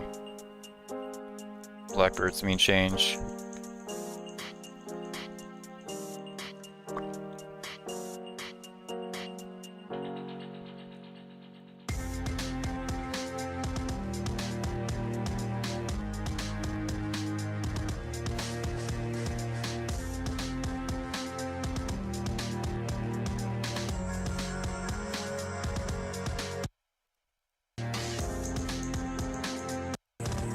Interesting.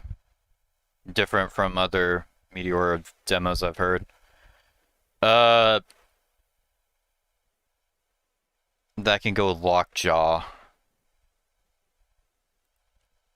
What We Don't Know. I know this song. This song's actually kind of good from what I remember.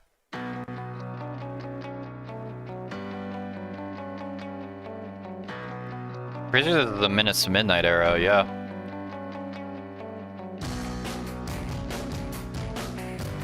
Can I not bleed out my eardrums? If everything would just stop, then maybe I could let my thoughts. If everything would stand still, Yeah, let me turn off the boost, otherwise I'm gonna blow out speakers.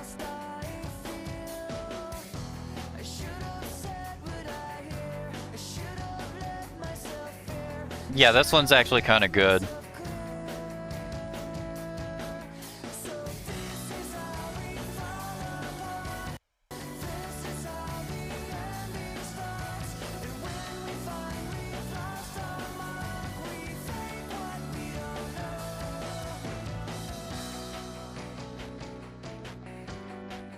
I think I put it super high, but probably above what I've done.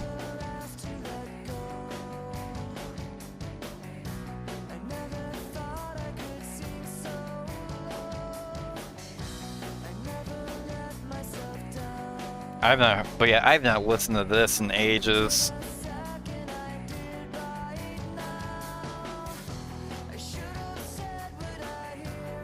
But again, it's like really good.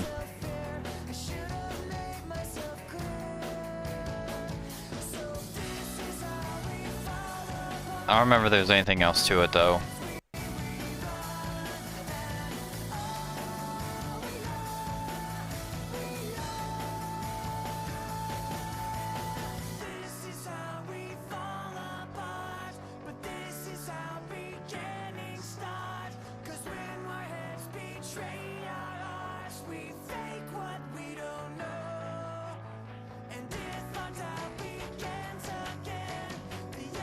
Yeah, that one's good.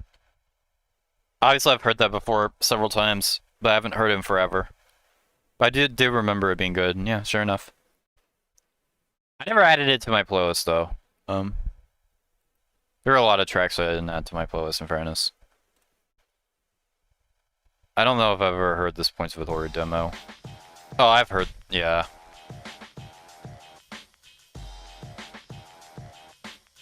Another sample demo. You can go with Stick and Move and Sad, but above both of them, because Points of Authority is the better song. And that's kind of it. I can't say anything else, it's just another instrumental demo. I have not begun. I don't know if I've heard this, actually.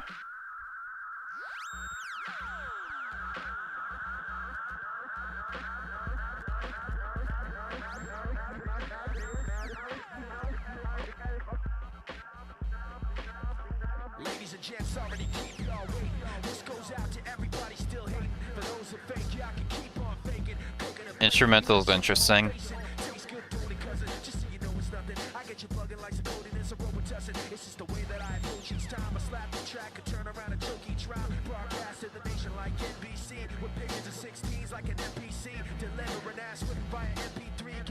Say Godsmack tomorrow. Yep.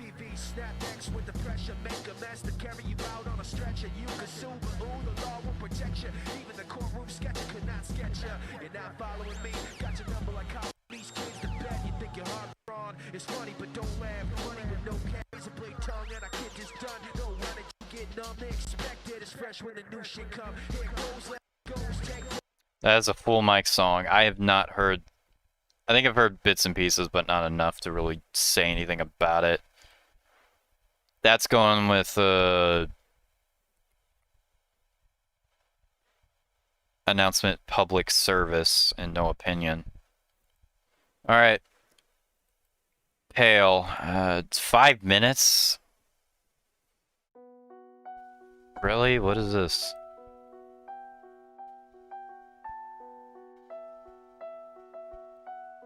I recognize the piano.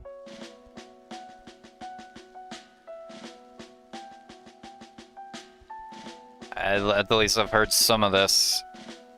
Is this like an actual song?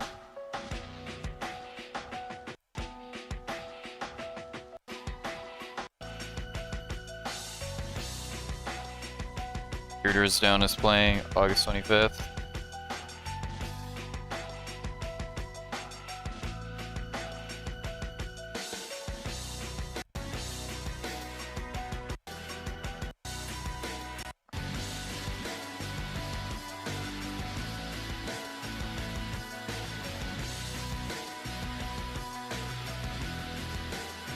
And it's just an instrumental? Okay. That can go with drawing indecent.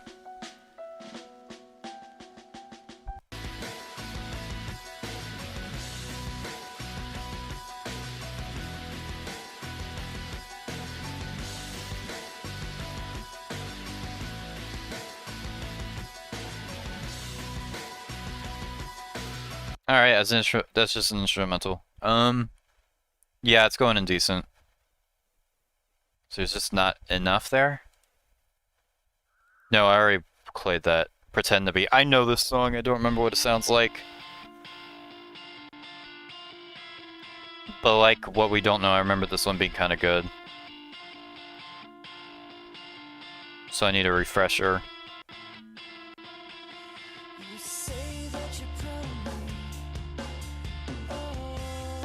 Oh, I remember this one. Yeah, that's another good.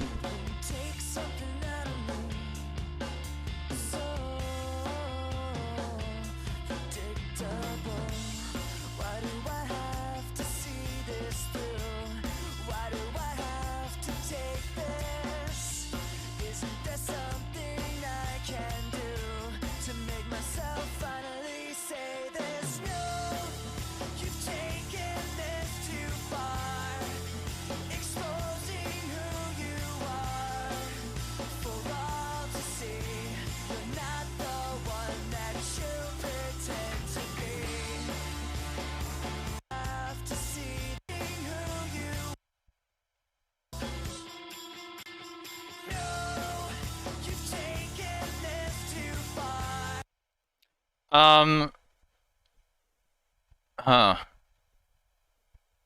I don't think it's as good as what we don't know.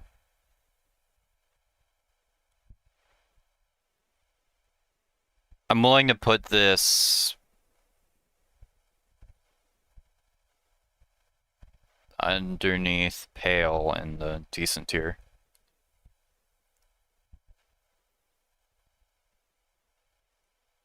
Not the biggest fan of the mixing. And that's all I have to say about it. Divided. I don't know if I've ever heard this.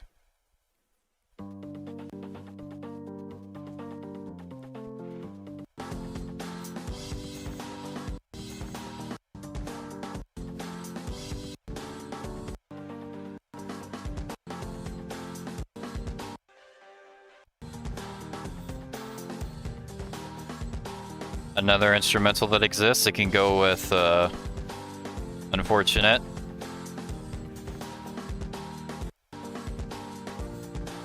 Alright, that's fine. Alright, what is What I've Done Mike Shinoda remix? I've never heard this.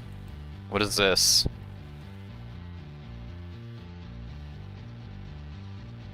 What is this?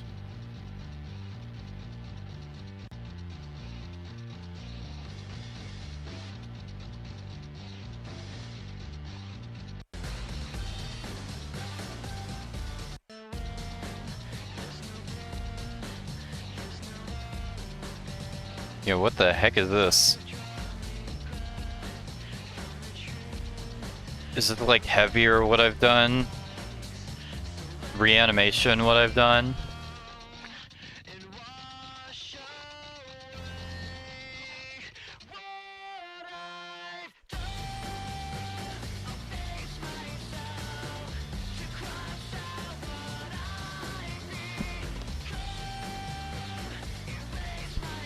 Yeah, it's basically like...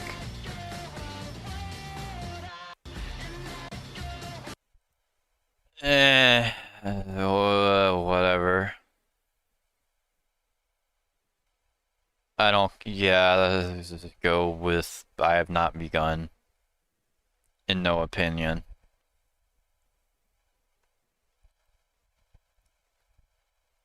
Cole.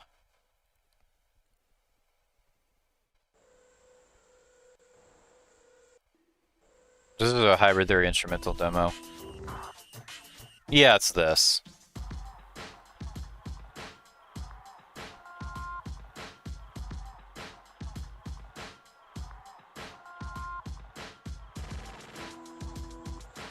It's a little cool sounding, but it's still going with the others.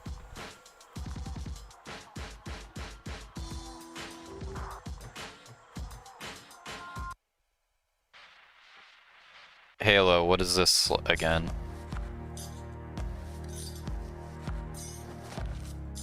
It's a Meteora demo.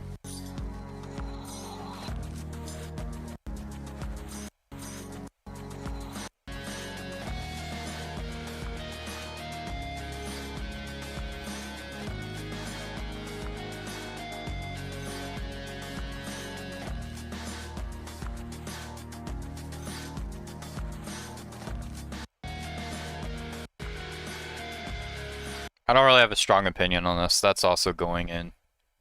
No opinion with Cole. Probably above it. Probably above Lockjaw too.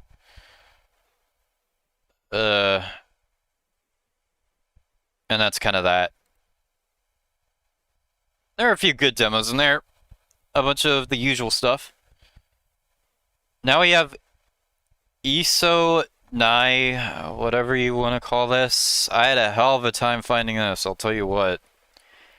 There's also this song called Payo Respects, but I couldn't find that, so I didn't put it on the list. It exists somewhere, I'm not sure where. I think this is a charity track that was released on a website or something.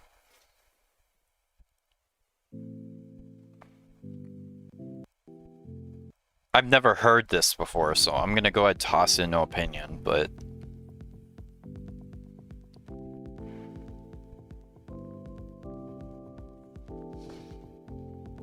can go with... Where do I throw this? Probably there.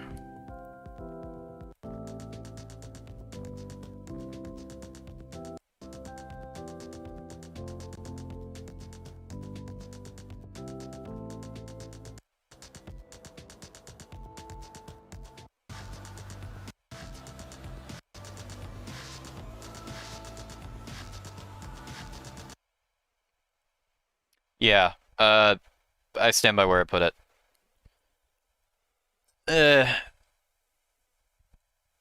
It's fine. Now we get into an underground album that I am actually very much familiar with, Underground 11. Now, LPU Underground 11 has many tracks that I actually really like.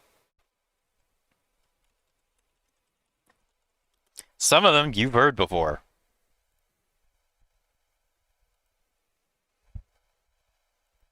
Opens up with Yo. I don't think I know what this is, actually. It's a Minutes to Midnight demo, though. Where do I put this? It's probably not leaving no opinion.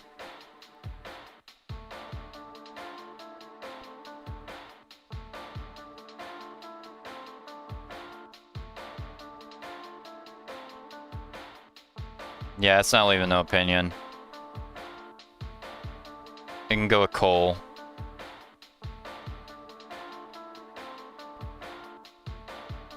Just under, probably. Underdivided as well.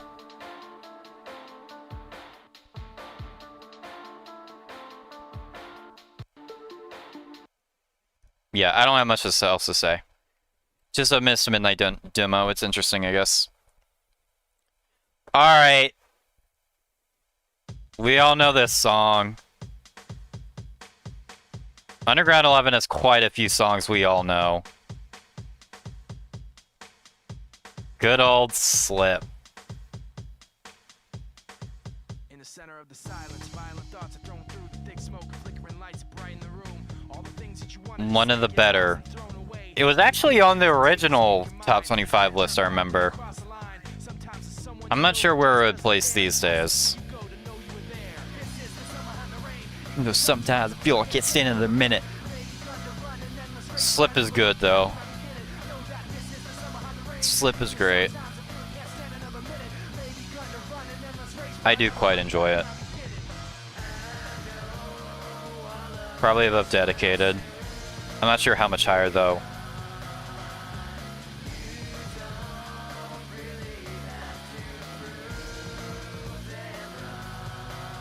Probably there.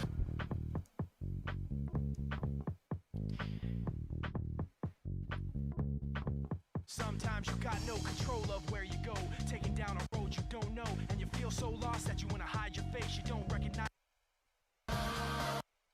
We'll say it doesn't really sound that much like a Linkin Park song.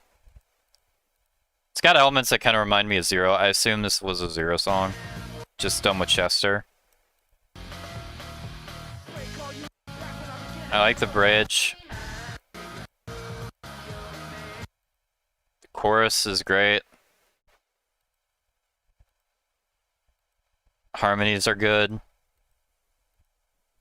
The overall sound of it is good too.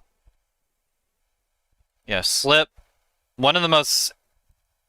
Definitely one of the most distinct and defining demos out there, really.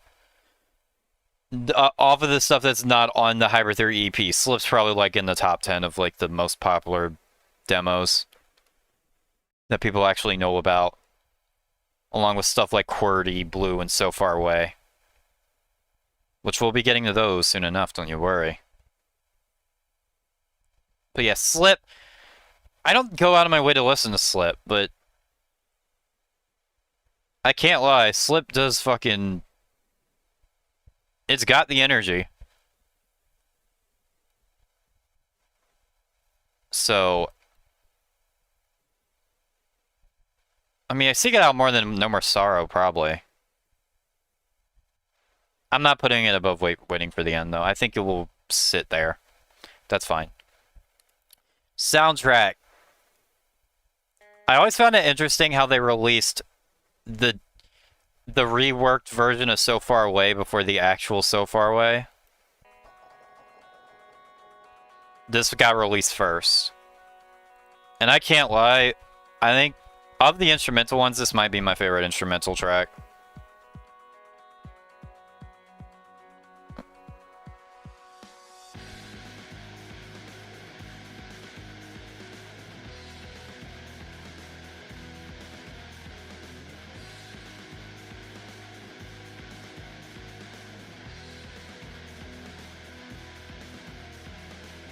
I'm unironically gonna put that up here somewhere.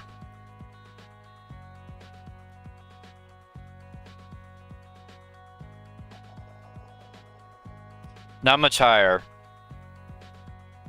but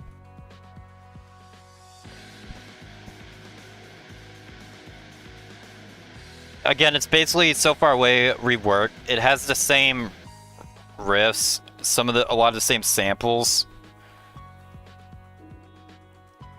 So, yeah.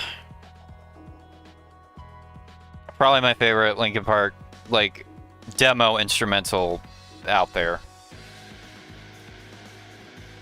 Probably because it reminds me so much of So Far Away, and So Far Away is amazing.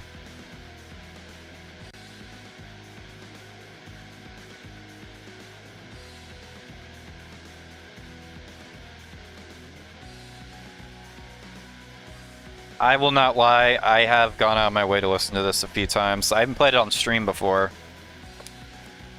Of the demos that got released on Meteor 20. Meteor 20 is the reason why I actually started paying more attention to this one.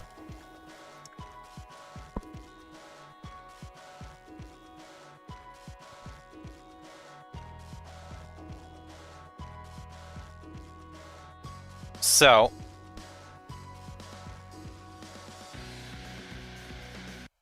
yeah, you get the gist. Soundtrack. Probably my favorite Linkin Park instrumental demo out there. Unless there's another one later on that I'm forgetting about. Moving on. The Untitled, the NDN demo.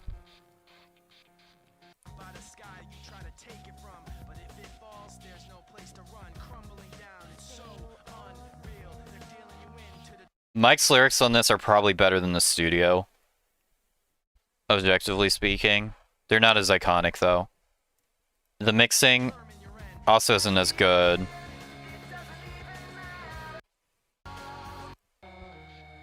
I kind of like this quiet part, though.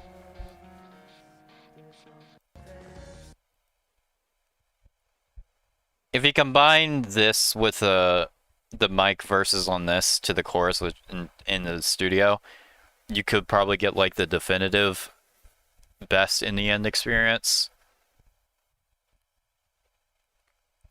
So, but the mixing kind of holds this back. I will never go out of my way to listen to this ever, so.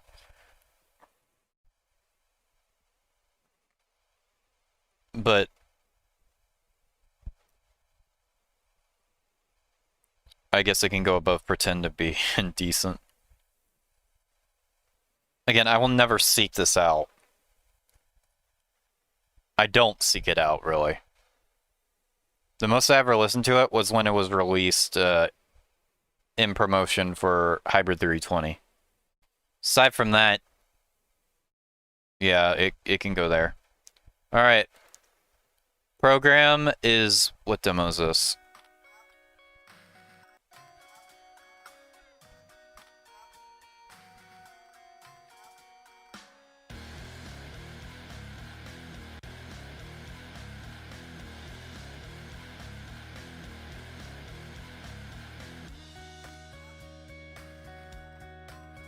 I don't have much of an opinion on this demo.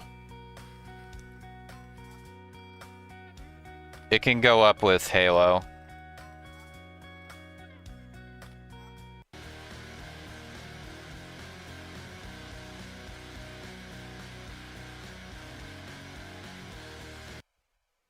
Bang 3. Another one of What I've Done demo. I assume there's no vocals on this.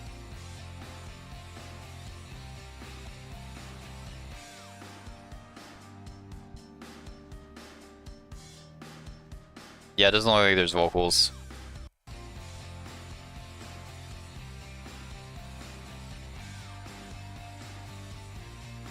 I mean, it's literally just the instrumental, the studio version. I guess it can go with the Breaking the Habit demo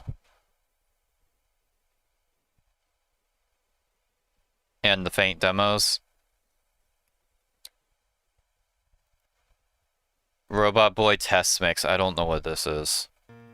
I've never heard this.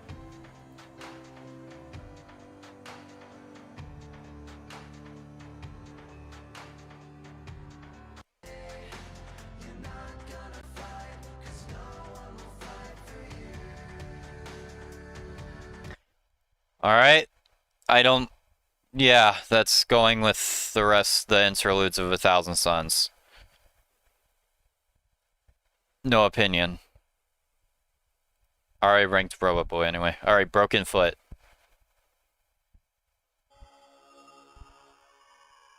Not to be confused with Healing Foot.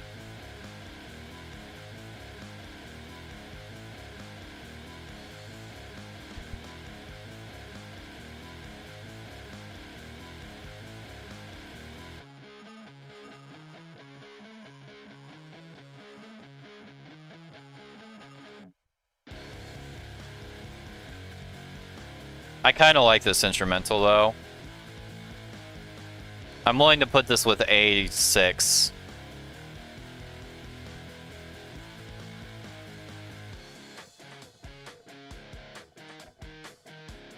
Yeah, I'm gonna put this with A6.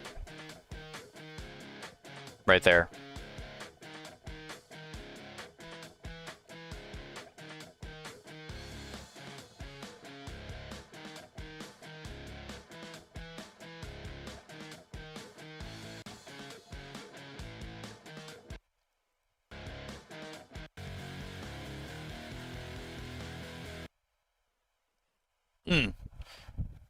Yeah, I'm pretty sure Broken Foot is another demo for Healing Foot.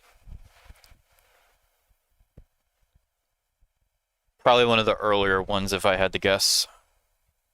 Because the riffs don't quite sound the same as in Healing Foot, but the vibe of the track, all of that does sound very similar. But that's kind of it.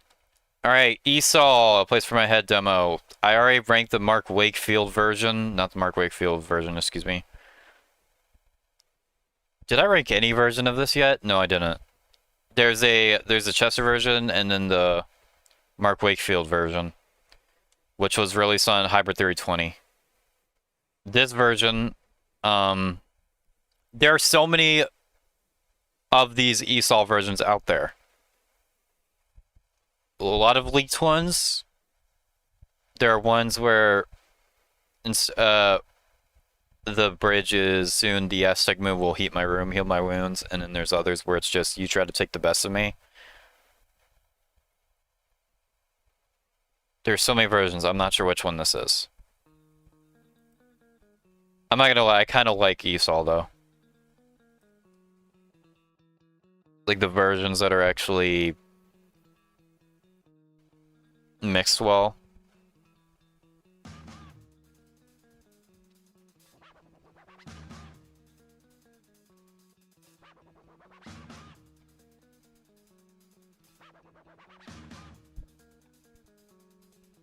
Riding with the head full of buckets of red, and what it says still stuck in my head. Through a bread, thoroughly bled, and led to the land of the never come back. Smaller than a thumbtack, and it never run from that. Thumb planted to his eyes, rising over the horizon. Wonder what version this is.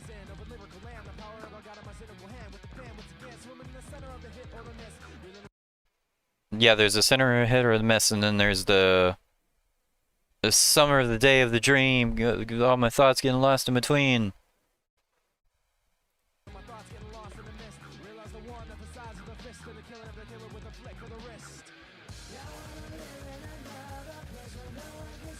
And I live for them.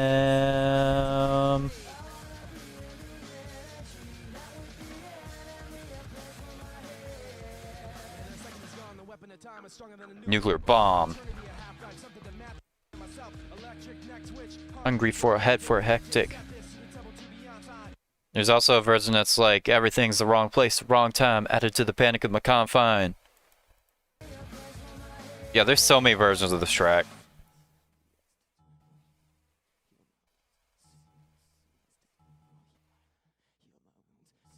Yeah, this is the Aztec Moon.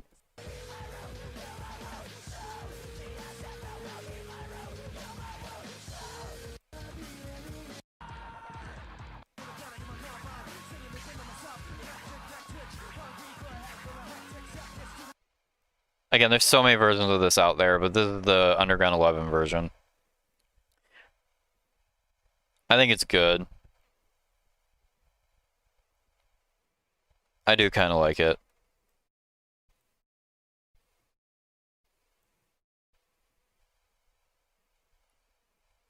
So I'll put it there. I don't know if I'm gonna put it much higher. Actually, I might put it above the fucking reanimation stuff, and I'll leave it there. All right. Now for the last track on Underground 11. Everyone, we all know this one, dudes. We all know this one. Everything is my fault. But where does it go is the question. I'm inclined to put it in great.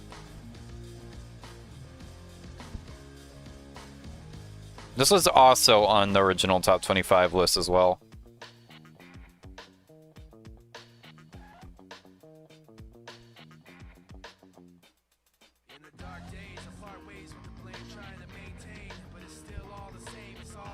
Blue is so good. With a tear stain. Above bleeded out. Little things give you away. High voltage. Honestly, I don't have the same amount of attachment to Blue as I do Slip. I'm inclined to put it just under by myself.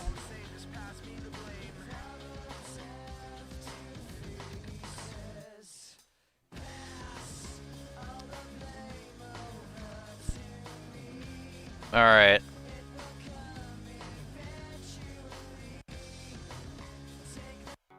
And obviously the ending, which inspired crawling.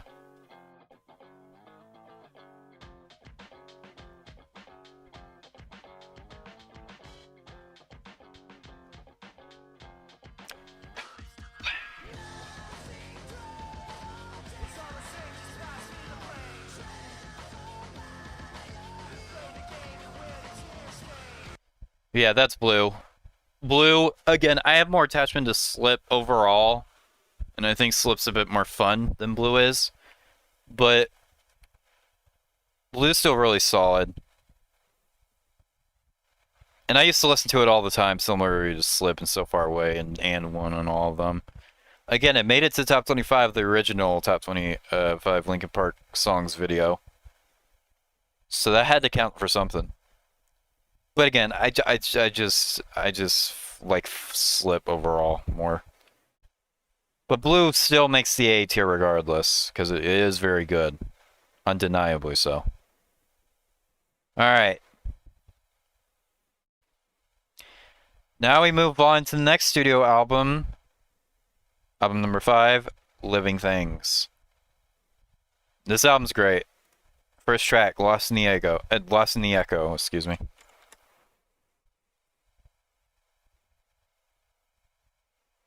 Sure, I'll play the lyric video. I'm not gonna block for the lyric video, probably.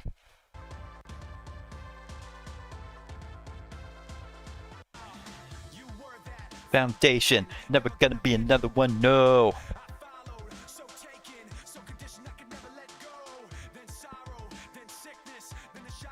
Yeah, man, this one's gotta go somewhere in great.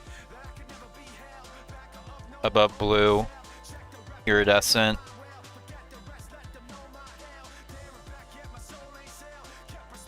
Above Figure 9, actually,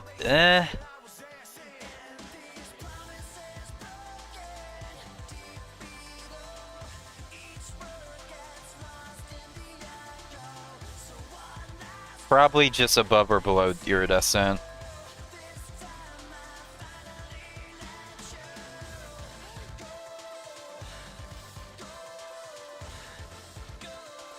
I think just under Iridescent. That's my will, that's my heart. Let me tell you how the odds can stack up. Lost in the Echo, great opening track.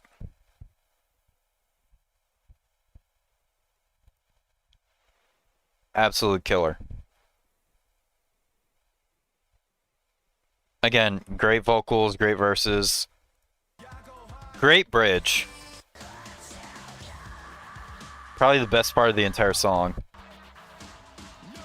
And the segue back into the chorus is great too. Like, again, great track. All right. In My Remains, bro. In My Remains. I rated this super high in the top 25 video.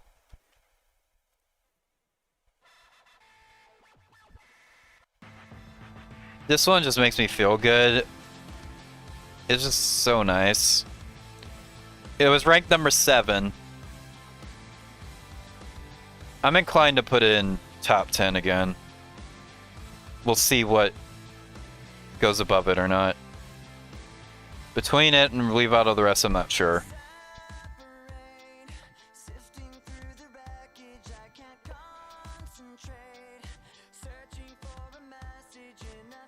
That's one of my favorite verses.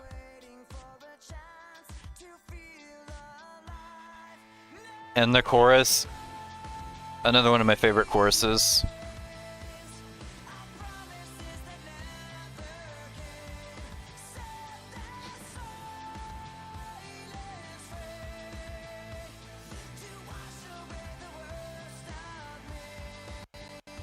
And of course the bridge.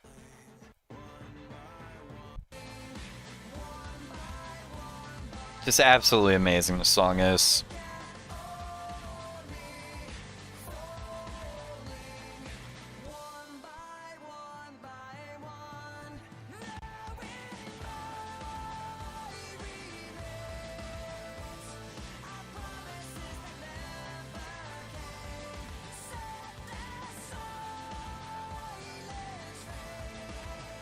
Yeah, just absolutely fantastic. I'm not sure if it's going to remain in the top 10.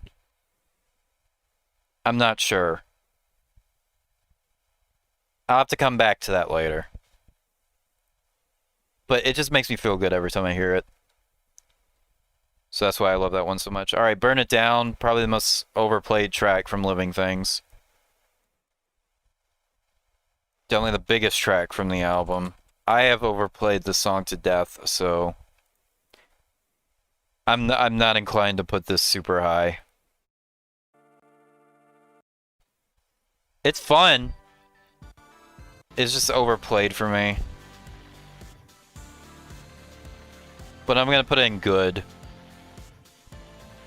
Above Lying From You.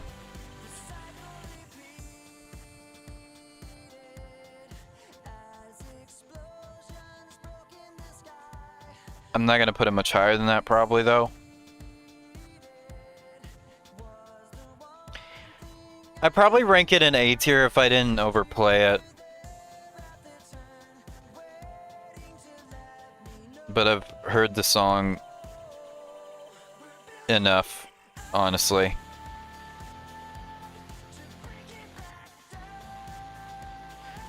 Oh god dang it.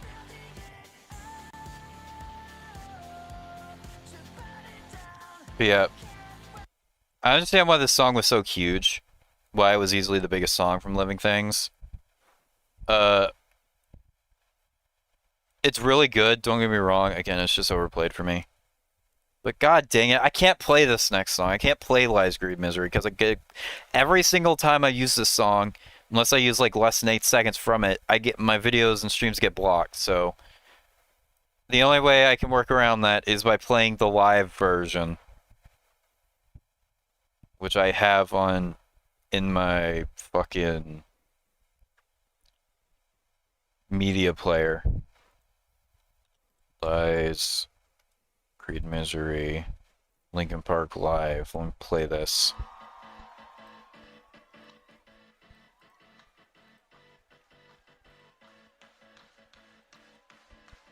This doesn't really give you the same experience now, does it?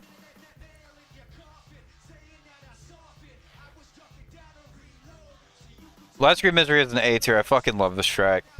I just wish I could actually listen to the actual song without my streams getting blocked.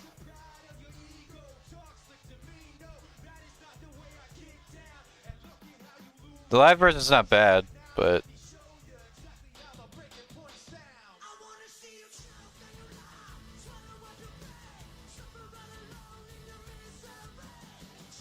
I'm inclined to put Lies Greed. What did I put it in the original? Oh, it only made it to honorable mentions. I think the reason before that was because I didn't want to get my videos claimed. Enough claimed. Fucking blocked worldwide. This song is so much fun. That's gotta go like super high. Well, not super high. Probably up with QWERTY and Across the Line, honestly. That's how fun this song is.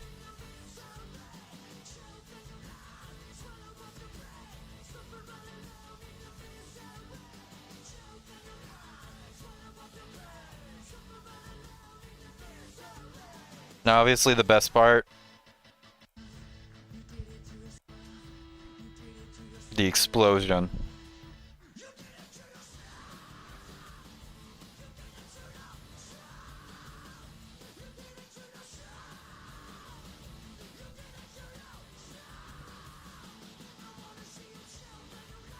I'm inclined to put it above QWERTY, to be honest with you.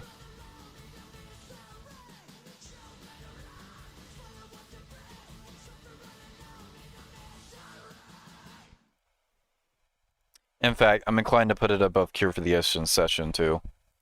Damn it, if only I could actually listen to this song and not have my stream blocked. Both this song and Guilty All the Same have, like, been vacant from my listening experience ever since I couldn't listen to them on stream anymore. And it sucks because they're so dang good.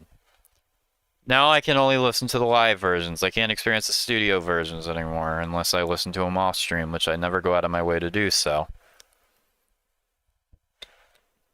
But I remember there was a time when I used to blast Lies Grew Misery all the time. Those days are long gone now, because every time I fucking play that shit, it gets blocked, so rip. But still, amazing track. I'll Be Gone, oh boy. Oh boy.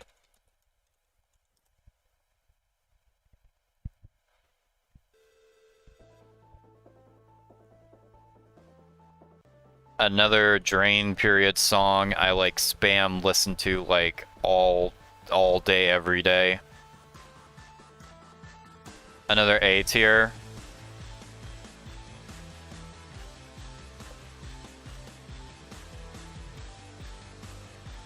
This one is virtually like left my rotation due to overplay. But having that said,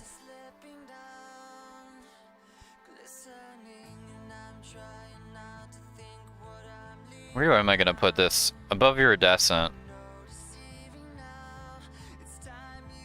But it's basically left my rotation, that's the thing.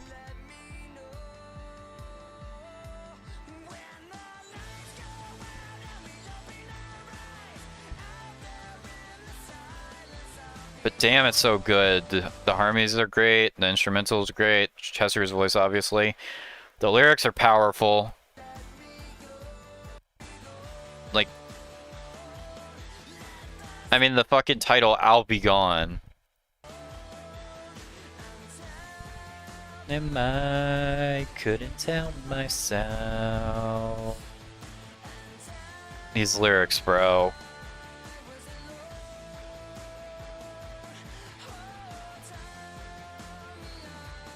God, I don't know where to put this.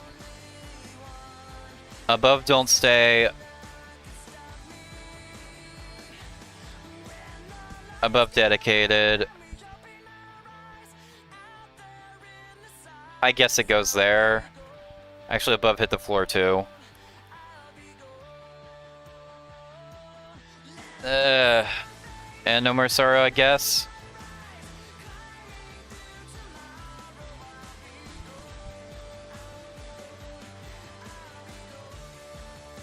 And in the end.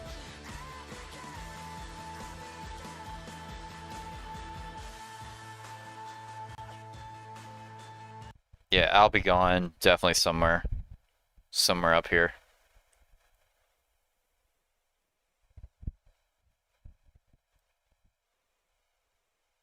Again, it's mostly left my rotation. I don't listen to it nearly as much as I used to.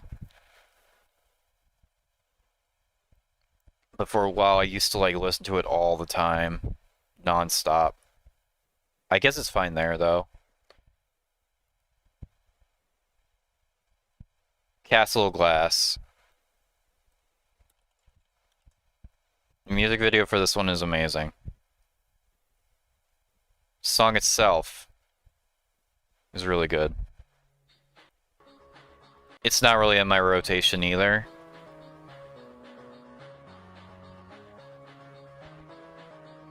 Listen to it without the music video. It doesn't really impact me in the same way. So I'm gonna put it just under Burn It Down in good tier.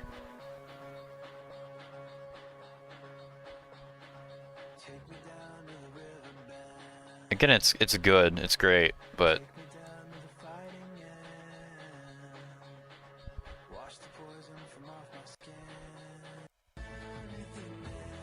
yeah. It took forever for me to add that one to my playlist. But again, it's very much a good song. Victimized. I have not heard this one in a while. I don't think. This one's really short. The precursor to not Lighting Up the Sky. A Line in the Sand.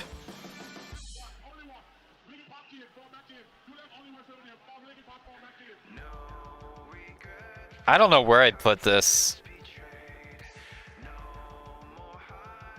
Again, it's like really short.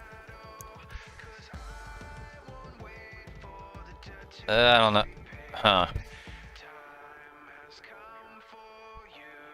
Probably just above Burn It Down, but still not leaving good.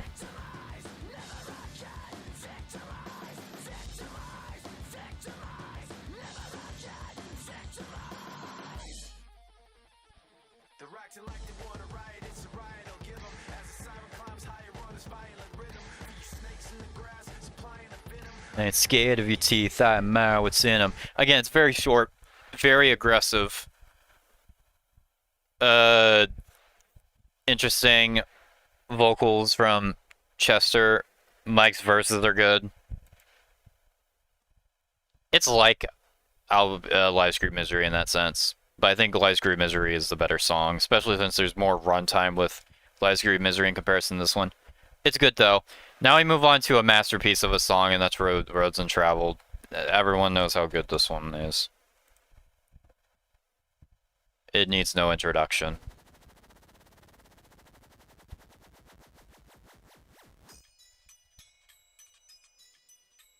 Probably one of the best soft Linkin Park songs out there. And the explosion it has is just amazing. Where did I rank this originally? Number 15, underneath Paper Cut.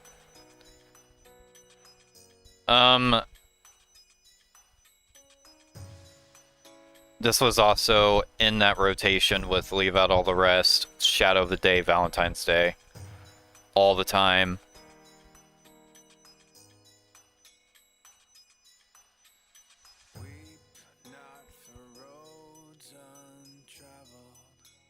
It's definitely got to go to S tier, though. Where exactly? I'm not sure. This is one of the most fun ones to do in a jamming stream, by the way.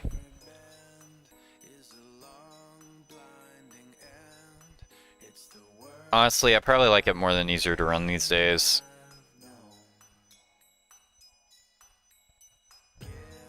Valentine's Day depresses the fuck out of me. Roads Untraveled I can actually listen to. But I'm not sure which one I would rather put on. Let me just cut to the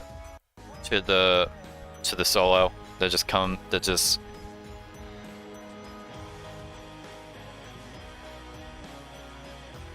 I like how one verse is Mike and then the other is Chester. And obviously they come together for the chorus.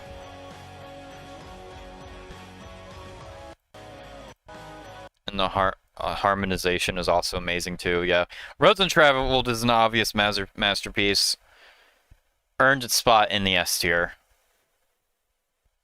I'll have to figure out some of this other stuff later. Because I think we're probably going to run short of the top 10. I could be wrong though. Skin the Bone, this one's fine. Living Things has a lot of amazing tracks, but a lot of weird tracks. This one's okay.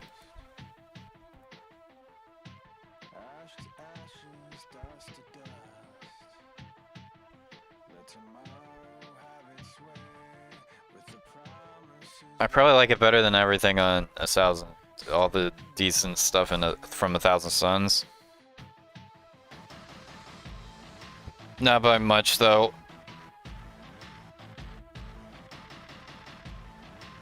I'll probably put it above Wake.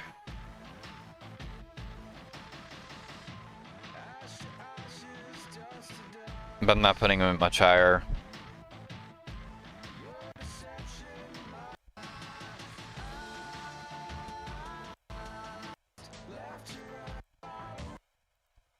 It's got an interesting sound, I guess, and the vocals are good. Back and forth between Chester is cool.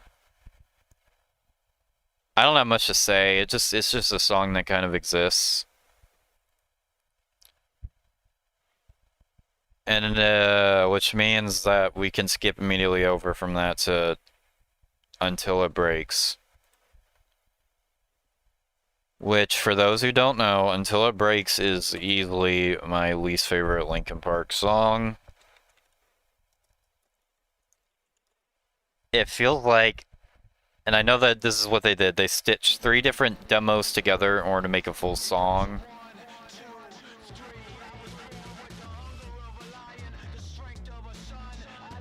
Yeah, I'm sorry. This ain't for me.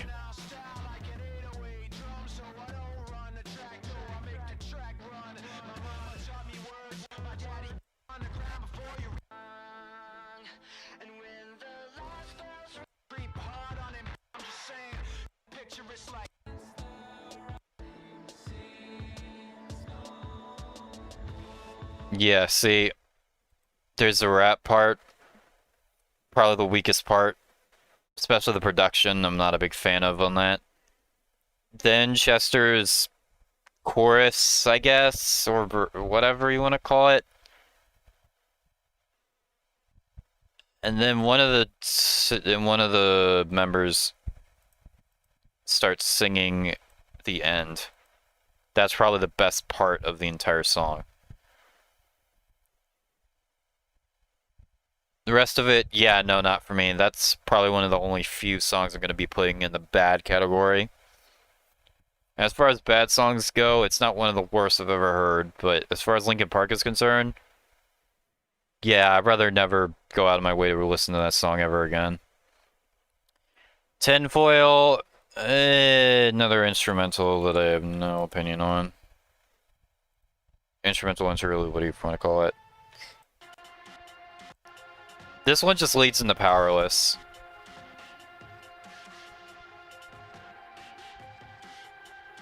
It can go with Wake.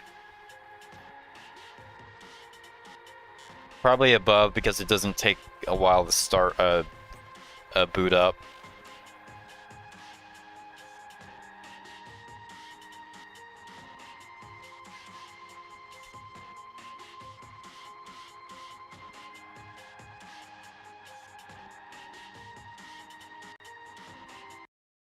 And speaking of Powerless,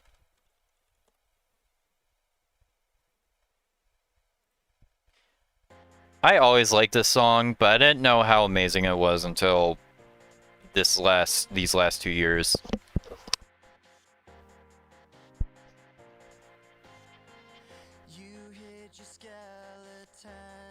I think this is probably the last track that was on my repeat playlist over and over and over.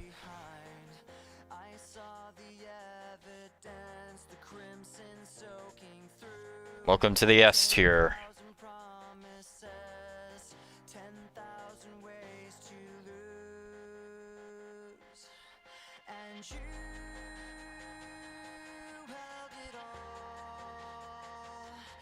You were careless to let it fall.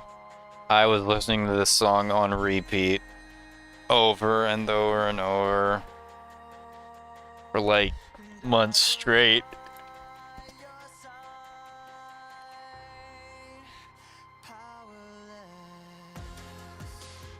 Both last year and this year. I think it's earned a spot in the S tier.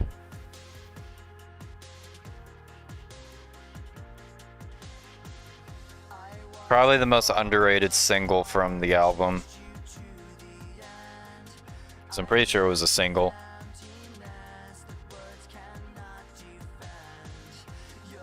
Now how high? I'm not sure. And One makes this difficult because And One is one of those songs that I don't seek out.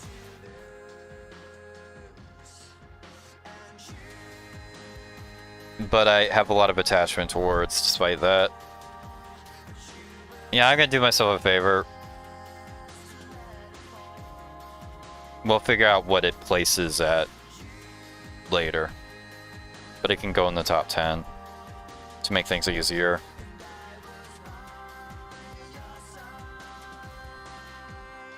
I love this solo.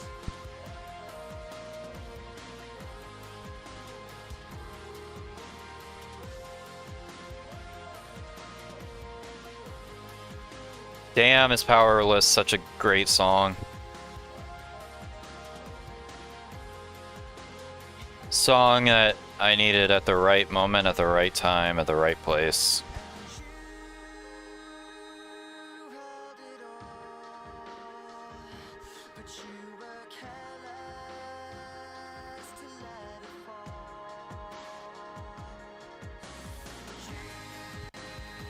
But yeah, you get the picture. Powerless. It's quite simple, but man, does it just hit me in the feels every time I hear it. Ugh. Of the tracks that do that for me, I still think Leave Out All the Rest is my favorite, but Powerless is probably like, yeah, that's like probably second to it. Although, I'm not sure about this order here. Actually, I guess it's fine.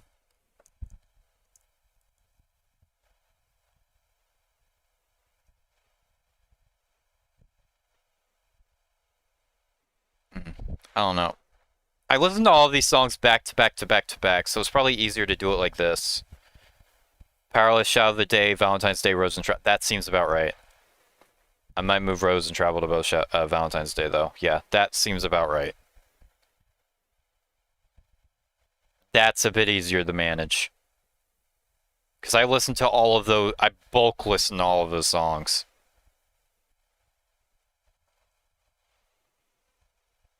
But yeah.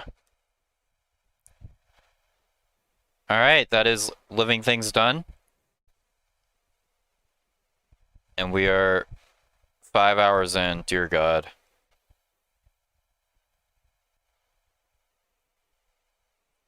Alright. Let's keep going. I'll take another break once we reach the hunting party. Because I need to get a refill. But let's go to Underground 12.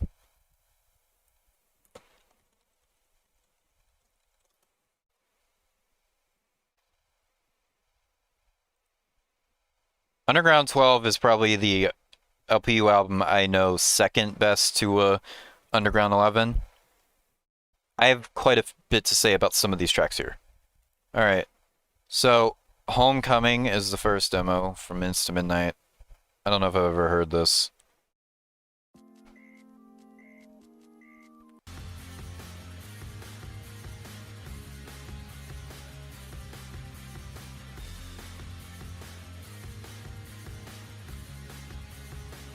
This sounds like that Mike Shinoda hybrid theory stream thing he made. At least the rest do.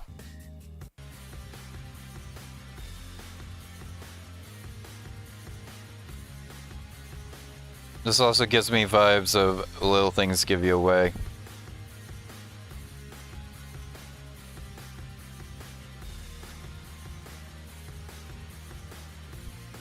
You can go with Pale and Bang 3.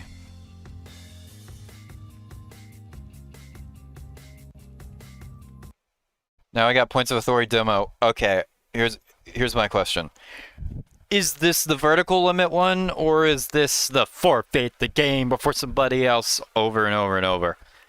I'll know which one because the vertical limit is forfeit the game, stop the talk show, product of what you're taught to know, forfeit the game, 'cause tomorrow, when it's all done, you reap what you sow. And then the other one that I don't like is, well,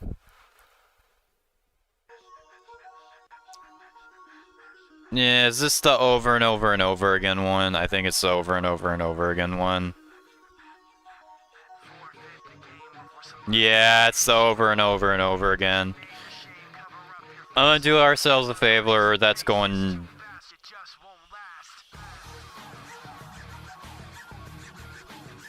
Thank God they made a chorus.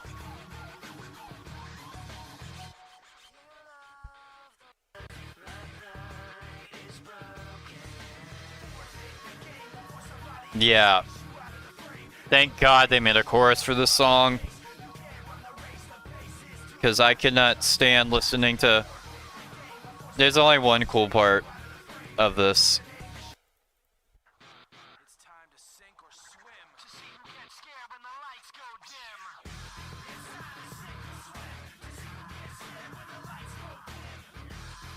Obviously they couldn't use this because Paper Cut is the sink or swim.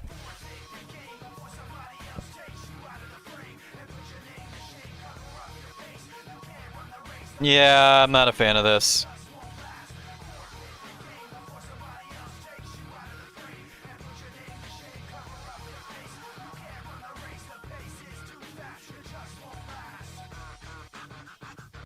Yeah. Again, thank God they added a chorus, because if it was just forfeit the game before somebody else takes you out of the frame over and over and over and over and over again, that would suck. But thank God that's not the case. So, yeah, that one goes in bad.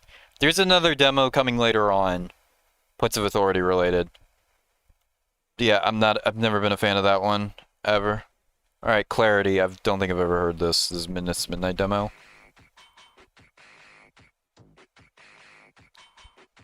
Has an interesting sound right off the bat. I'll give it that.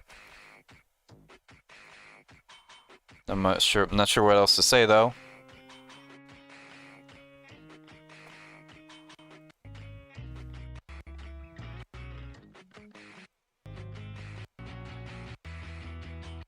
Does it build to anything? No, not really. Yeah, that goes in no opinion. Around the same tier as Yo. I'm not gonna spend much more time on that. Asbestos? I don't know what this is.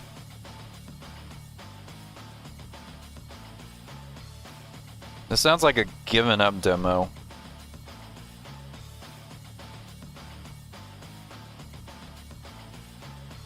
It's not labeled as a given up demo though.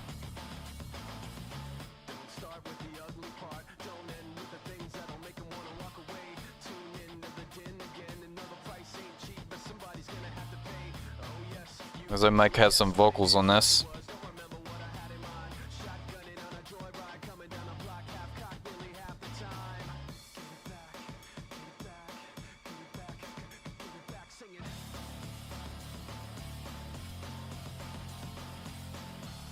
I can probably listen to this over these. It's got a good groove.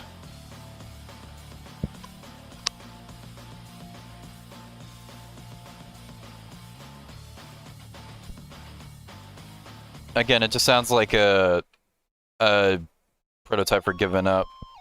Alright, what's this? Bunker? This sounds like some game soundtrack stuff.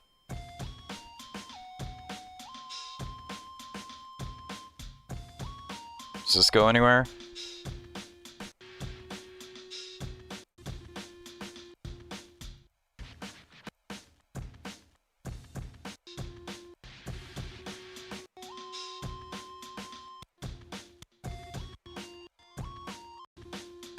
Nope, that doesn't look like it goes anywhere. Alright then. Yeah, that's going with the clarity underneath. Because it doesn't look like there's anything to that. It's okay though, I guess. And here we are. Everyone, you all know this song. Everyone knows the song as it Just Watch This Video's intro song, but so far away. Where does it go is the question.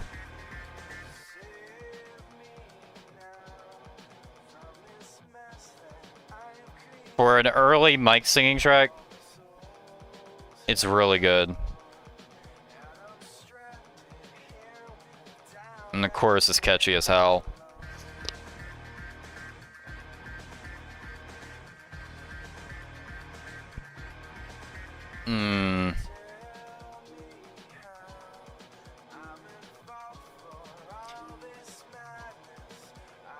I mean, I got attachment to it because it Just Watch This Video's intro song, but this doesn't mean I can throw it up into S tier immediately because of that.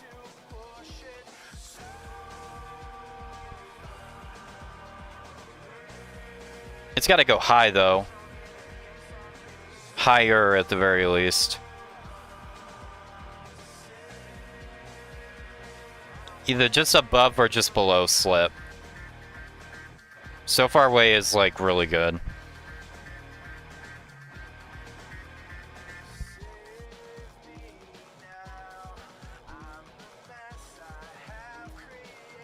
Alright. Yeah. You guys have heard me play that song a million times over the years. Especially since, again, it is the song I use as the intro for Just Watch This Videos. So, a lot of you have heard it because of that. But just because it's that doesn't mean I could throw it in the S tier or even the top 10. It's really good, don't get me wrong. I even think it made the honorable mentions of the original top 25 Linkin Park songs list. I just don't think it makes S tier quite. I put it on the same tier as. You know, it could go above Slip. Yeah, that's fair. I don't know if I could put it much higher though, because I don't seek so far away out either. But I'll put it there. Pepper.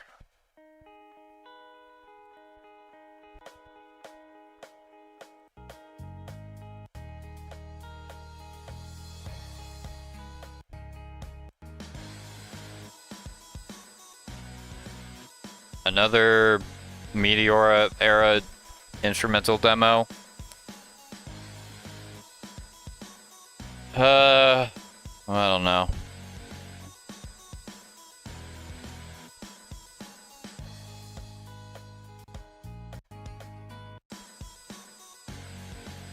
Yeah, I can go with 8.06 and no opinion.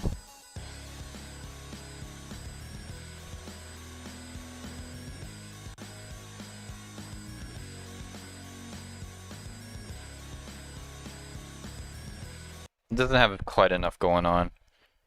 Now we got Debris, or whatever you want to call this, Minutes to Midnight. Oh, we got mic vocals, so I can actually rank this.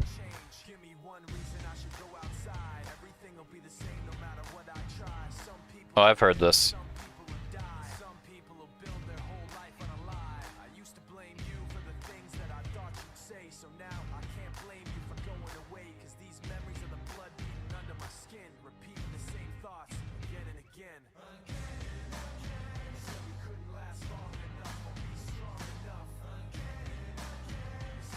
Actually, that could go with the other Standing in the Middle song.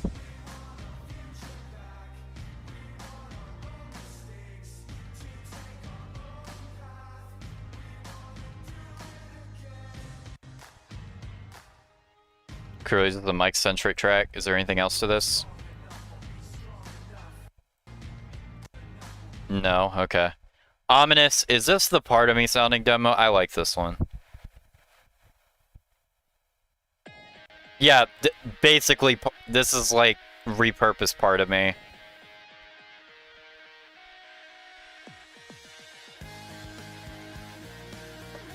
This one's kind of good too.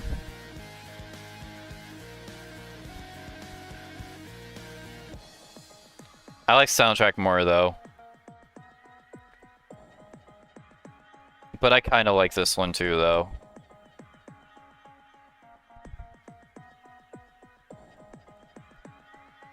What I've done.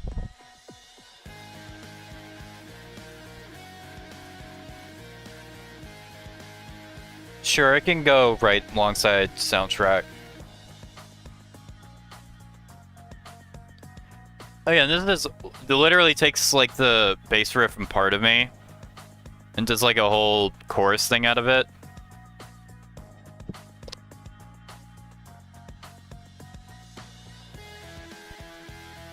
I mean, I quite like it.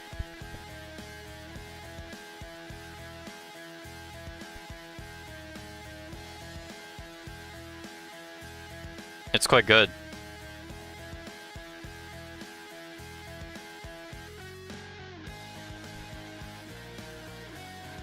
Yeah, it's definitely going there. I can't put either this or soundtrack higher because it doesn't have vocals. But instrumentally alone, they're definitely like top tier. And we come to the end of Underground 12 with Forgotten demo. Also known as the Rhinestone demo. The Chester version, not the Mark Wakefield version.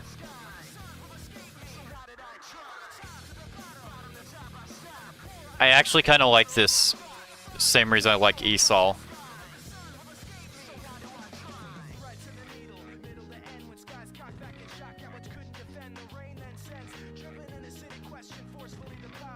So,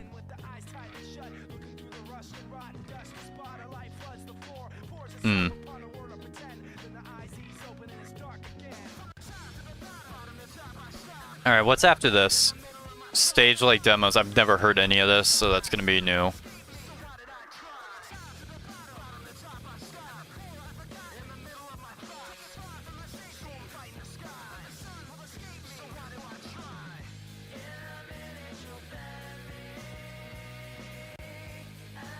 Obviously prefer the actual Forgotten.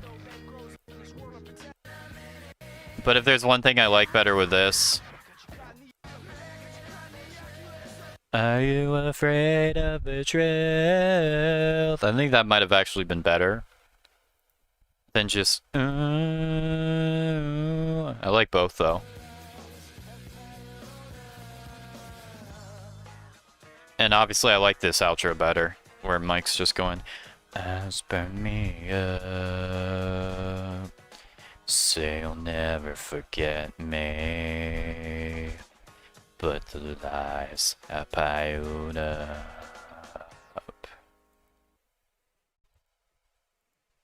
Yeah, I like both, so I'm not sure which one goes above the other. Probably Forgotten over Esau.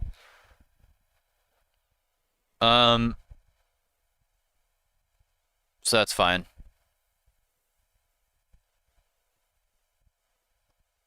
Now. Alright, now we got this thing called Stage Like Demos EP. I don't know what this is, but the first track is Bruiser. I had a hell of a time finding this too. Alright. Alright, what does this sound? We're not gonna spend too long on this. There's nothing to say about this. This sounds like the Part of Me riff all fucked up. It also sounds like video game music.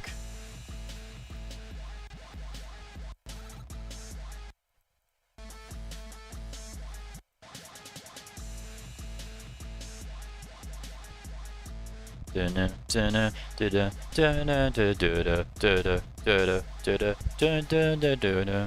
it sounds exactly like Part of Me's riff. Also, it gives me vibes of the breakdown section from Blackout. I don't have much to say about this.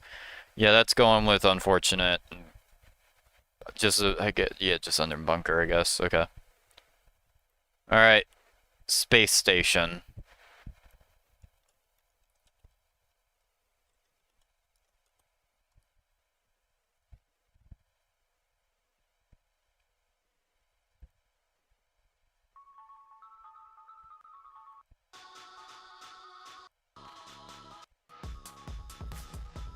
Probably gonna be in the same tier if I had to guess.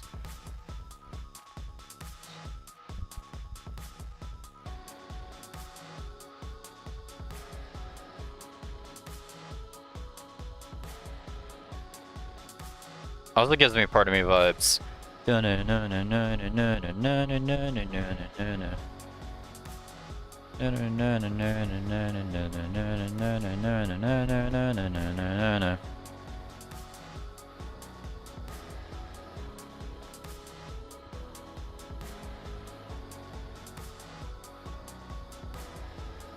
Okay.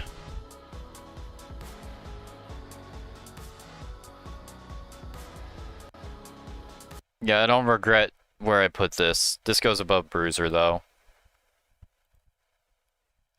Complimentary. Okay.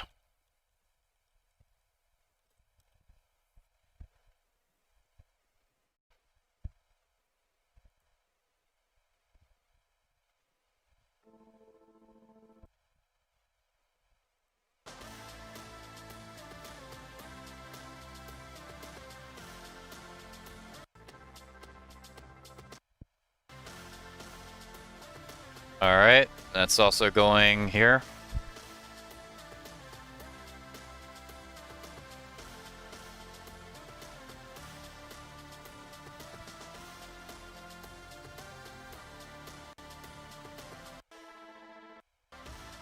Yeah, I guess that's kind of it. Okay, loop jam. There's two loop jams.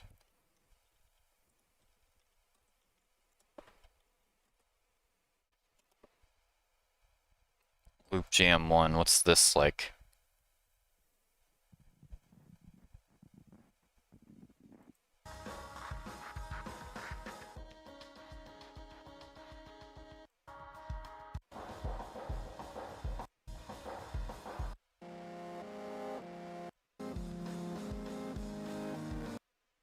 Again, sounds like video game music. I'm gonna throw that with the others. And then let me quickly listen to Loop Jam 2, and then we'll move on to the next underground stuff, because I got like nothing to say about this.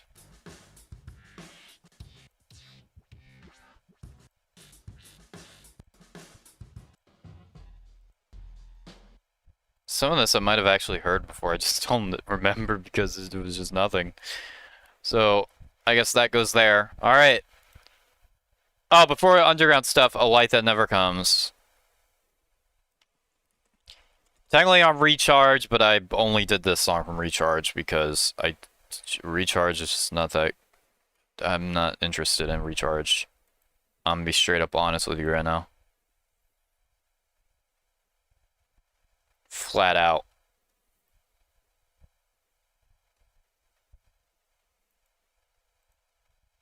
Sorry, I'm just checking some real fast. Okay. A song like this normally wouldn't be my style, but this song is actually kind of good.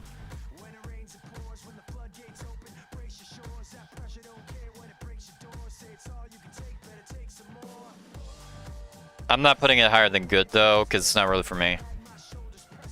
But it is good.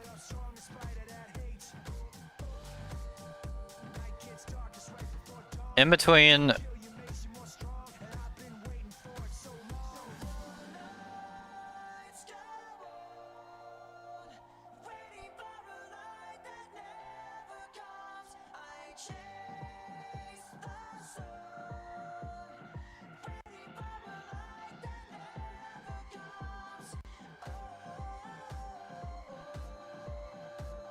Yeah, this song is kind of good. Like, it's not really for me. I'm not really into this dubstep type sound. There are like very few exceptions. This being one of them.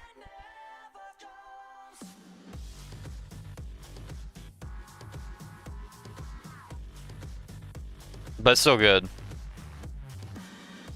Just not one of the top tiers, in my opinion.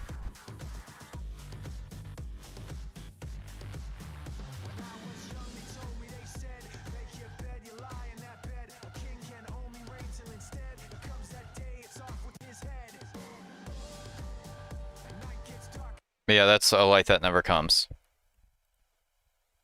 Another big single that was never on an album. Well, it was on Recharge, but Recharge is a remix album. Now I move on to Underground... what? What? Underground... I guess that?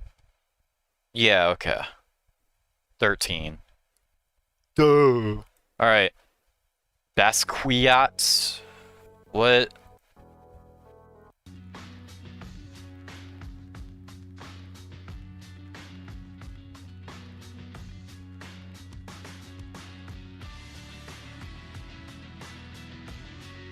This is a bit more energy than Clarity and Bunker.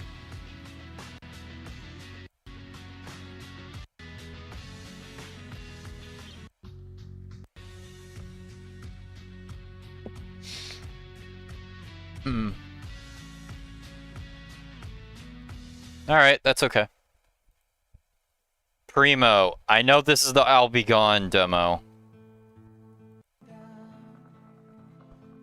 That from when I'll Be Gone was originally playing for 1,000 Suns.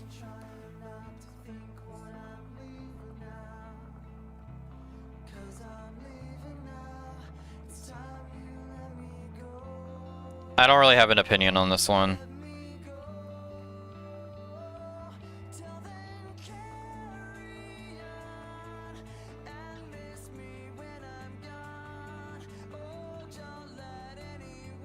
Like, I know a lot of people actually like this version, but it's not really my favorite. But I'll give it this. I'll put it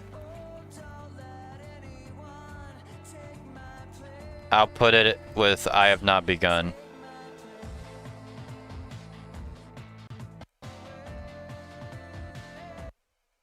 But yeah, again, it's just not really for me. I much prefer the Living Things version over whatever the 1,000 Suns version was going to be. Not just because I prefer Living Things as an album, but just that version's better for me. Alright. Cumulus. Interesting about this is this song, everyone thought this was just an instrumental demo for the longest, but it is actually a demo to an unreleased song we will be reviewing, we will be looking at later on called More the Victim. Now, what demo exactly? I'm not sure. Not this sure if this was like early or later.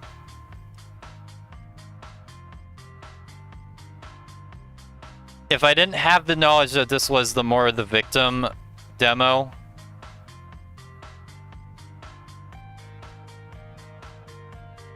I think it's kind of good.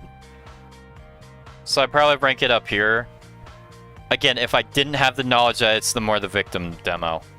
Because it's More the Victim demo, though, I can't put it higher than decent.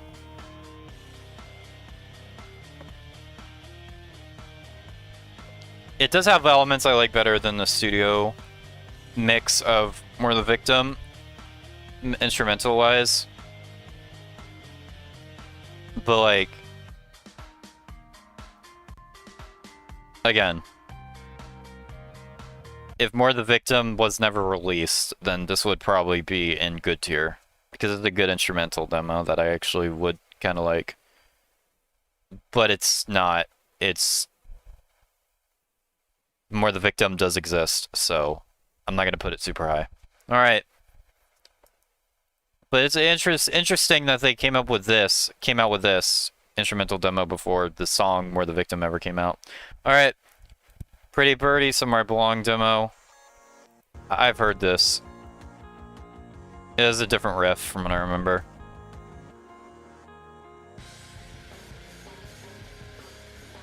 I actually kind of like the riff, just not the mixing.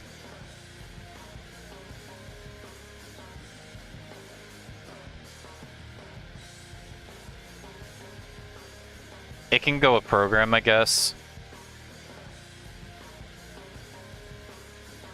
Again, this is just instrumental.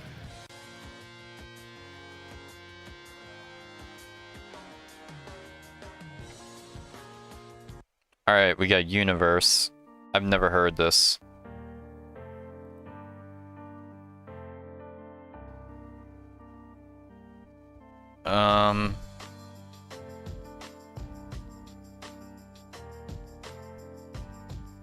Where's it gonna fall exactly?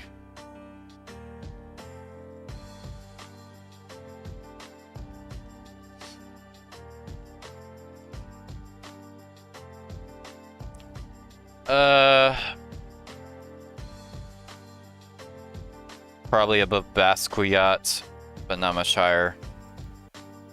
Doesn't look like there's anything else to this. It like slowly builds up, but that's not enough. Alright. Oh yeah, we got so many damn Until It Breaks demos, it looks like. I'm gonna assume that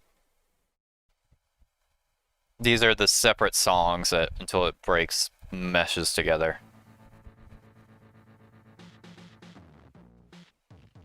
This is the rap part.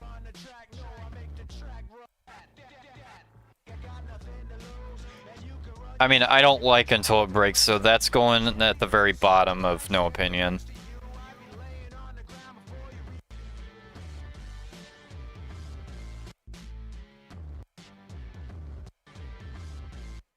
If that was its own song, yeah, I don't know. 3 Band Terror.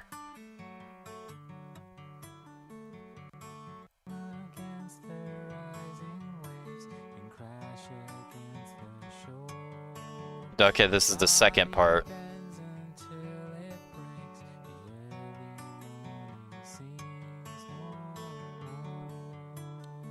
Yeah, I'll put it above the other one, but not higher.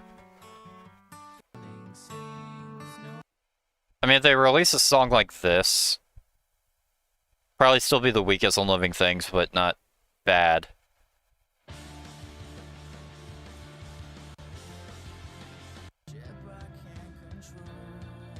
Oh yeah, this song and the other song, Truth Inside a Lie. Linkin Park, I think, is instrumentally involved, but somewhat. But they're not Linkin Park songs, so they're going no opinion. I guess they'll go above the Until It Breaks demos, but no, those aren't like actual Linkin Park songs. They're just labeled as them for some reason.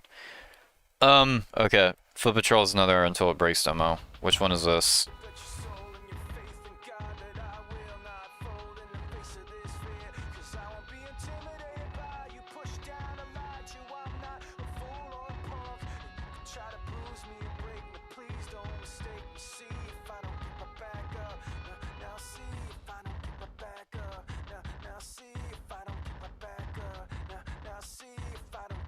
What is this?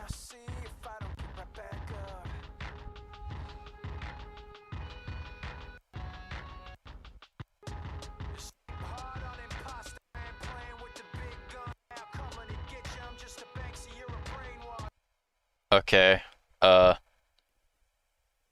Second worst Until It Breaks demo. Okay.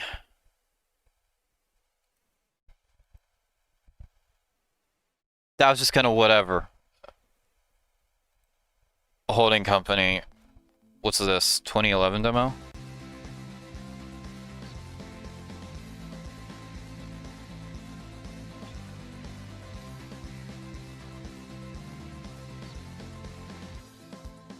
This sounds like iridescent, like tenfold.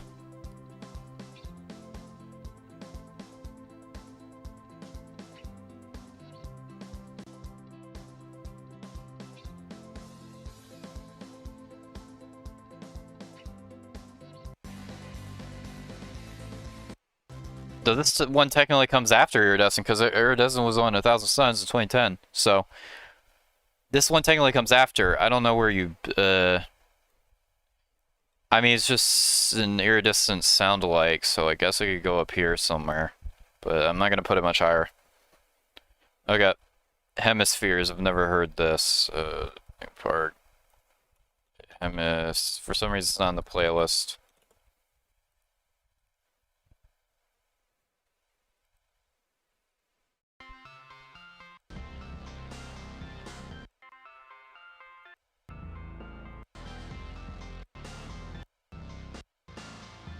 Alright. I think I got the gist of that. That can go there. And go in between Universe and Basquiat.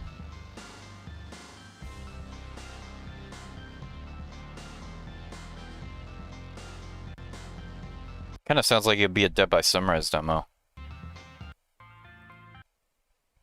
Yeah, I don't have much else to say. Alright.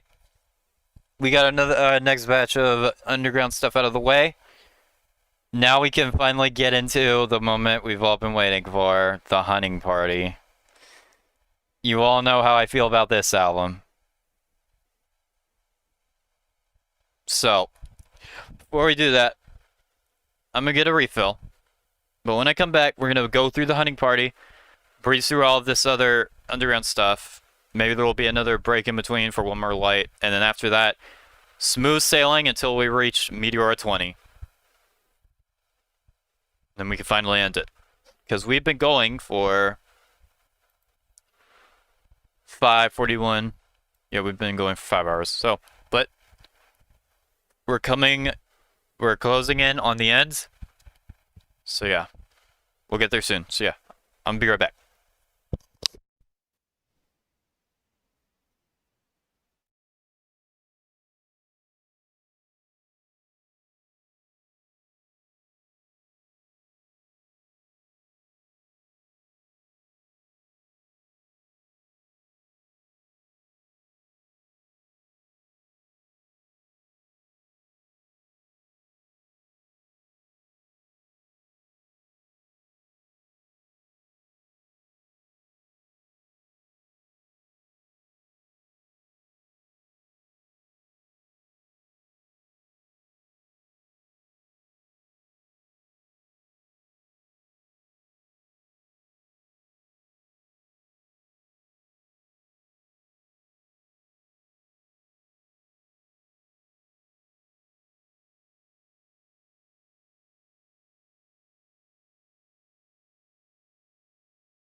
Alright guys, I'm back. Got a refill, so... I'm just curious, how many playbacks we even got on the stream right now?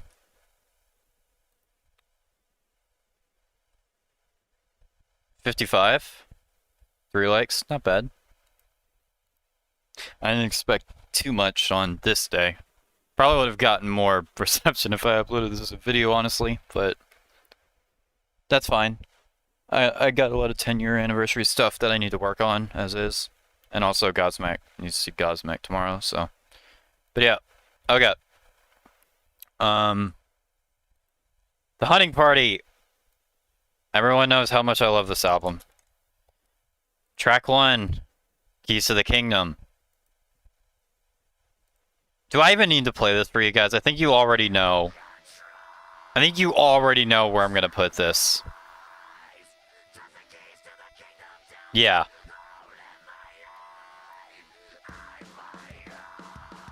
Nothing will ever beat the experience I had listening to this album for the first time. Beginning with this track. Gets you amped up right out of the gate. With one of my favorite fucking intros. One of my favorite riffs. One of my favorite choruses, even though it's just a bunch of screaming. One of my favorite bridges. I love everything about this song, dude. Keys to the Kingdom is a fucking jam. And God, do you guys know how many times I've played this song?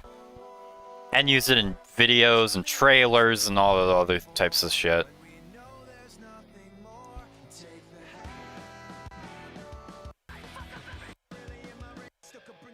I also fucking got this verse down by memory as well.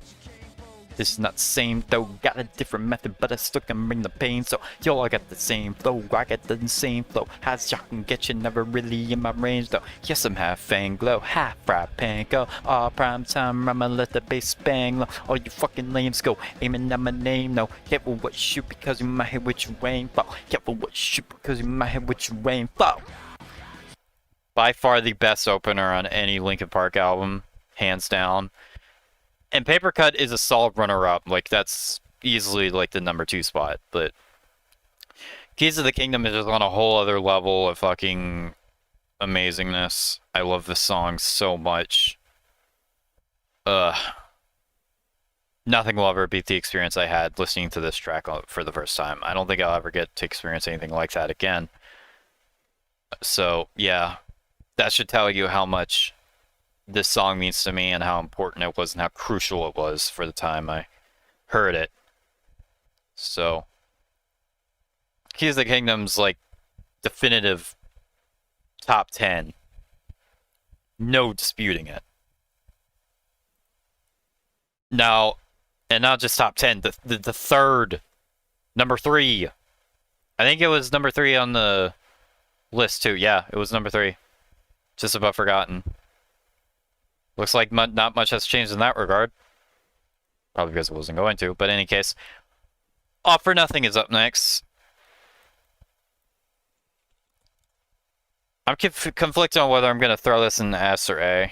I love this song too.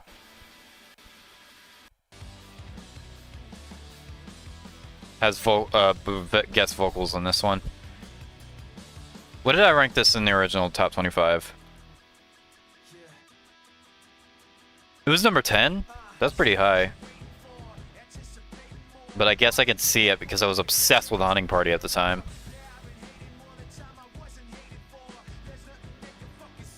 Say before, but you can never see it. Your battle's not mine. Alright. I'm gonna go out on a limb and say that In Pieces and All for Nothing are both S tiers. In Pieces. I'm just gonna do myself a favor and move it up with Valentine's Day. All for Nothing might actually stay at the bottom of S for now.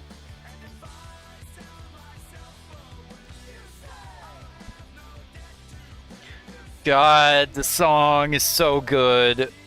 This album is so good, dude. I just love how raw both this and Keys to the Kingdom are. The vocals are raw. The vocals are raw. The instruments are raw. The production is raw. There's no other Linkin Park album like this one, dude. And man, do I love it for that. I love the solo too. Yeah. My only gripe with this song and Keys of the Kingdom and other similar songs on this album, the like outros are kind of weird. That's my only gripe. Everything else I love. But yeah, All for Nothing, if it's in the S tier, again, I apparently give it number 10, just under the Catalyst, believe it or not. I don't know if I still stand by that, but it's definitely in the S tier, honestly. I'm not even gonna lie to you all. Okay. Guilty all the same. I can't listen to this one either because my streams get blocked, so I have to play the fuck you live version.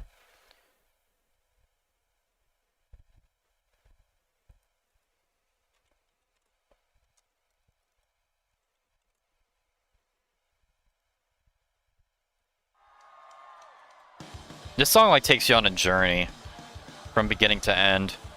It's a longer song, but it makes it doesn't waste any time with its length. It doesn't feel too long when it very well could have. It's another A tier.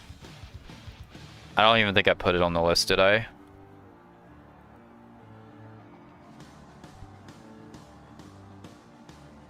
Well, obviously I didn't, because if I did, I would have got fucked over. Above From the Inside, above Bleed It Out, Little Things Give You Away, above Blue, By Myself, Lost in the Echo, Iridescent. Above No More Sorrow, in all honesty.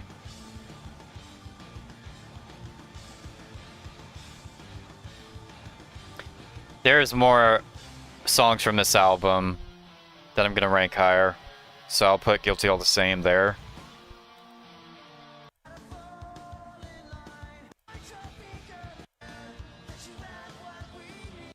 It's another issue with Live Scream Misery where I can't play it. I had to play this fucking live version instead, because otherwise my streams get blocked. Not that this live version ain't good, it is, but I wish I could play the studio version.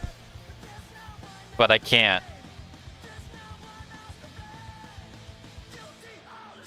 The aggression is just fantastic, the harmonies are great. The solos, the different segments. There's like a guest rapper on the verse in the studio version, not the live version. The outro is great, yeah. I got nothing but good things to say about Guilty All the Same. The Summoning. This is just another instrumental interlude thing. That is fine.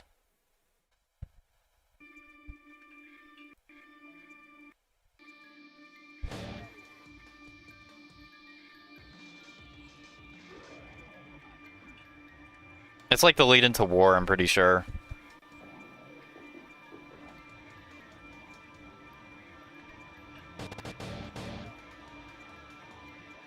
You can go with Wake.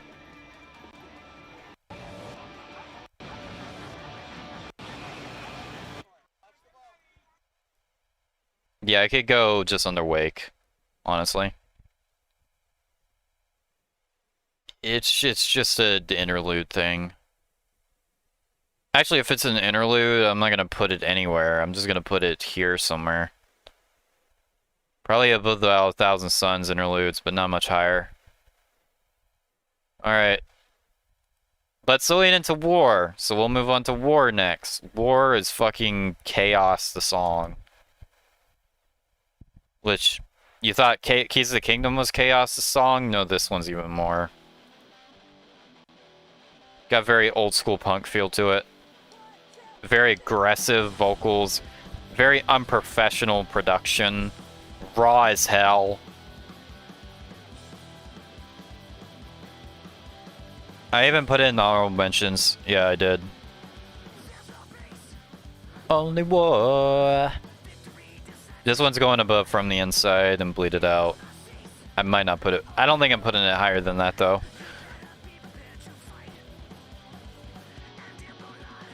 Even though I love this one. I mean, I love this entire album.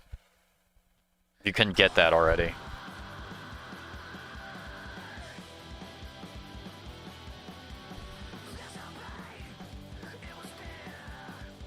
It has become your only right.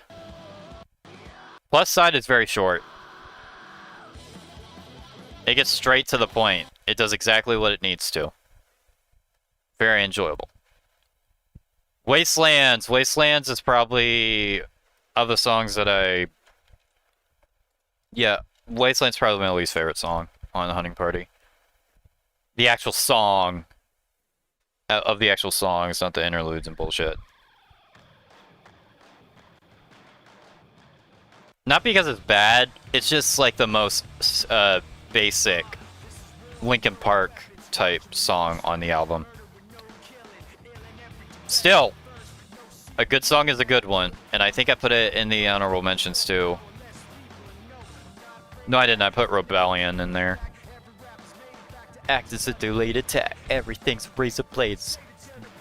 Same. Fade to black. You know, I could go to top of good tier.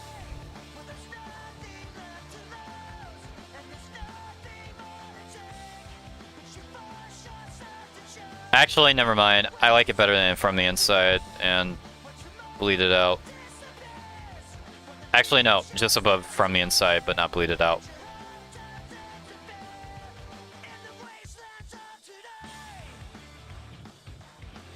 Again, it's just the most basic Linkin Park song on this album.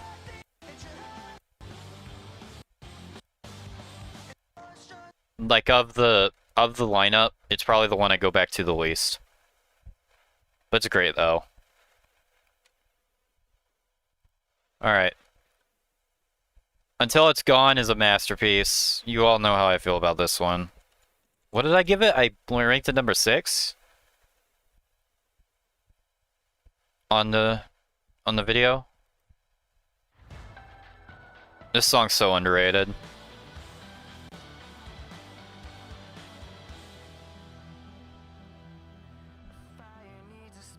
Number 5, never mind. Do I still agree with that? Yeah, I think so. But now I know. It has one of my favorite fucking mixes. One of my favorite choruses. It doesn't have much of a riff, but damn, the way it's mixed and played is like super fucking heavy and enjoyable. In ways that I can't really describe, to be honest with you.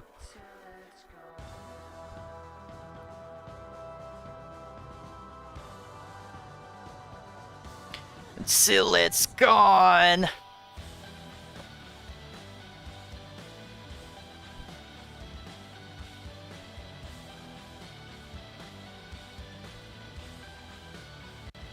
Let me go to the amazing chorus.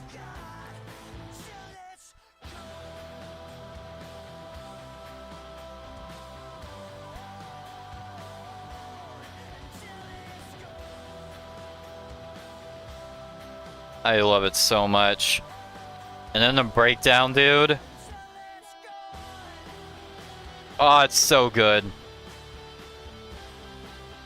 Absolute masterpiece this song is, dude. Yeah, definitely top 10 material for sure. How many do we have in there right now? 1, 2, 3, 4, 5, 6, 7, 8. Yeah. Might have to squeeze one other in. Okay. Rebellion.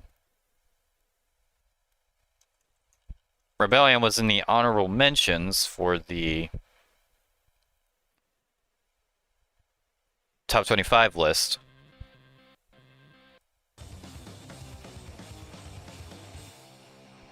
It's very unique. I like it. I like it better than Wastelands. I'm not sure how high up though. Probably better than Bleed It Out.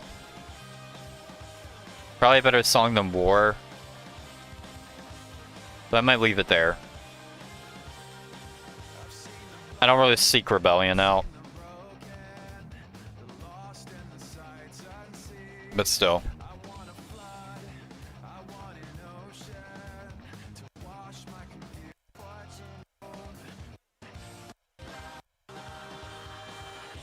And then the breakdown is fucking sick too.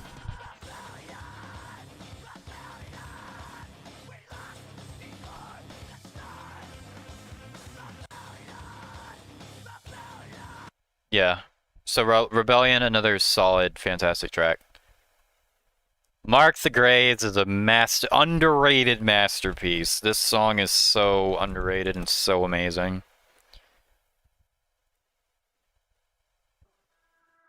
There's no other song like this one. What did I put it on the original list? Number 13. Yeah, I put it pretty fucking high, just under I'll Be Gone. These days, I like it way more than I'll Be Gone. I'm inclined to throw that shit like...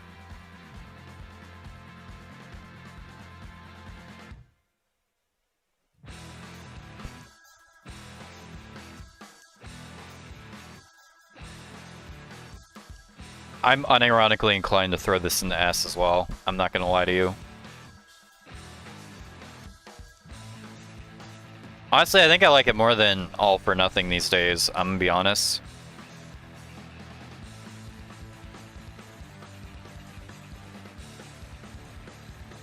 Probably even above In the End and Numb as well.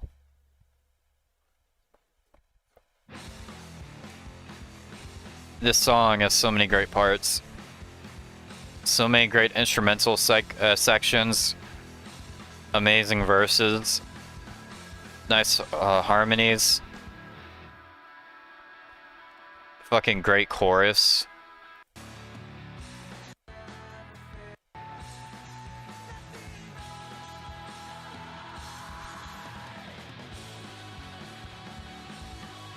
Oh, this song's amazing. God, do I love it so much.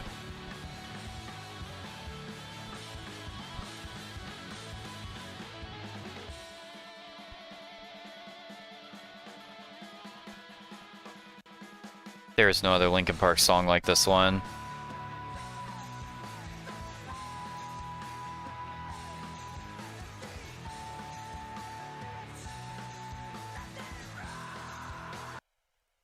Yeah, you get the picture. Martha Gray's. Not in the top 15 anymore, really, but because other songs have made their way up there as a result of circumstances. Now, granted, whenever I do the video, I'm gonna do my best to space out when it makes sense to space out, okay? I'm not just gonna throw 5 sad songs in a row, because that wouldn't make sense. Because I like them all for basically the same reasons. So, yeah. Now,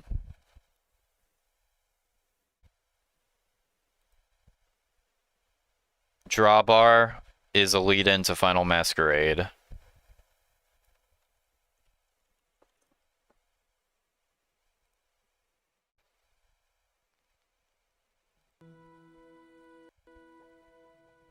And it can go with all of the other lead-ins.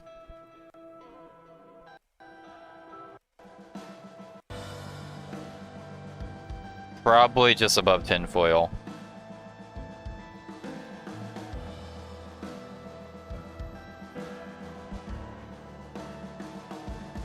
And I think that's fair.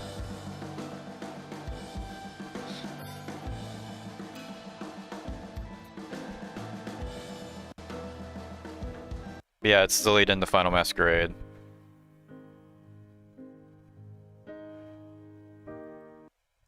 Speaking of Final Masquerade,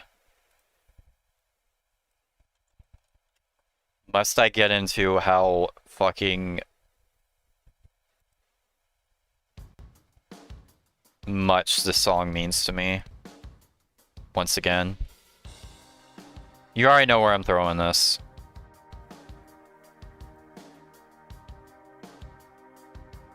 This is how the original list looked. But I think I like Leave Out All the Rest more than In My Remains now.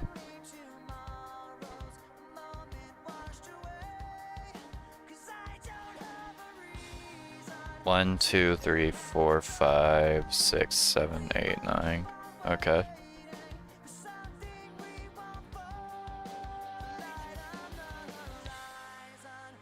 This song brings me back to 2020, early 2020, when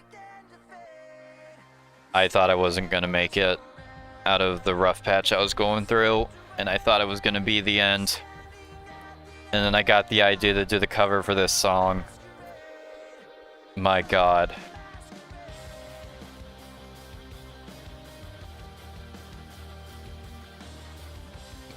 If it wasn't for that, who knows where I'd be right now.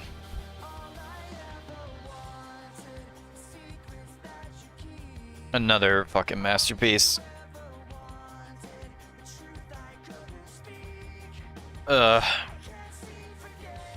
Everything about this song is just amazing.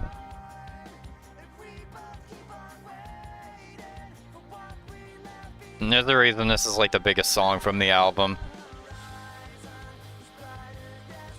Because it really is just that great.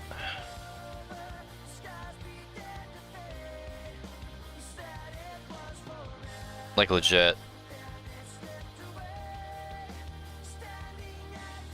Oh man, dude.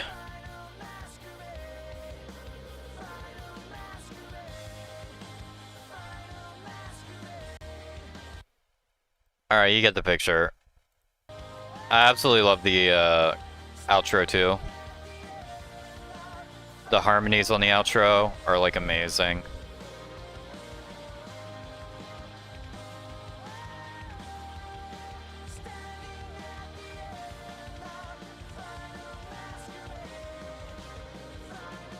Oh man, I can't really talk about this one from an objective standpoint because it just means so much to me to a level that a lot of other tracks don't really have the luxury of.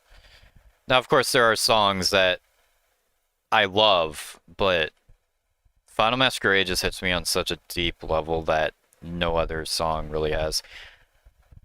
Apart from like Leave Out the Rest, but the thing is, during that period, it was less I was giving up and more so I thought I was just didn't really have it in me to be a YouTuber anymore. At least to the degree I was before. But Final Masquerade, that came at like such a very rough period. And it came at the right time and the right place that's what I will always associate that song with and what it means to me. So I can't really give much of a backstory aside from that. Maybe I'll go into more detail in the future, especially when I make this top 25 final video. But as of right now, that's all I have to say. Pure masterpiece. And that leads us with the final song on A Line in the Sand. Not A Line in the Sand, that's not the album. The Hunting Party, A Line in the Sand. Another fucking banger of a track. It's similar to Mark the Graves, in that it's just a journey. Except this one has more distinct sections. Has this very ominous opening. Then it transitions into a riff that basically sounds like a redo of Victimize's riff. But no, this song destroys Victimize. In fact, on the original list, I ranked it number 17, just under In the End. As for where I put it now, it's above a Guilty All the Same for sure. Above Slip. So far away. Above waiting for the end. With you.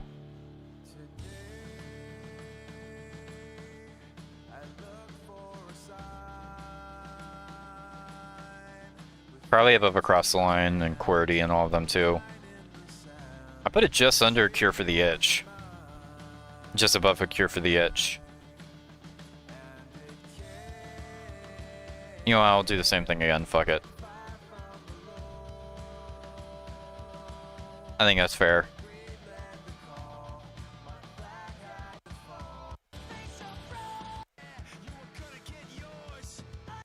Again, it's just a journey.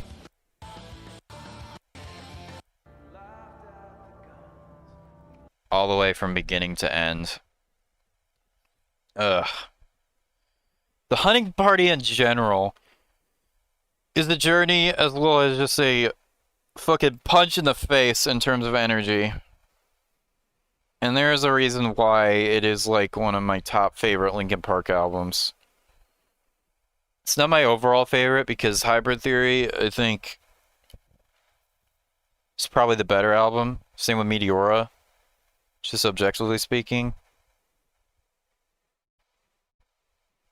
The hunting party's not that far behind though, at least in my opinion.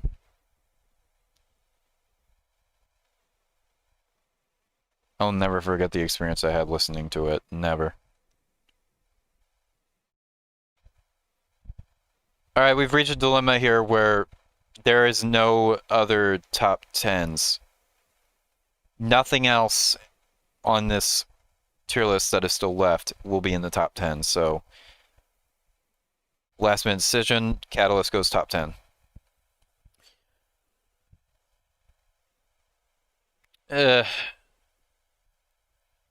Above and 1. And 1 is really just there because legacy. It's nothing I go out of my way to listen to these days. It's there because of the legacy it has for me.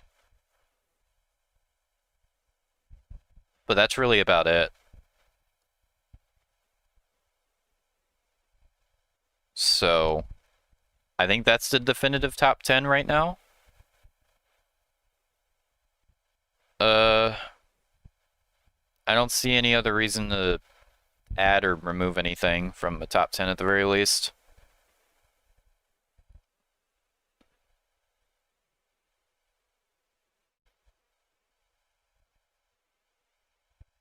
So, yeah.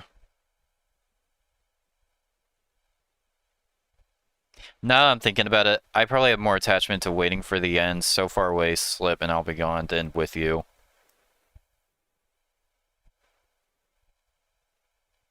Yeah. Nothing about Linkin Park other than liking In the End and heard their last album kind of sucked. Well, welcome to stream, by the way, Gamer None to One. Yeah. A lot of people hated that last album, One More Light. I didn't think it was that bad. It wasn't my style whatsoever. It was by far, like, one of the weaker albums. If not the weakest. But I never had a problem with it. So. But yeah. I guess this is the list so far. Maybe I'll range as we get to the end. If we can figure out what else from these later releases can be in the higher tiers. I think that right there, however, is fair. Okay. What underground album is this? We're not doing any movie soundtrack shit. Okay.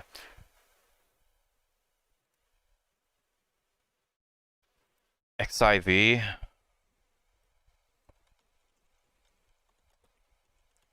XIV.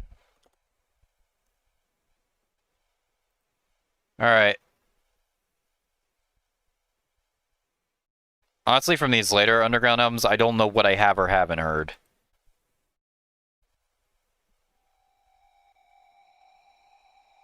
Aubrey 1, what is this?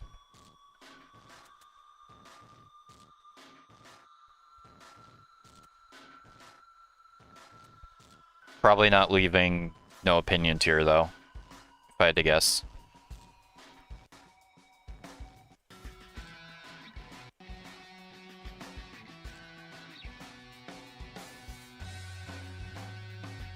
I don't know where to put this. Probably around the same tier as Basquiat.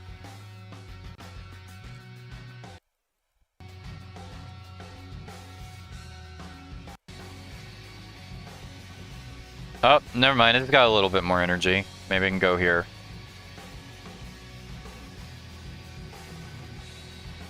Maybe on the same tier as Lockjaw. Yeah, that has a bit more energy than I thought it would. Good on ya. Underground 14. Alright, what do we got? Malathion plus Triteness. 2008 demo.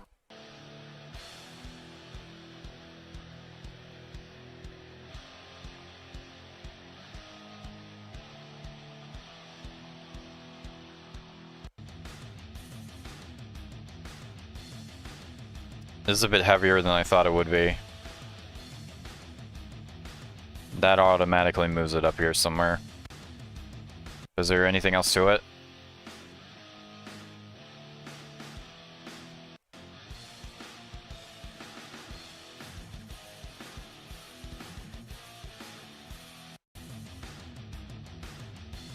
That might actually move its way up here somewhere, not gonna lie.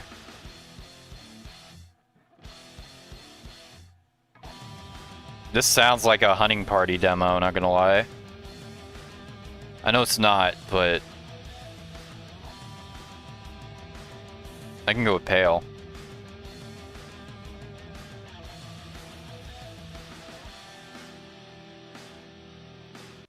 Just dun-na-na-na. Sounds like a Martha Graves.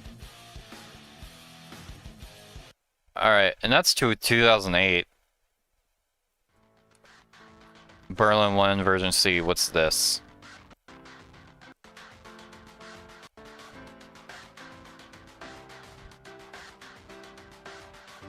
Is this another surprisingly heavy song or not?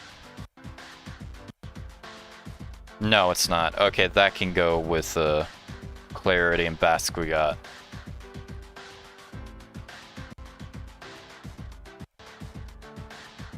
Alright, Blanca.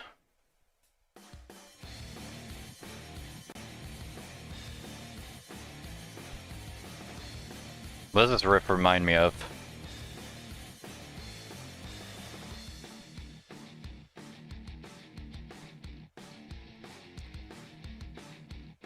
What does this riff remind me of? What? I'm trying to think. I'll probably rank it above the other one because it's shorter.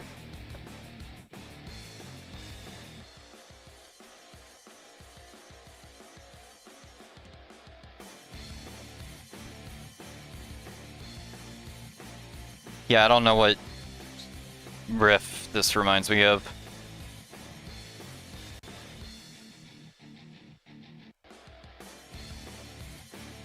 Alright, that's good. That's a good one. Heartburn. This seems to just be mostly...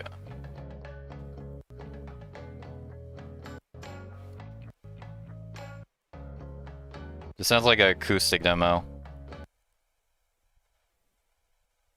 Yeah, I don't have anything to say about that. That sounds like an acoustic demo type thing. So that can go with underneath Blinker, I guess. I don't know. Oh god. I've heard this.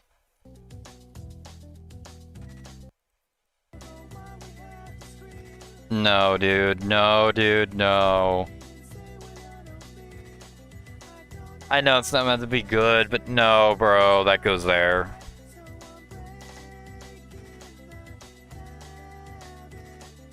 No, Mike. This is not it.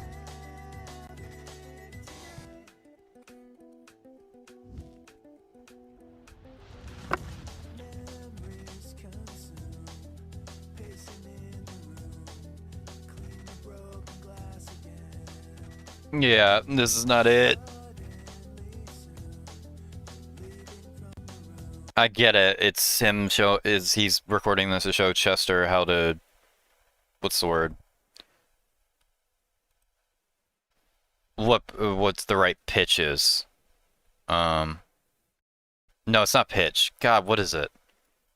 What's the word? What the right notes are, excuse me. Yeah, what are the notes he needs to hit?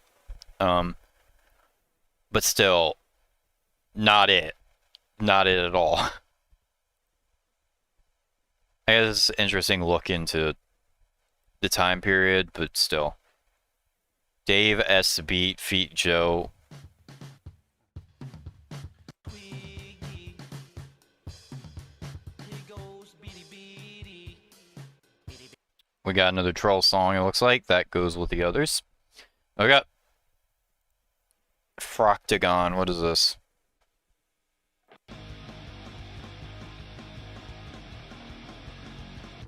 All these sound like hunting party demos, bro. I know they're not, but... Does it go with the other one too? Or under asbestos?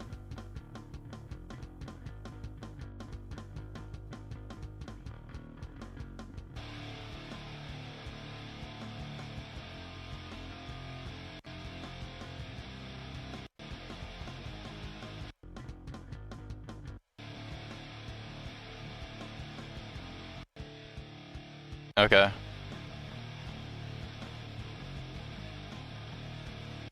Damn, there's a lot of heavy stuff. Alright. Rhinoceros. I'm pretty sure I played this on stream before, haven't I?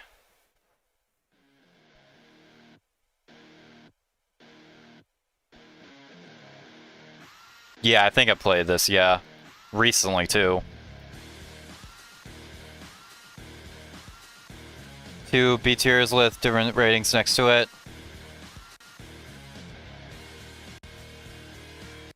Well, if you pay attention, one is B, the other is B minus.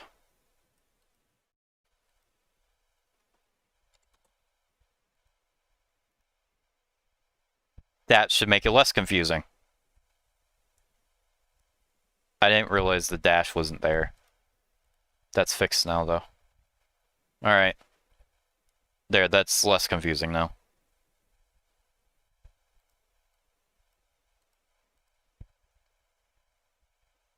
Okay.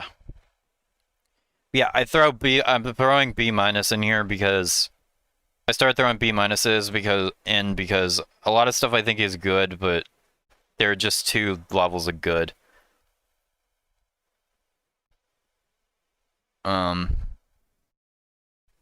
So some stuff will fall into, a lot of the stuff I previously ranked as good will probably go into decent if I were to redo any previous tier lists. But yeah, Rhinoceros. Again, I played this on stream before. I kind of like this one.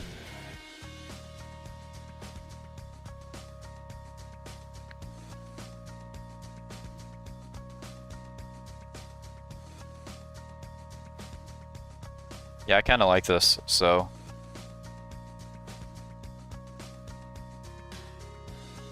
It can go under Esau.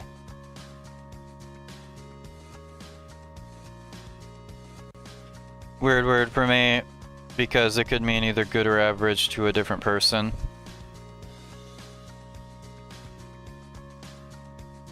To me, it means, to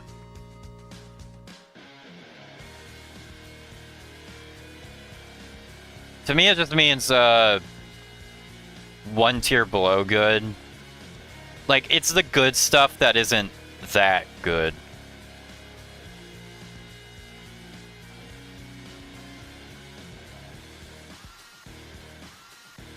And then mediocre is obvious. Yeah, I played that on stream before, it's good. After Canada. I don't know what this is. The definition of it is good enough, yeah. Underground 14 has a lot of heavy stuff on it, clearly. Where does this fall?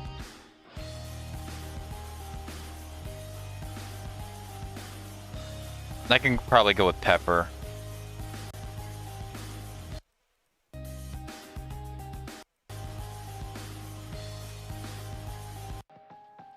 Alright, well, that one had some pretty good instrumental demos. There's this Final Masquerade acoustic version. I couldn't figure out where to put that. I don't have anything to say about that anyway. Alright. Underground 15. I know exactly what this one is, and I know what this one is because Mike did this series talking about everything from this. Alright. Animals.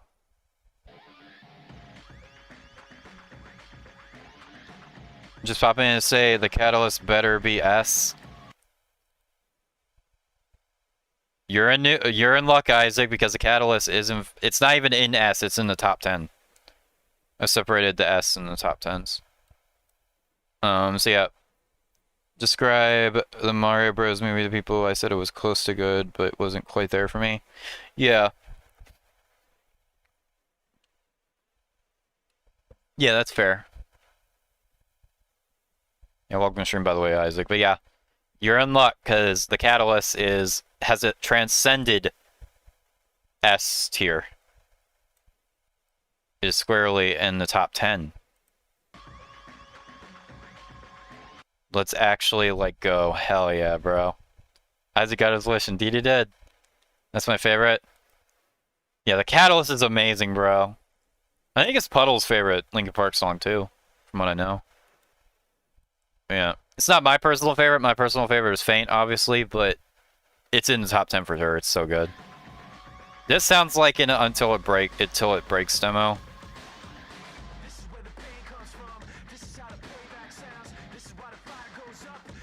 I didn't know this had vocals.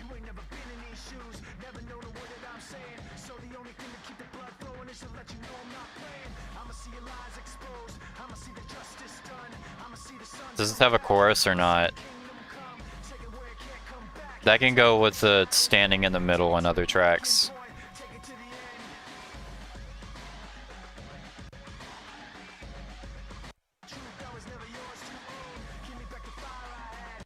Alright, it doesn't have a chorus. Interesting. Basil.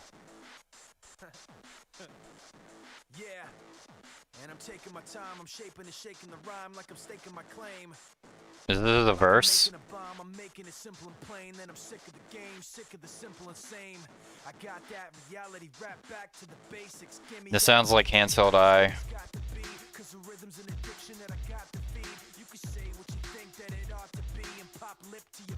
I guess it can go with Standing in the Middle and all of these other tracks too.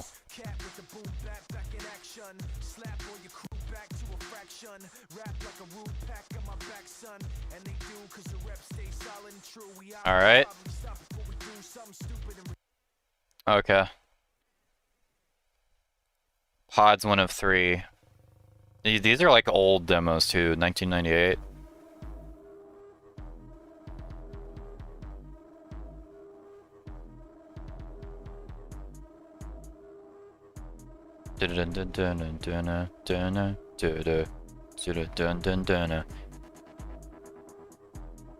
This is an early Part of Me demo. Yeah, this is an early Part of Me demo. I can tell by the samples, with the drum samples.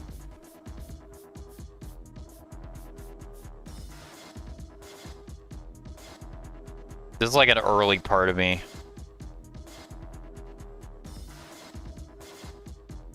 That can go with Coal and Divided.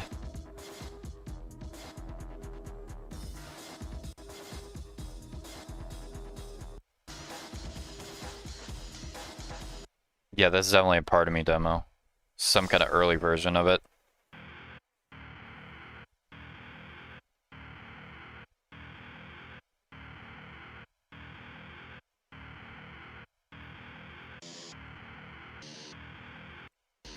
What is this?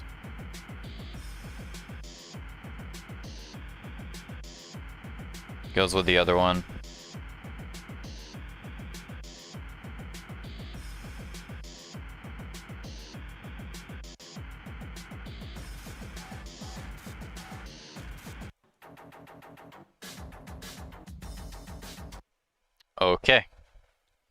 What's the third one like?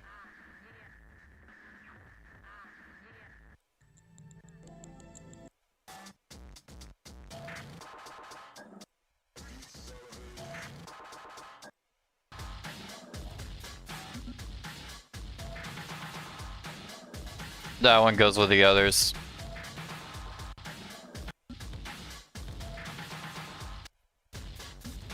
Alright, Chance of Rain. I think I actually know this song. I think this is a song. Immediately starting out sounding like Across the Line.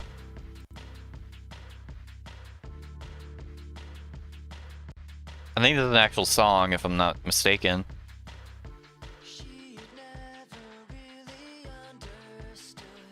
Yeah, this is an actual song.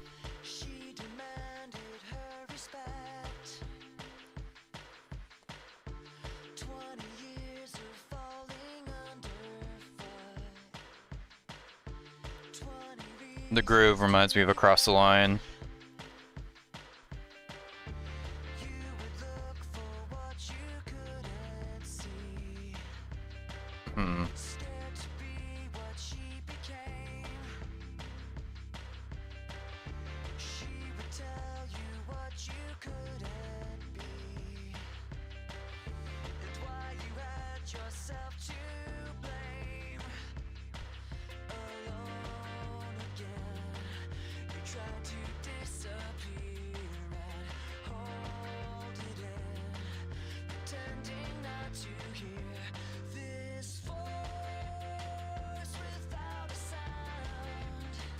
That can go above Hansel, I think.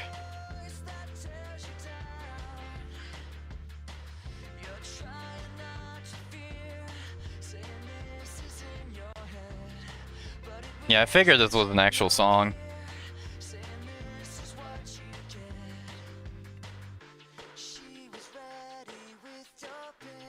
I've never heard this full thing before, though.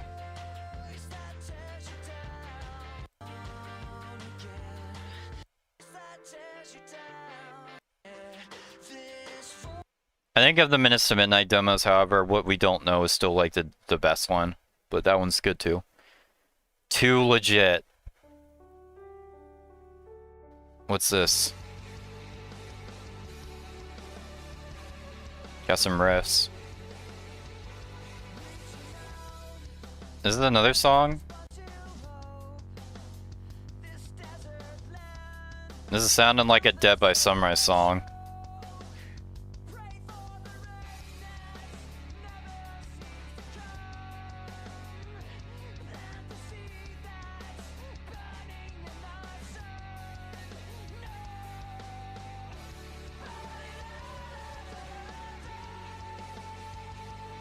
No.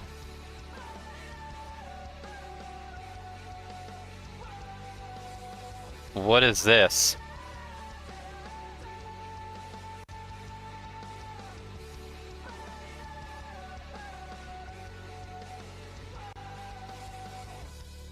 I don't know if that's the production or what. That's... no. No to that. No to that. I'm not gonna throw it in bad because everything else about it is fine. It's just a chorus. It's just like, no. At least it's 2 minutes. Grudge match. What is this? This is another mic verse demo thing.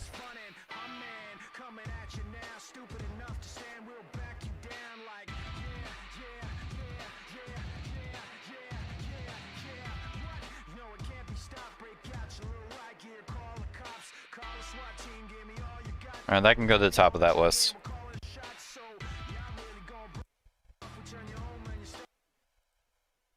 Hurry! Now, this one's interesting. I obviously know this one. Hurry is basically a reinterpretation of So Far Away. It has the same samples, the same riffs even. It's just put together in a much different way. But you could tell that all the samples and stuff are the same, and even the riffs.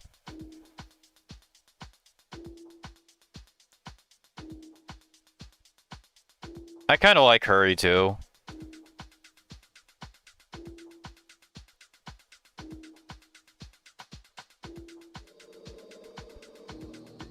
But yeah, this sounds even more like So Far Away than a soundtrack does, but both of them have elements of So Far Away in them. It's interesting how they tried to repurpose that song like two different times after the original.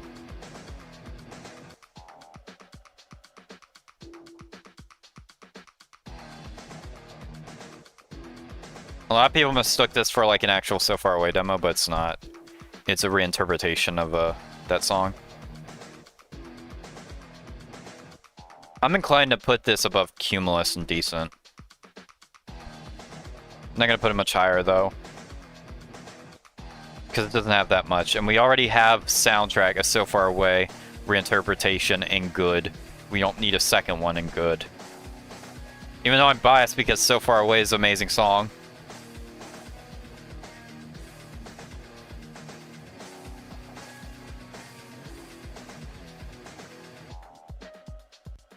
Yeah, Hurry is good. Good So Far Away reinterpretation demo.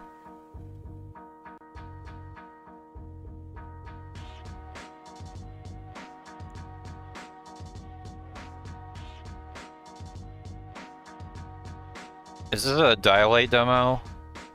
Or not? It's just a sample? Okay. Yeah, that goes with... You know where that's going with all the other sample stuff. That's nothing. Really, at all. Attach. I might have heard this. It's a Meteor demo.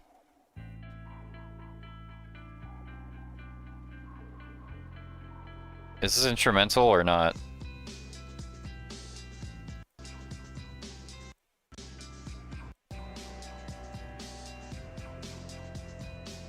Yeah, I've heard this. It sounds like... This reminds me of ambient. Like the synths on this song remind me of ambient. Not as good as ambient, obviously, but not bad.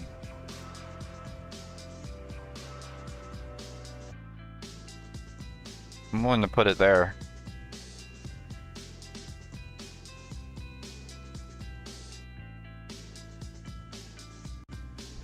Anything else? No riffs? No, there's no riffs. It's just a bunch of synths. Alright, and now the best song ever. This song is a masterpiece.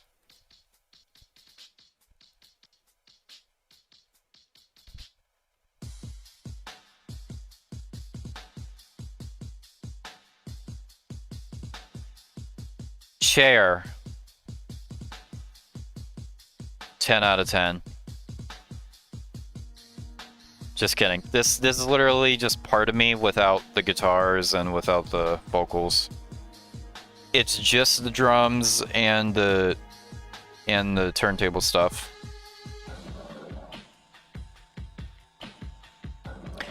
I mean, it's still part of me. But it's not like a full song, so can't put it high. It has to go here somewhere.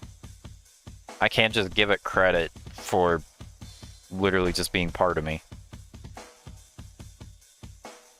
Alright, the next underground is 16. Then we're done with underground stuff. Like actual like underground albums. Everything else is like anniversary themed.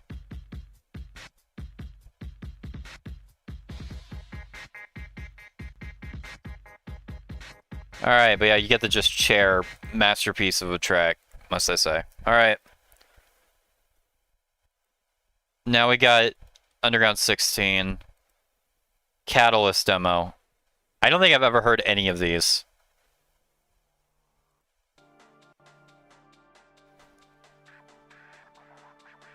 Is this going to be a demo I can actually talk about, or am I going to have to put it with the worst mix things?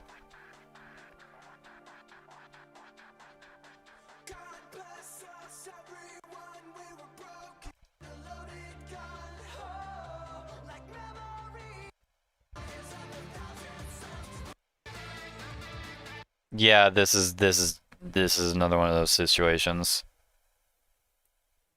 it's got to go there. Because it's literally just the studio version except worse mixing. Alright, what's Can't Hurt Me?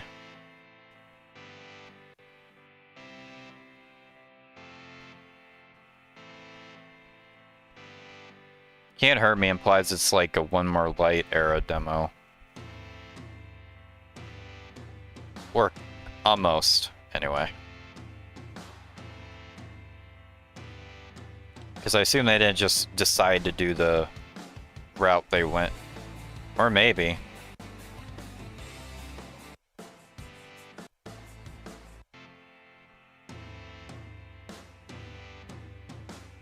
I don't have much to say about this.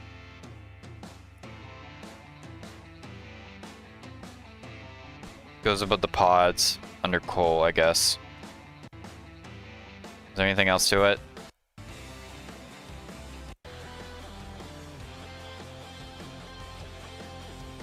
Oh, those riffs are actually kind of interesting. Maybe I can go up here.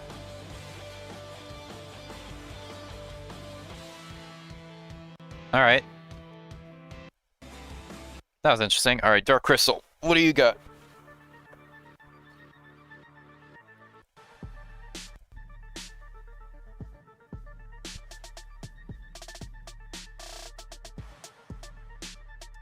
Yeah, this sounds like a One More Light demo.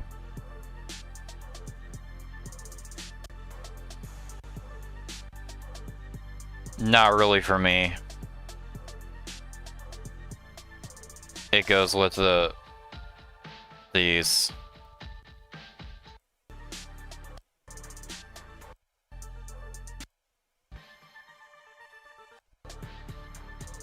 All right, Air Force One.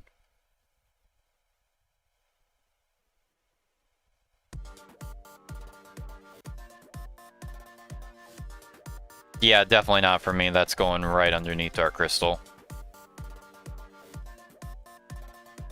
And Executioner style.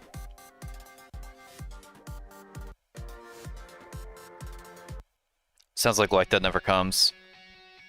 Is it another studio? Oh, it's the studio version except worse mixing. Oh, never mind. Different verses. Is it just the verses though?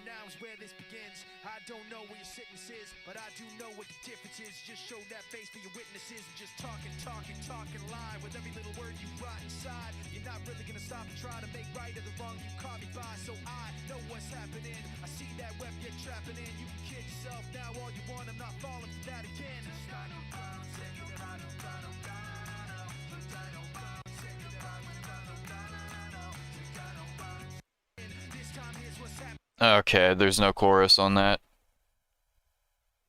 I can go with wherever I put the last half-finished song. I don't even know where that would have been, to be honest with you.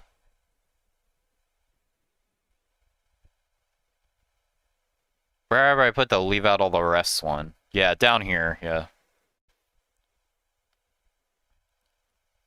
Consequence A.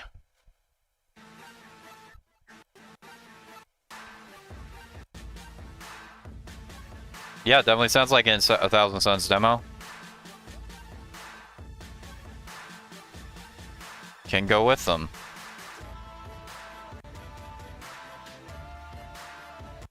Oh, it got vocals.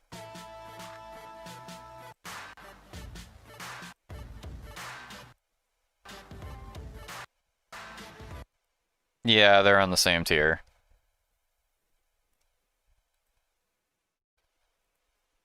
Last Group Misery.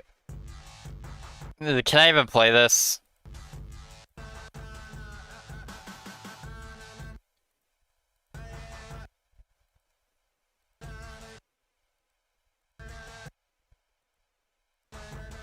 Yeah, it's a studio instrument. I can play it. I can't play it in full. Doesn't look like there's anything there. Looks like it's just it's just them trying to figure out the melody. Yeah, that's going in No Opinion as well. Burberry.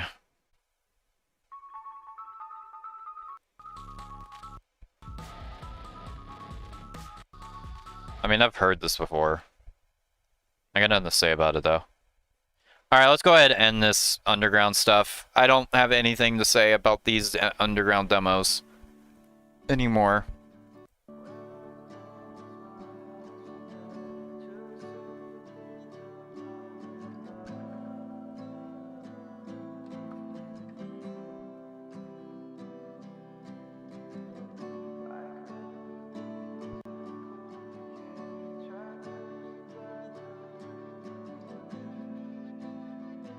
Acoustic version of the Catalyst.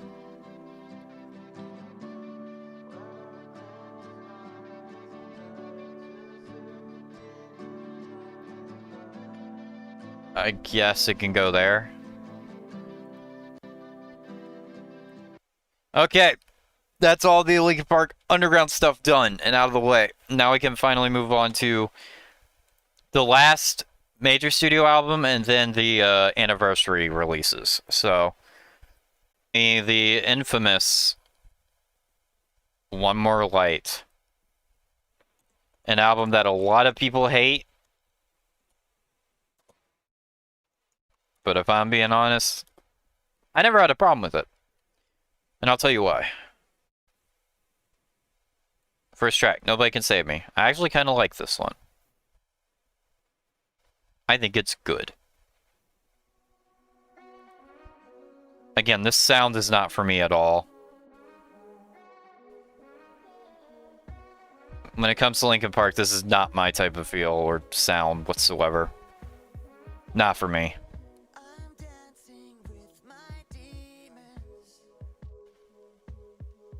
Doesn't mean it's bad, though. I'm inclined to put this one in good.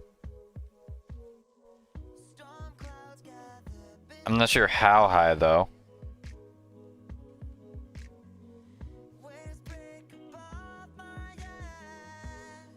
Above No Roads Left.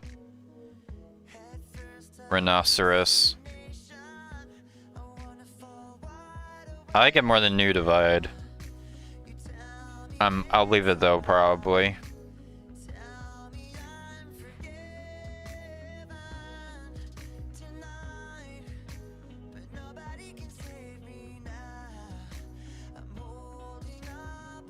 Yeah. Again, the sound ain't really for me, but Chester's vocals sound good and the lyrics are good.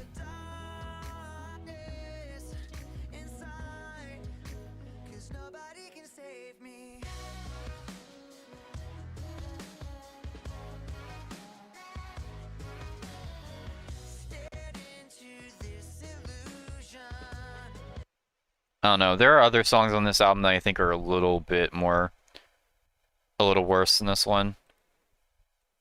But yeah, I think Nobody Can Save Me is good. Not amazing, but I think it's good. I also think Good Goodbye is also good. So say goodbye and hit the road.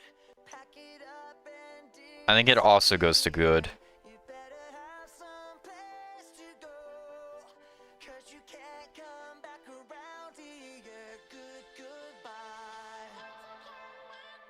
Actually, if I'm gonna justify this, then I gotta do this. Enemies trying to read me, you're all looking highly illiterate. Blindly forgetting if I'm in the mix, you won't find an equivalent. I've been here killing it longer than you've been alive. Live, you idiot. And it makes you mad that somebody else can be standing in front of you. And it makes you mad. You're not the only one. There's more than one of you. Come on, this song's kind of good. Not one of the best, but it's good.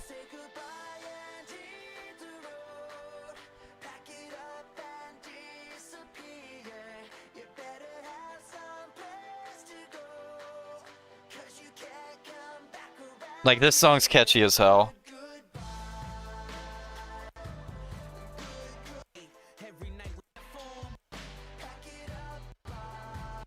My only complaint is the verses aren't really... I think I'm not the biggest fan of the verses, but aside from that, I mean, this one's good. It's catchy. I'm not sure what I like better in between it and Nobody Can Save Me. I think they fall squarely in the good category, honestly. Even though they're not my preferred style. Talking to myself, this song makes me sad. Because if you don't remember, the day Chester passed away, this very day, in fact, they dropped the official music video for Talking to Myself.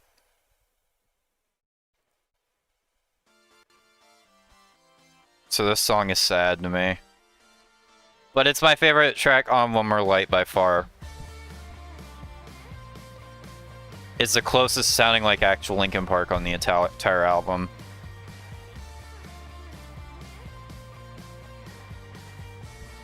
It's got the energy.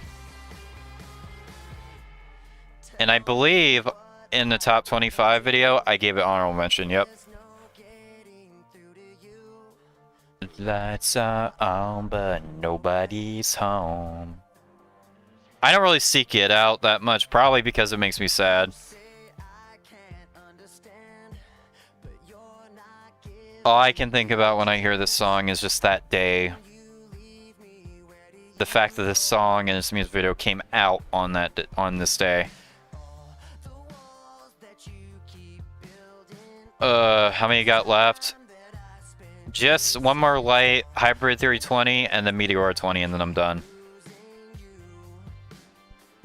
And the truth is, I'm not sure how high I want to put it.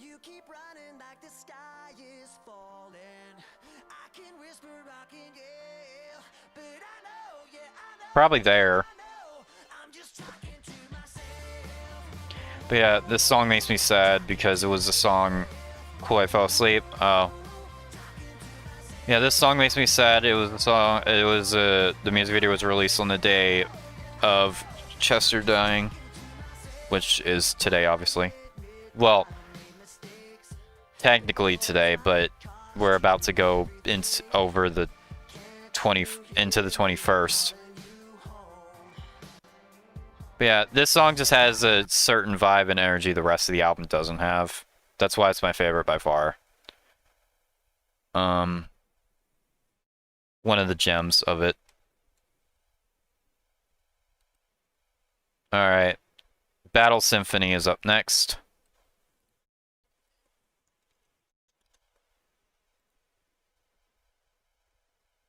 Battle Symphony is...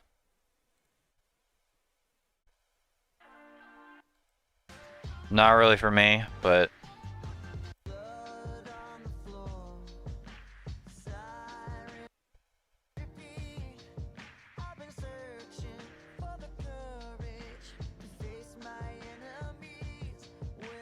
I mean, I'd rather listen to it over Handheld High and some of these others.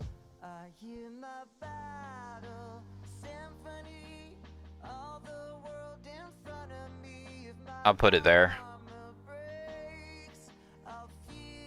Actually, I'll put it just under New Divide.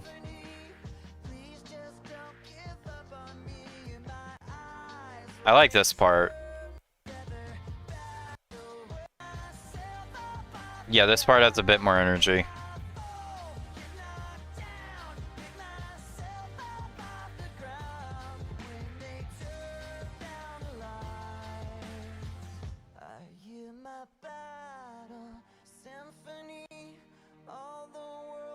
Yeah. Yeah, Battle Symphony is another good track. Not one of my personal favorites, but I think it's good. Invisible. A fully mic song.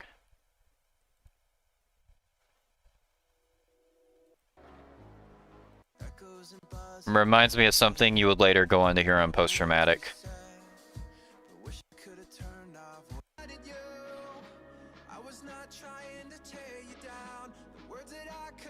I don't have a strong opinion on this one.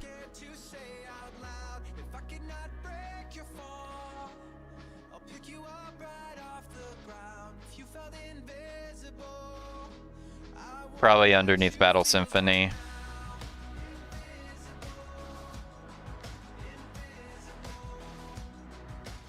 Pulling me through some dark times, yeah.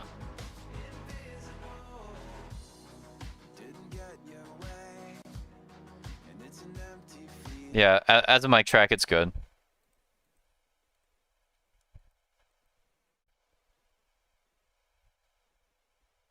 Heavy. Heavy is fine.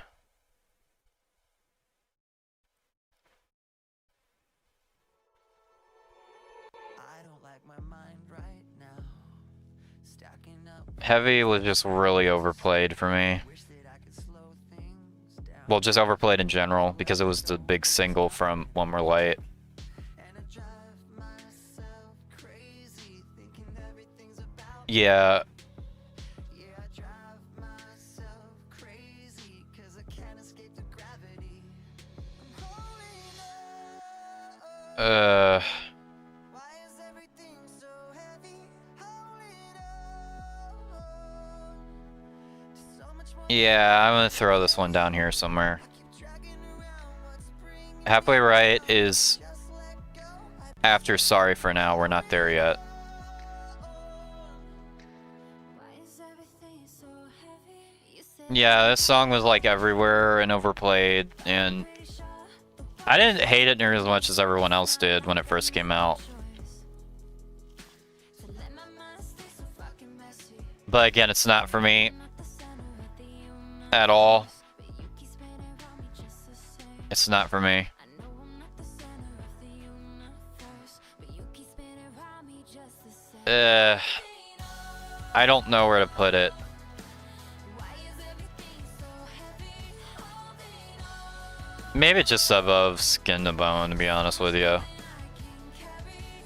I keep dragging around what's bringing me. I think that's fine. Again, the sound of One More Light is just way too fucking commercial. Which Linkin Park has always had those elements, but it's like really noticeable in this one in comparison to all the others. It's really overproduced. Doesn't really have the same energy as all the other albums. Not that it's bad, but it's just not for me at all. Alright, Sorry for Now. They got accused of selling out with this one. Yeah, I remember that, bro. I remember that. I hate that I remember that period because there was a lot of stuff that happened during then. And the next thing you know, it happened. And then all of that went away. Some people call it a pop. It is a pop album, like, let's be real. It is, straight up. It's a 2016, 2017 era mainstream pop album. It does have some rock elements, like the song Talking to Myself does, but selling out on their first album. Well, yeah, but it was like, and then it got escalated with Minutes to Midnight onwards. But no, it was like really major on One More Light to a level that it was never like before. So, but still, it's yeah.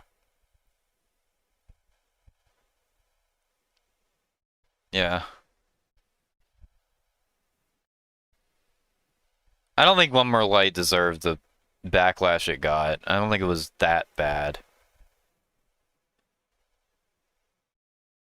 Especially in hindsight. But even at the time, I didn't even dislike it. It just wasn't my favorite. Granted, the only albums I heard at the time were Hybrid Theory, Meteora, and then the Hybrid Theory EP. The album is more pop-paced. Exactly, yeah. Unlike, different compared to all of the other albums, which were rock-centric in some kind of way. Hybrid Theory and Meteora were like, alternative rock, new metal, or whatever you want to call it. Mist to Midnight was alternative rock. 1,000 Suns Living Things were electronic rock. Hunting Party was just straight fucking like hard rock metal. And then this one was just like, really wanted people to like this one. People in the face, yeah. Yeah, I remember he said all of that and then went on interviews and talked about how everyone needed to move on from Hybrid Theory. And the next thing you know, everything happened and all of that went away. Ah, man, yeah, I remember all of that.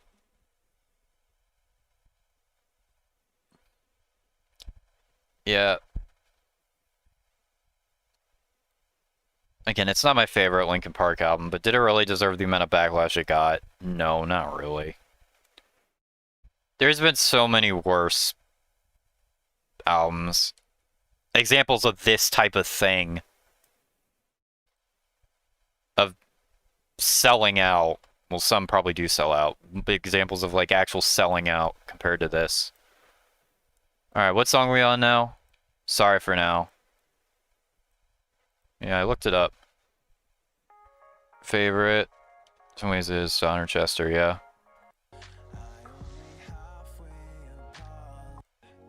Oh, I'll be sorry for now that I couldn't be around. There will be a day that you will understand.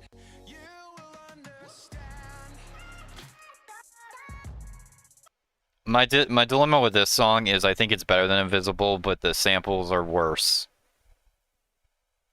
So I don't know where to put it.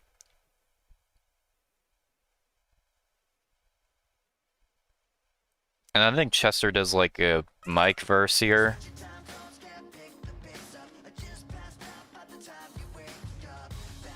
Yeah, he does. If the samples weren't there, I'd definitely rank this above Invisible. Otherwise, I'll probably put this on the same tier as Heavy. Just under. Did he ever say why One More Light meant so much to him? No, I'm not sure. I don't think he did, no.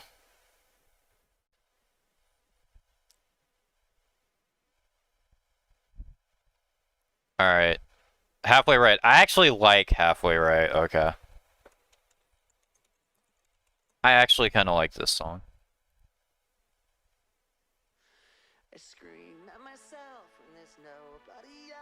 I like this one. I think it might actually be the second best. Well, not counting the title track. Heart of the album.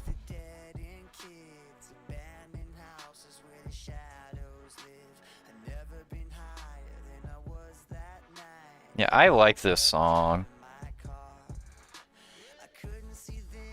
Yeah, not really my style, but this was like my favorite when I first listened to the album.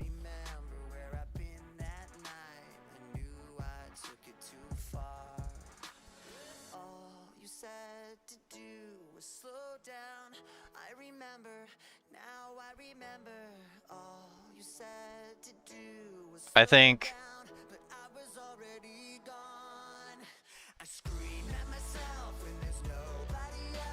the placement I got for it is good.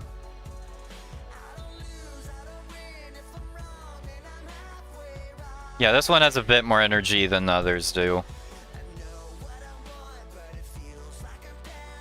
There's a little bit more aggression here too.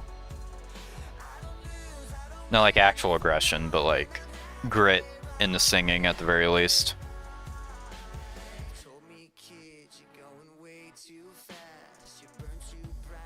Again, Talking to Myself is like the best actual track. But still, Halfway Right, yeah, I like it. I do. I don't know where to put it though. I think I might just leave it there. Again, none of One More Light aside from Talking to Myself is on my playlist. Because it just doesn't really fit with the vibe. Oh god, the title track. I remember when the music video for this one came out and it was absolutely fucking depressing to watch.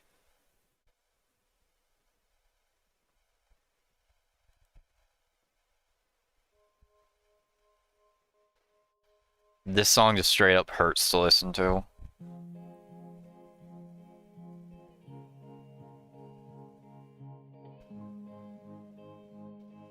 Yeah, it's S tier, yeah. I'm not even gonna dispute that. Uh, I just can't regularly listen to this one, really. Because,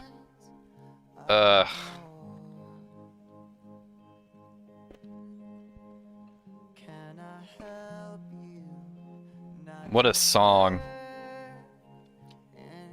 to release. Like, for real.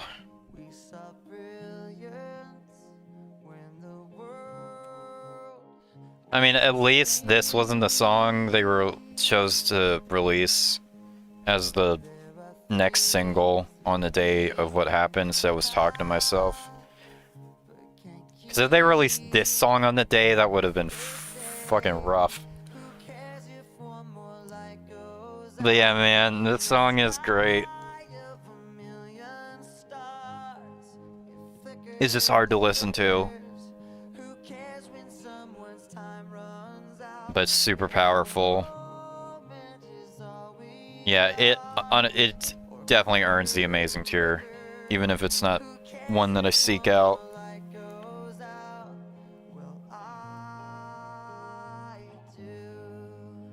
I think it's fine there. I can't either. And earlier, I made the mistake of watching tribute concert and got to the song Mike started and lost it and had to stop. Yeah. One part I like is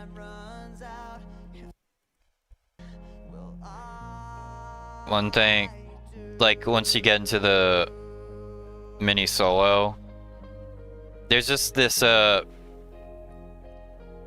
vocal take of Chester yelling, but it's like way in the back.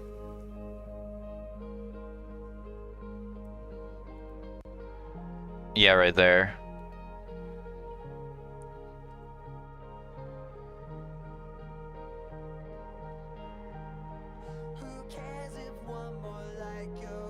Yeah.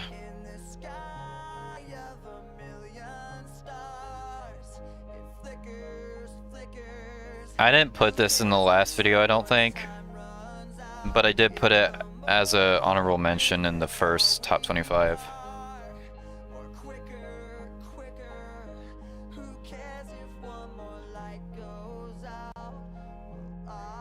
And if I ever did another top 25 video, I'd definitely make another note of it, because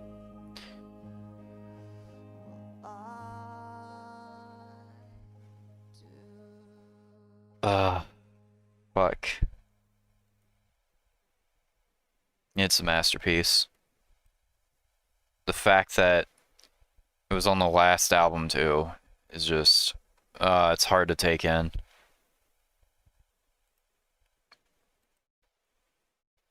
Personally speaking, I listen to Talking to Myself more, but yeah, that's the definitive S tier from One More Light, undeniably so. I'm not even gonna dispute that.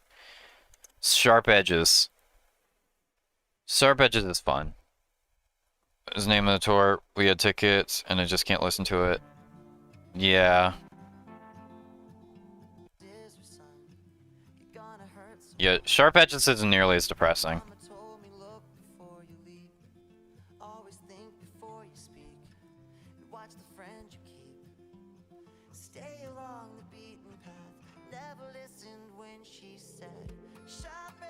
I like Sharp Edges better than Invisible.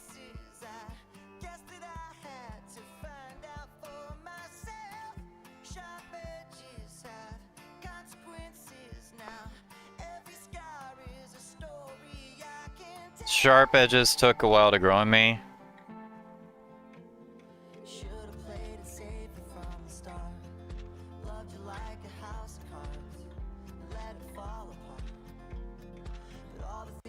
Yeah.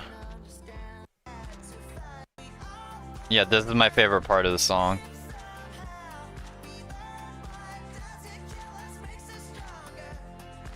This album, bro.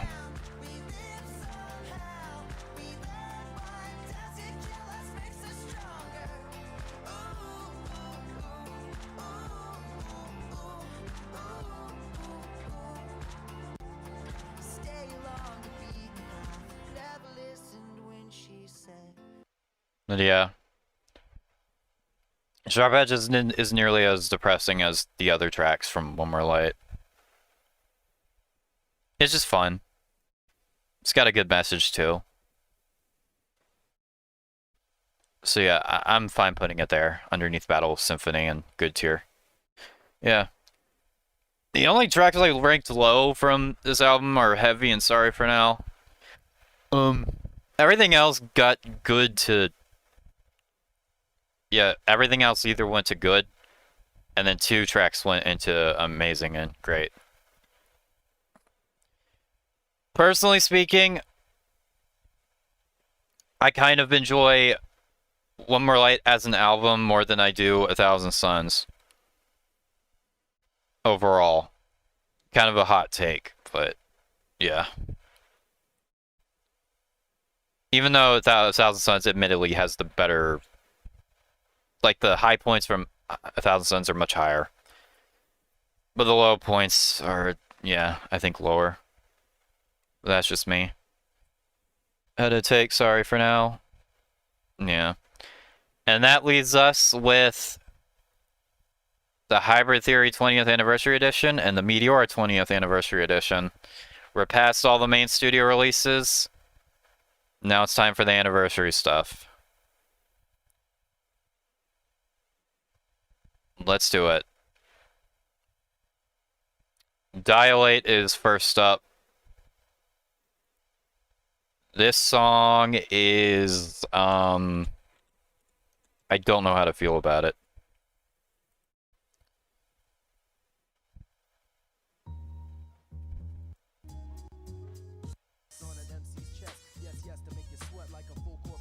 Mike is like the best part of it by far.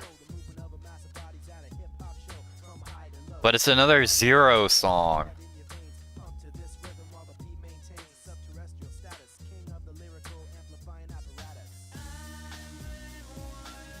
It's just another Zero song.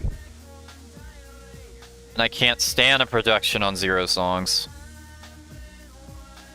Like, the guitar sounds so staticky, bro.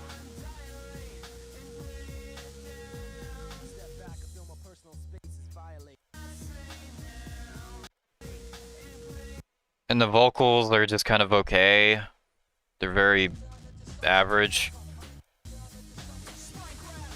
This is probably the best part, this bridge section.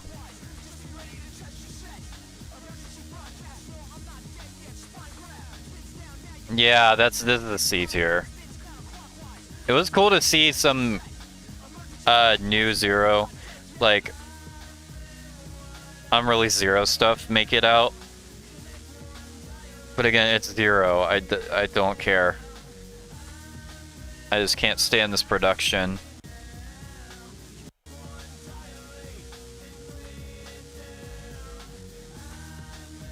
Yeah, that's staying a mediocre. Dilate can go above Fuse, it can go above Reading My Eyes and Picture Board. There's nothing wrong with Dilate, Dilate, it's just, I just can't stand the Zero stuff. Alright. Picture Board! Good old Picture Board, not the leaked Mark Wakefield version, but the one on Hybrid Theory 20.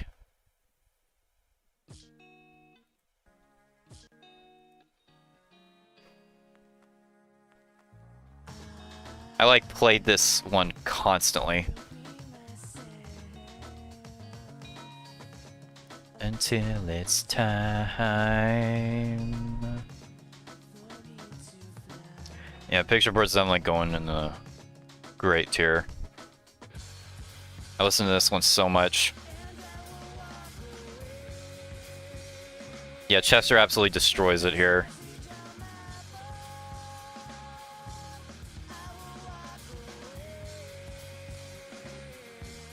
Question is how high, I'm not sure.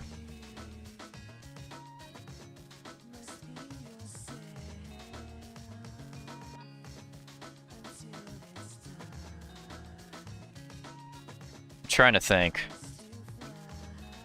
Probably above No More Sorrow. Maybe Guilty All the Same.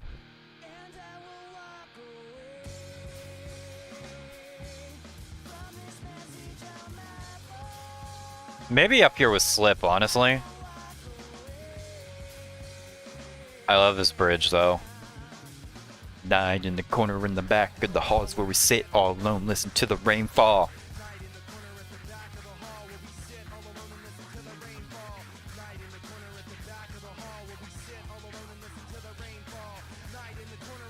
So good. It's funny how this song, people, how they like, this song was like a fucking, it was like an urban legend for like years. No one thought they were ever going to be able to hear it. And then when it finally came out, they realized, oh wait, it's the song that was played as an interlude during Rock AM Ring 2001. And it's damn good. So yeah, Picture Board definitely goes in the great tier for me. She Couldn't. Oh, She Couldn't. The first track that was released for Hybrid Theory 20. I knew of this song all the way back when I was doing Mephiles' Revenge in 2017, because it was leaked on the internet so long ago, and there have been uploads of it on YouTube. But the production was... But the fucking compression was really bad.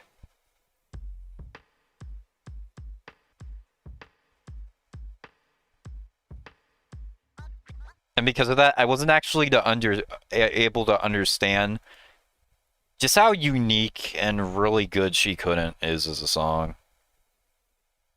And how experimental it was, especially for that early point. It sounds like nothing else on Hybrid Theory. That's for sure.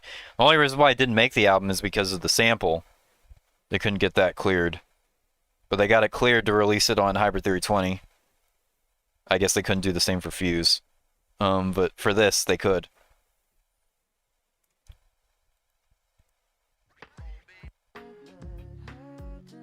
Very soft. It reminds me of My December.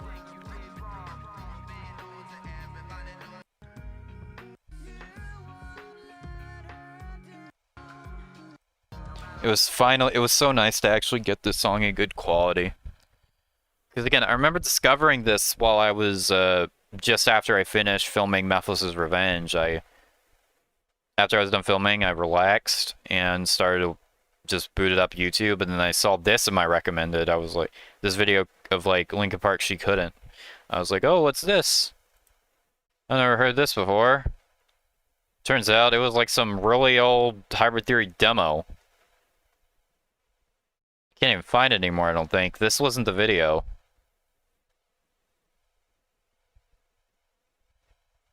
There was a video similar to that, though, that was like fucking like 15 years ago or some shit. I'm not gonna find it.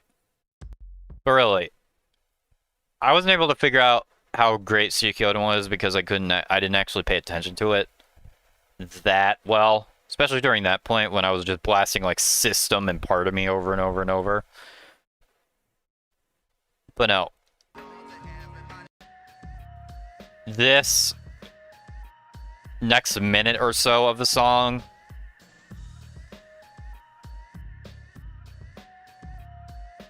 probably some of the best instrumental work. Very unique. There's no other song like this. Now, as for where I'd put it,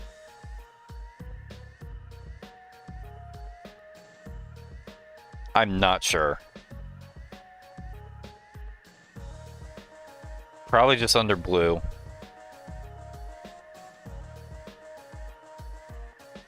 It was nice to finally see this one get released in actual good quality. So I could finally understand just how great it was. I can see why they chose this as the song to release for Hybrid Theory 20. Makes complete sense.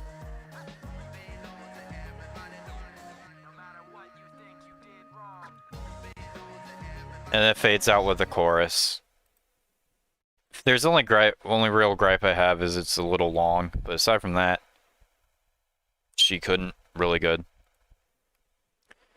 Could have been a completely brand new track that was never leaked before, similar to Picture Board. Why did I type could have had it all? I meant to say could have been. I accidentally misclicked.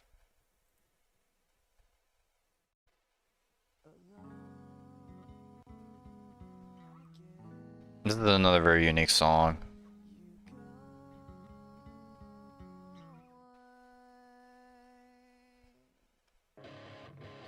I mean, I think you already know where I'm putting this one with how much I've played this on stream. Above Blue, Above By Myself, Lost in the Echo.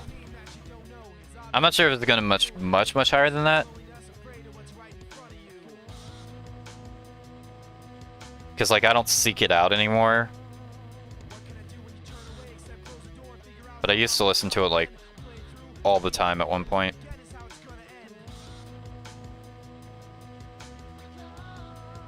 Only thing I wish is the production was a bit better.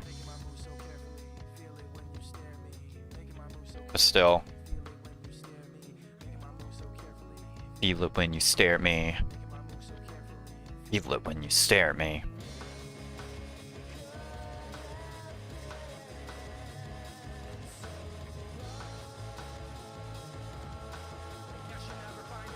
I guess you'll never find out. The best part of this song, though, is the bass solo at the very end. The best part of this song is the bass solo at the very end. There's no other Linkin Park song like this. So it's definitely got to go in the great tier. I guess it's fine where it is. So yeah.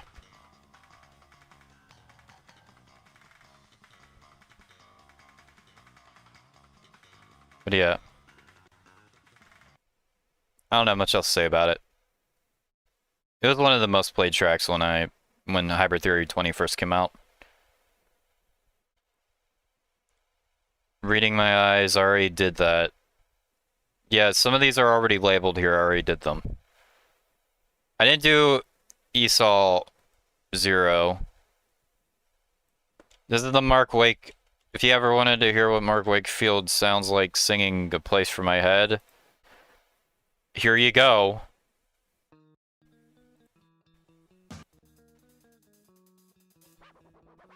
To its credit, it's one of the better mixed Zero stuff out there.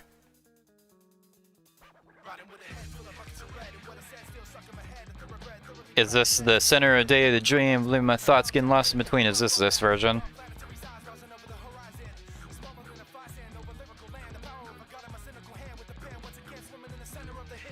Nope, it's not. Trick of the wrist.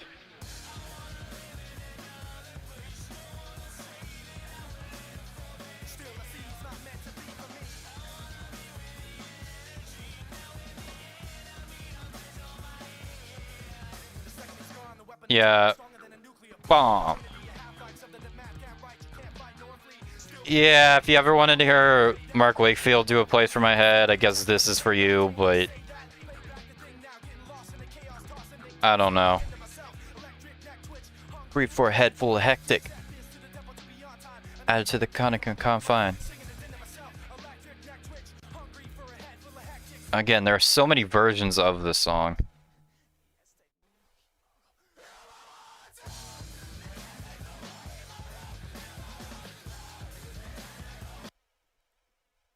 You can barely make out what he's even trying to say.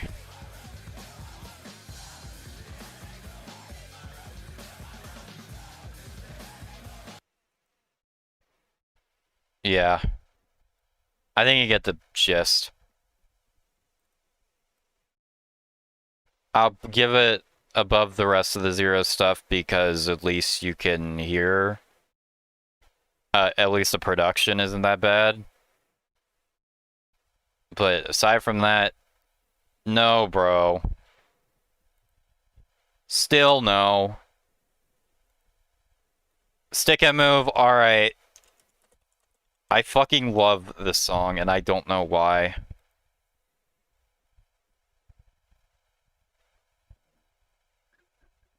I actually love this one.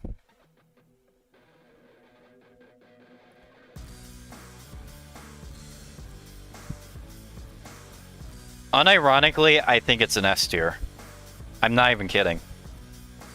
I actually love this one so much. Something about this energy. Mike sounds so aggressive here.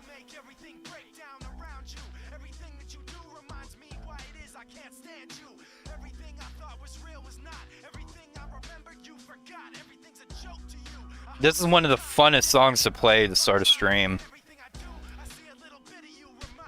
But you put me through, cause everything that goes up must come down. And if you do hurts worse when it comes back around.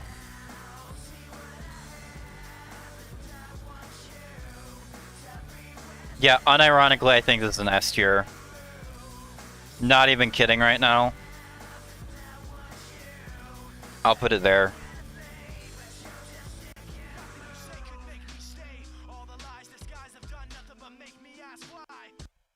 Yeah, absolute fucking banger of a song. Now we have the Carousel demo. This is the version where it's like, he can only fool himself for so long. I never know just why you run. Yeah, this is that version. For some reason, they didn't decide to release a Part of Me demo, although I'm thankful because now I can continue using that for Just Watch's videos without getting claimed.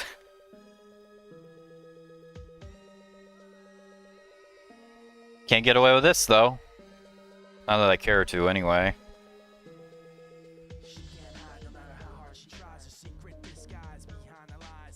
I mean, it's just another version of Carousel, which is already a great song.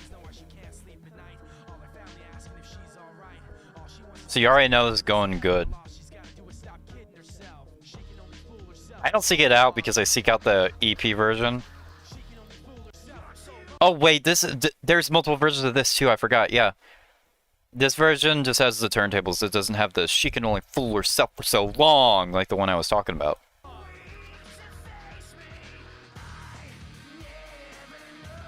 I can go with Esau.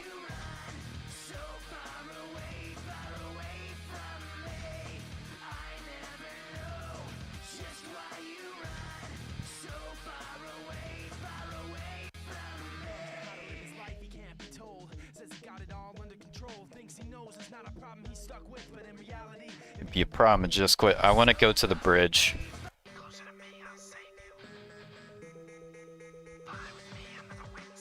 I'm waiting for the just follow me.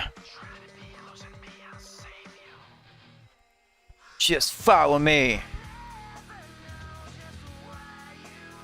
This is a standout part from this.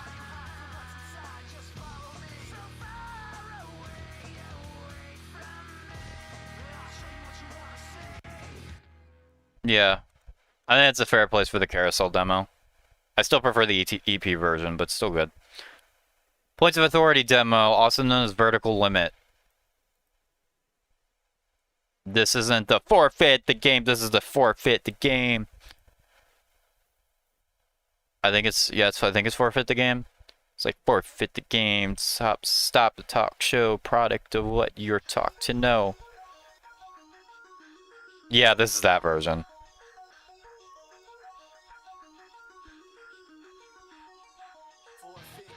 Stalk the top show, product of what you're taught to know. Forfeit the game, cause tomorrow, when it's all done, you reap what you sow. And then the vocals are just not well mixed studio vocals.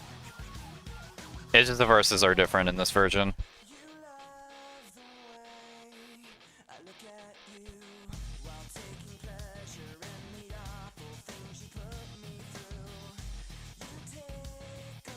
I actually don't think the mixing in this version is that bad.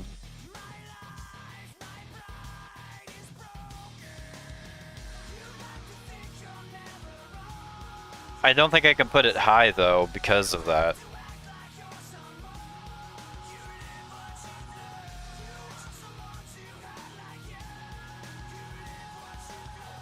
I mean, I'd never seek this out, so I'm gonna put it above the Faint demo because it has vocals.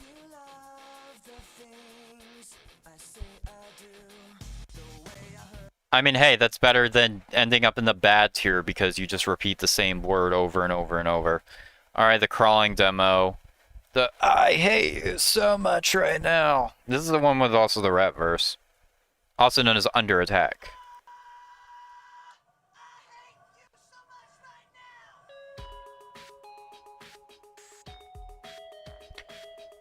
Not as good or as powerful as the studio version, but not bad, so I'm gonna throw in decent as well.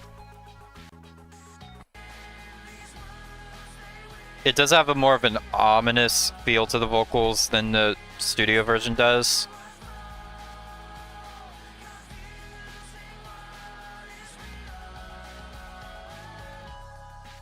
But I'll put it in decent.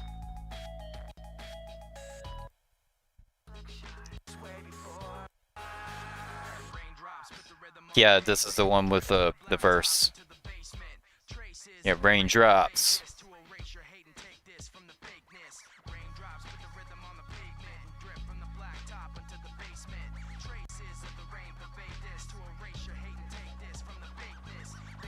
That's the most defining moment about the demo crawling. I'm not... It will stay there in decent tier.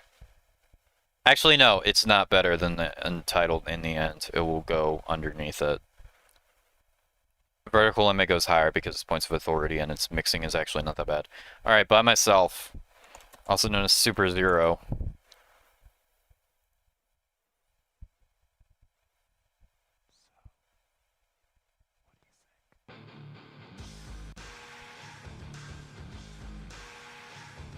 I know Mike has sometimes, like, in live performances done the lyrics of this version instead of the studio version. Fate to escape blindly. It's bad dreams and give in to sad thoughts that are maddening. Do I let it go and try to stand it? Or do I try to catch them red-handed? Loneliness, smoking, loneliness.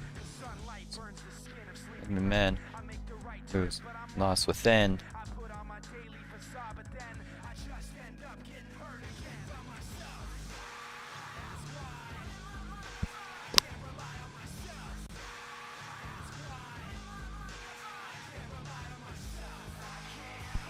Hopefully I can play this version with no issues.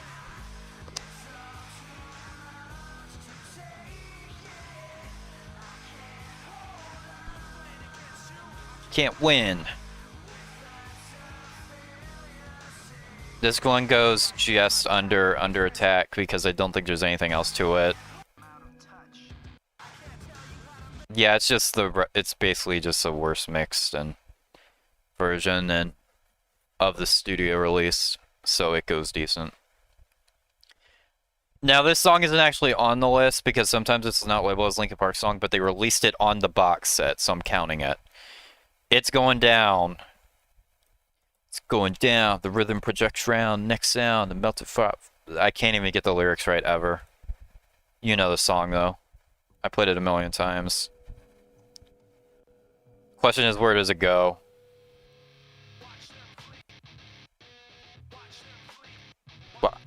Watch them flee, hip-hop heads. You do it like this.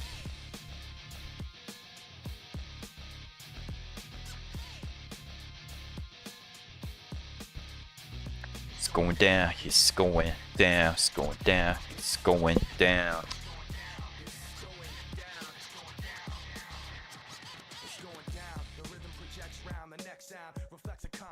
Mike carries this track. About the part of a situation rest out.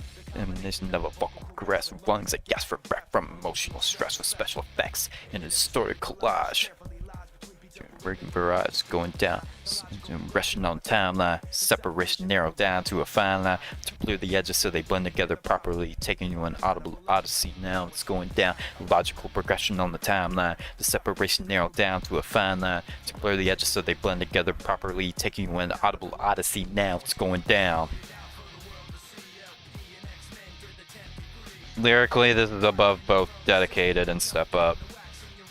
Mixing wise is above both of them too. It's in the great tier definitively. We'll melt down the wax in your record crate. Alright, and that's Hybrid Theory 20 out of the way. I don't think there was anything else I missed, so overall, solid. Again, the Zero stuff wasn't really my favorite, but it was cool to get that anyway. But now it's time to move into the final row. Meteor 20. The last bit of Linkin Park content that has been released. There's also, I didn't include this, but there's like a Lost 2002 mix because they did a proper mix of Lost for the 20th anniversary. I didn't put that though because I didn't see much of a difference. But Lost, overall, everyone's heard this song by now. Lost should have been like a bonus track for Meteora. Like, realistically. Well, I guess this wouldn't have had the hype it did if Lost wasn't released as a Lost track. Funny how the song called Lost is the one that ended up being lost. This one's fucking great.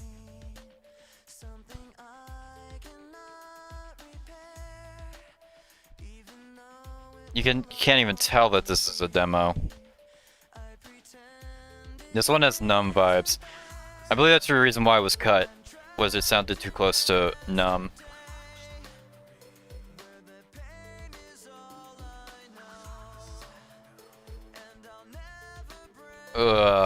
I don't know where I'm gonna put it. When this song came out, I was like listening to it like non-stop. It's definitive great tier.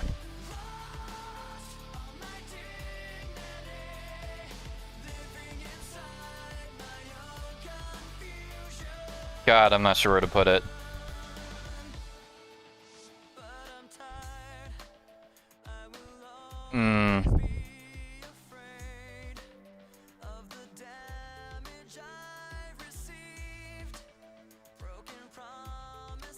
Now I'm looking at it, S tier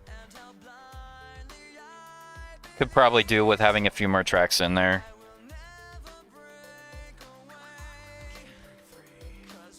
So I'm gonna go out a limb. I'm gonna put Carousel, Pushing Me Away remix, and Breaking the Habit. What was the order I had them in? I think this, yeah. When we're like, can go there.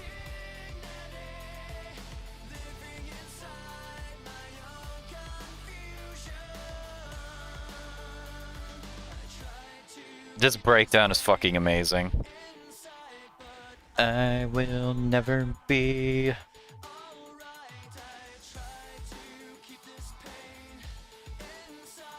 Because Lost is so recent, I don't really have the same level of attachment, but again, I was listening to this on repeat.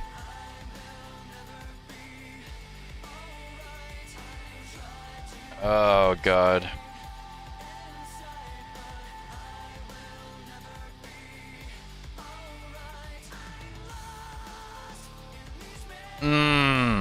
It's so tough.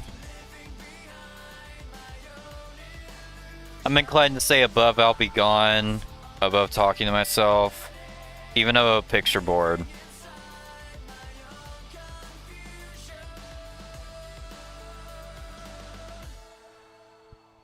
It's tough.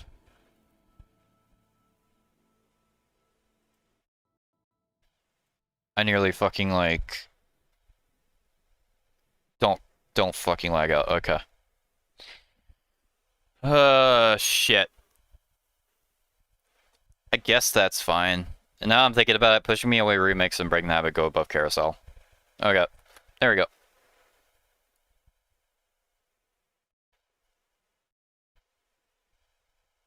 Might even move Carousel. Yeah, I'm moving to Carousel back down to A. I think it fits better as a top A spot than Live Stream Misery does. Fuck it, Lost is a better song than So Far Away and Slip. They can go underneath Waiting for the End. There. It's my final decision in regards to that. Okay. Fighting Myself, the second single released from Meteora 20.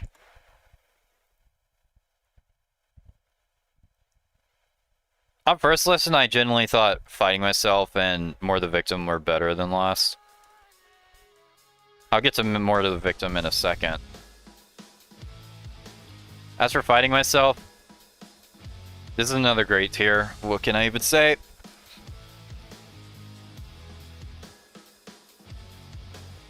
Now, sometimes these thoughts in my head speak so loud. Every little So good. just builds on top of the pain and Above Could Have Been. just let it out. Try to act like I don't mind it. Try to keep my mouth so quiet. But sitting there in my silence just seems to amplify it. Would make it better. I never thought that I would end up ruining it forever. Got everything put back together. I end up making more regrets. Making more regrets.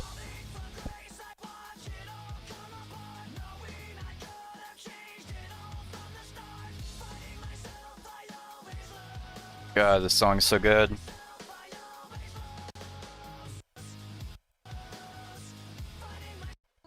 My only dilemma with this song is I wish the bridge was a little bit better.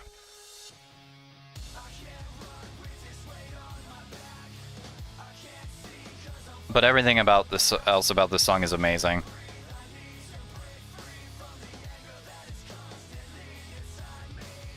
I'm willing to put it above No More Sorrow, underneath Guilty All the Same.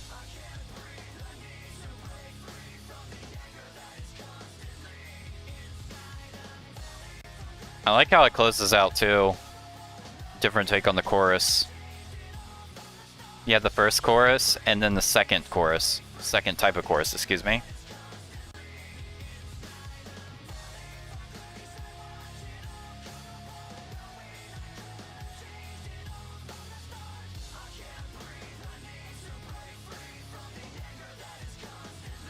Yeah, Fighting Myself, obviously another fucking great song. Alright, More the Victim, let's do it. More the Victim is... I remember when this song was leaked, and both this and Fighting Myself were leaked, but More the Victim I liked so much I went ahead and got the fucking audio recording of it and downloaded it. And listened to that for like a month before the Meteora 20 actually came out. I don't know what it is, but I fucking love this song so much. Why didn't this get released on anything?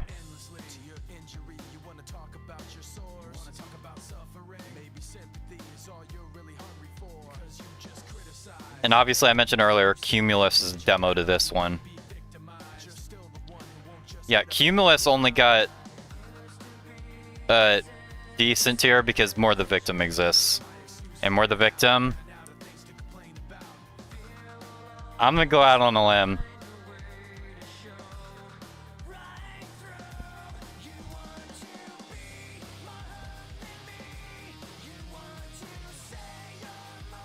I fucking love this song.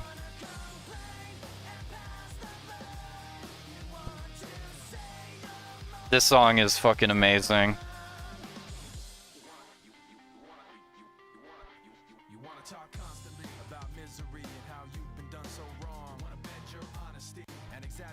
I'm not gonna put it super, super high. But damn right, I'm putting it up here with Stick and Move. That's one of my favorite choruses in a Linkin Park unreleased track or demo out there.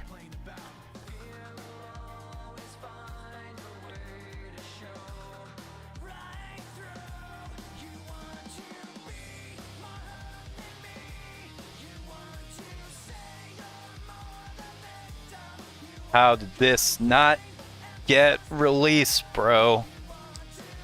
Not until Meteora 20, that is.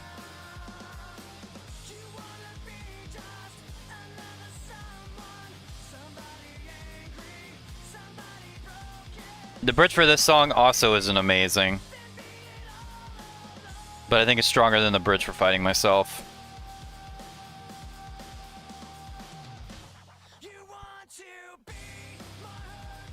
Oh, dude. Maybe this one will creep up in the ranks by the time I do the top 25. But no, this is an S tier song. There is a reason why I picked up on this one, even before it was like properly released. It's just that good. Now the next song... But yeah, More the Victim, amazing track. One of the strongest Linkin Park unreleased tracks there is, really. The vocals are great, the verses are great, the chorus is catchy as hell, the riffs are good, the bridge is powerful, the aggression is there, the subject matter is, like, very aggressive. Just amazing. Now we got Massive up next, I believe. Yeah, Massive. I didn't know what to think about this one at first, but I'm not gonna lie. I have, like, been jamming this one, like, daily for the past month. I don't know why. I don't know what it is about this one.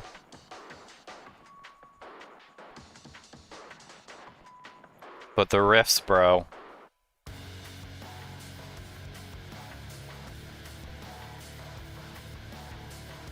And this is just like a not even a finished Mike song. Well, it's not even like fully finished. Like, I assume Mike was just doing the vocals, so Chester would know how to sing, but he actually sounds good on this.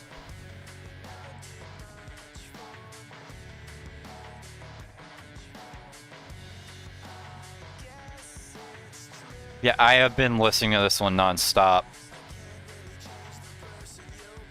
Every day I wake up and listen to either this song, Lighting Up the Sky, or Best of Times.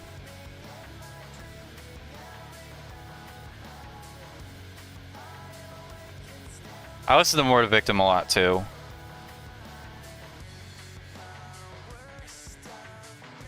I like this song either around the same amount or better than Fighting Myself.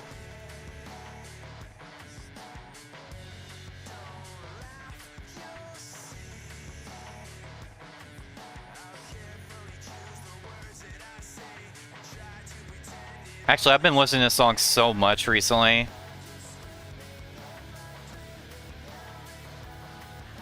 I'm gonna throw it up there with Cure for the Itch. I absolutely love this bridge, too.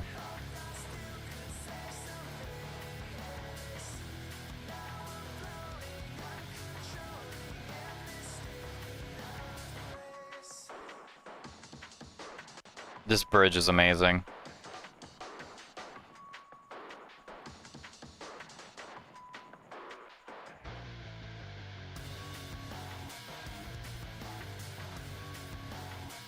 You can't go wrong with this, bro.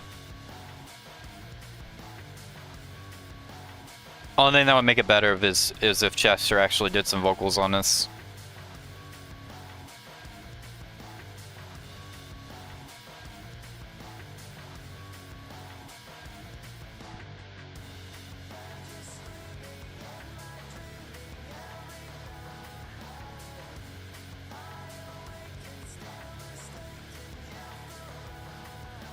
Yeah, you get the gist. Massive is...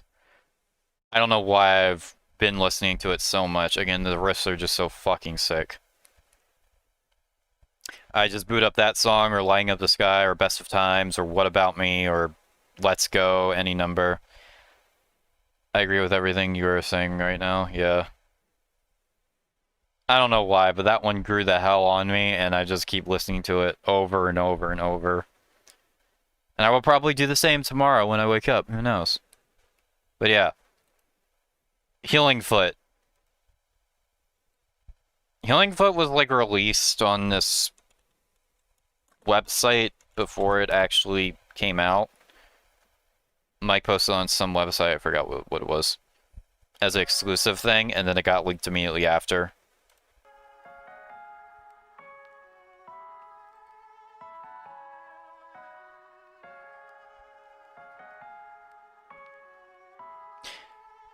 This song I'm gonna throw in great as well, but not as high as Fighting My... Am I gonna put it as high as Fighting Myself? Probably on the same tier, if I had to guess. Yeah.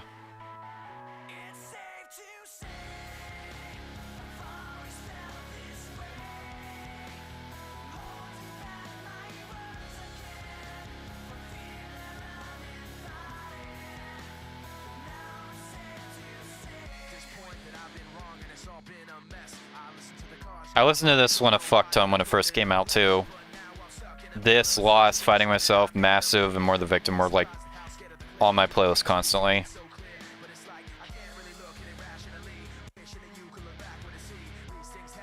The vibe I always got from this is this sounds very inspired.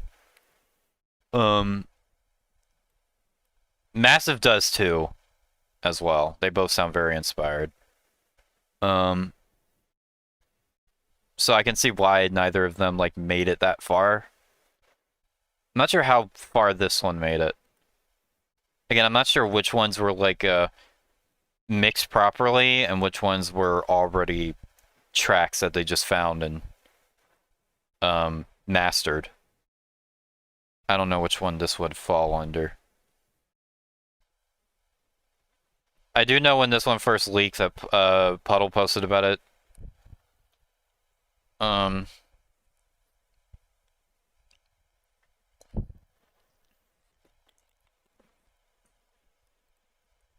me go to the bridge.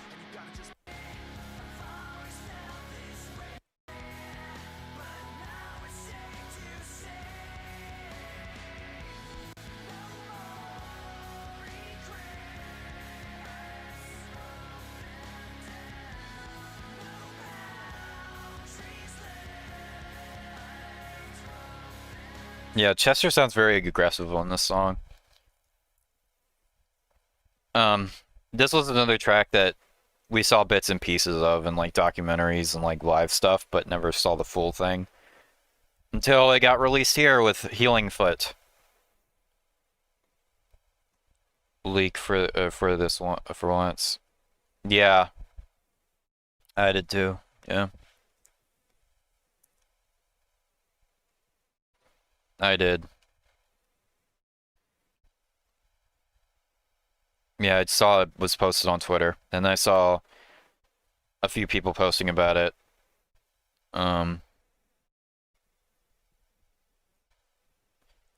It's a good song, but I can see why it didn't make it on the Meteora. Same with More the Victim. I don't see why that didn't make it on. I guess it just didn't quite make the cut, but Healing Foot and Massive, I could see why neither of those two made it.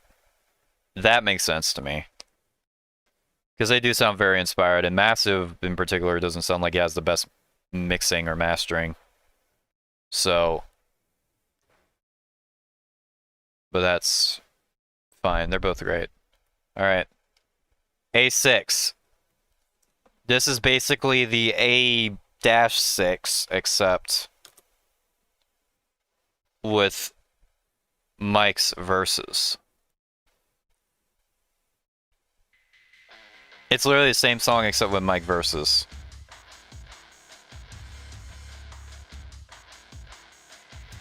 Which is why I agreed to put A6 in decent, and I'll put this in good.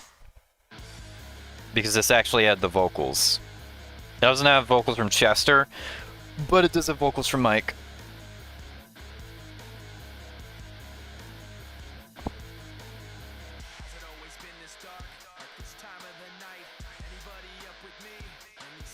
You can go with Rhinoceros and Carousel Demo.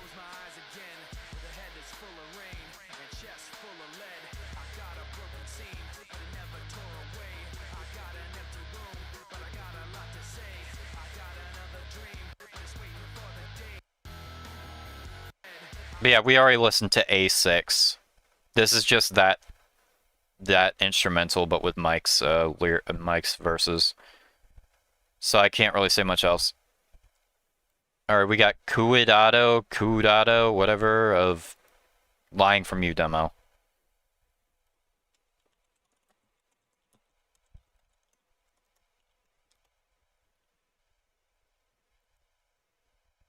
I don't think this one has vocals.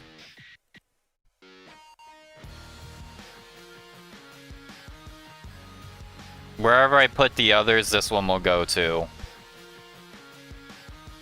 Yeah, I'll go underneath drawing, because it's just the same deal.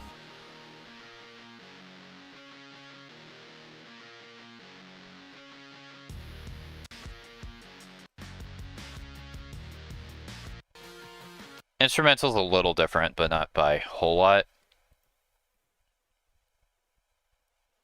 Husky, I believe, is, yeah, it's Hit the Floor. Husky, I think, actually has some different verses. And no chorus.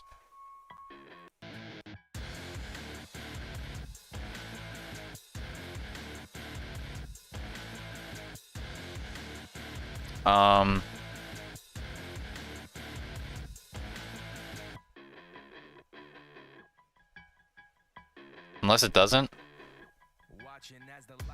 Oh, it does, yeah.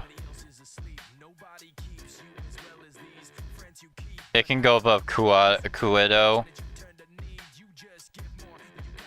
Above Faint, underneath Vertical Limit.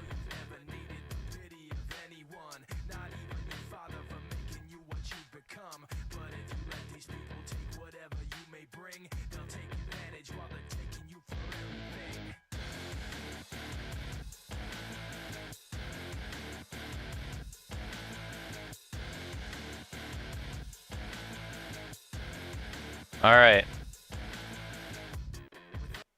Yeah.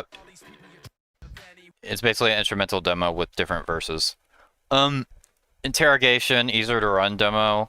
This is solely instrumental.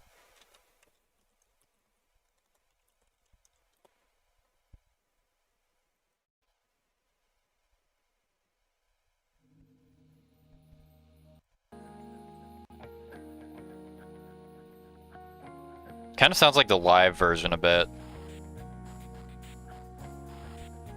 With how the harmonics sound.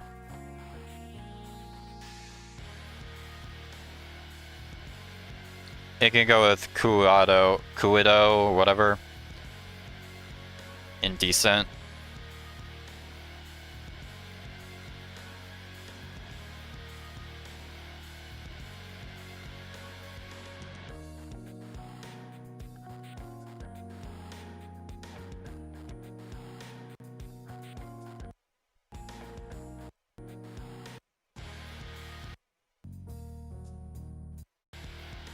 And that's kind of that.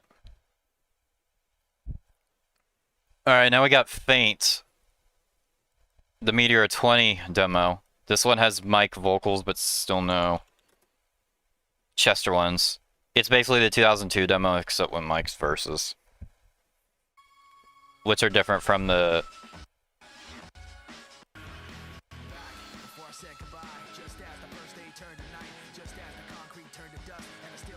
Yeah, this one goes above the faint. You know what? This one can go to the top of the list.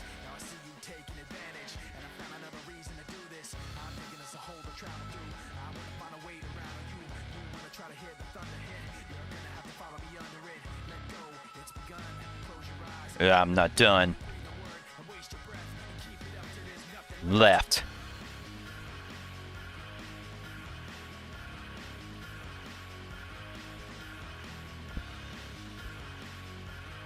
Wish there were vocals on the chorus, but at least we got mic'd vocals.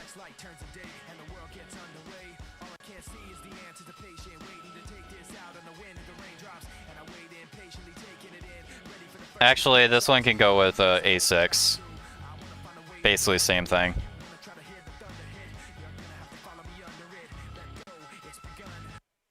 Alright.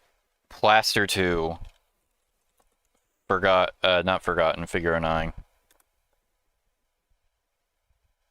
I don't remember what the difference... I think it's closer to the actual studio version than the other demo was.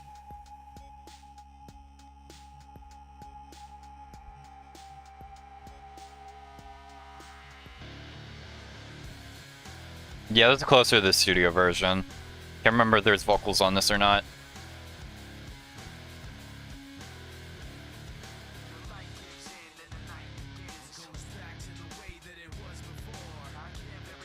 It'd be cool if they could splice the verse vocals here in with the chorus from the demo.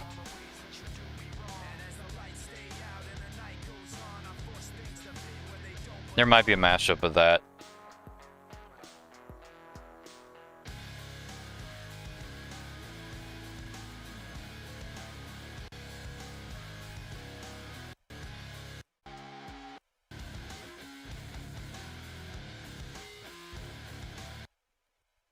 Yeah, it's basically just a studio version except with different verses for Mike. It goes with the others as a result of that. It goes with the Husky one, probably above, because I'm a bigger fan of Figure 9 overall. Alright. Shifter is from the inside. I think this is solely instrumental.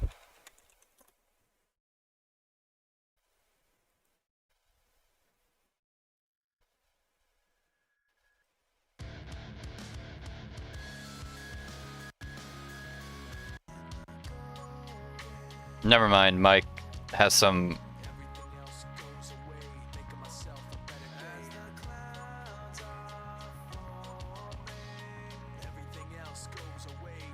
Yeah, this goes with...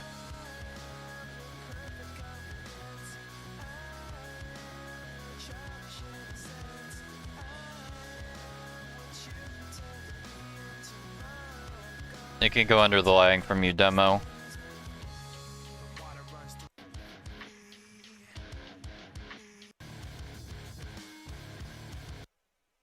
Yeah, and that's kind of that. Alright, we got West Side. This is just Mike.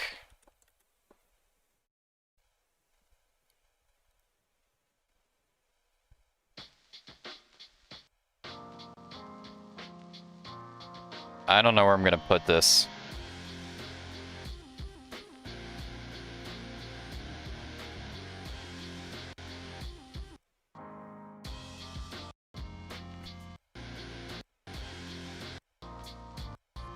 Or not.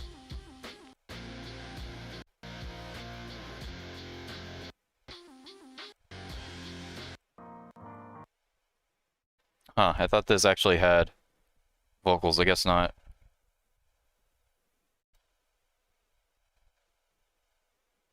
Alright, well in that case that can go with... it can go with these. And that leaves Resolution.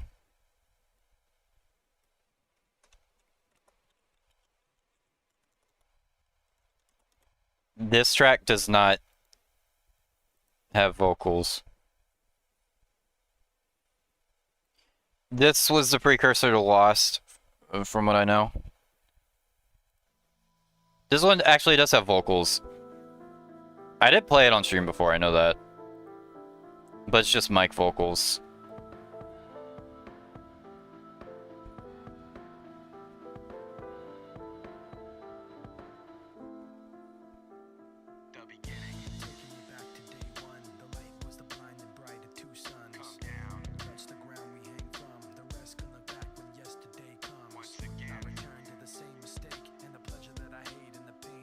They can go with Faint demo.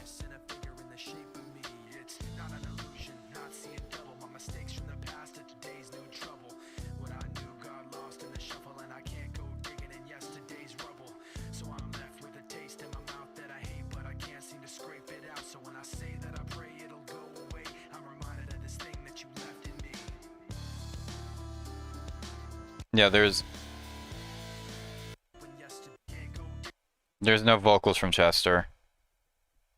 However,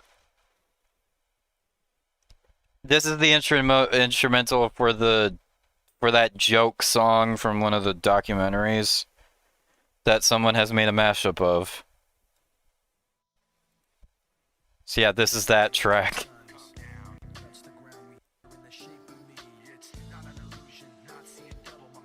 Obviously, I can't count this because this isn't the actual track. It's not a studio release. Yeah, someone made a fucking mashup for this.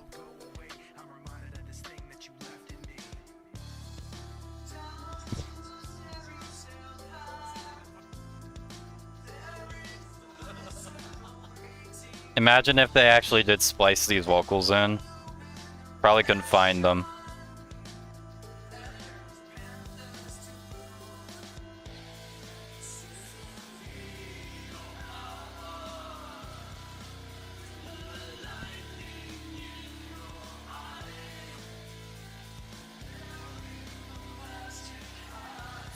I mean, if it had this, I probably couldn't. I'd probably have to throw it with the other troll stuff. Yeah, so that's what resolution technically is. So, but no, it's just a track with Mike's vocals only. I assume that they didn't actually do the chorus for it. Again, it later became lost, so I assume that's all it was. But still.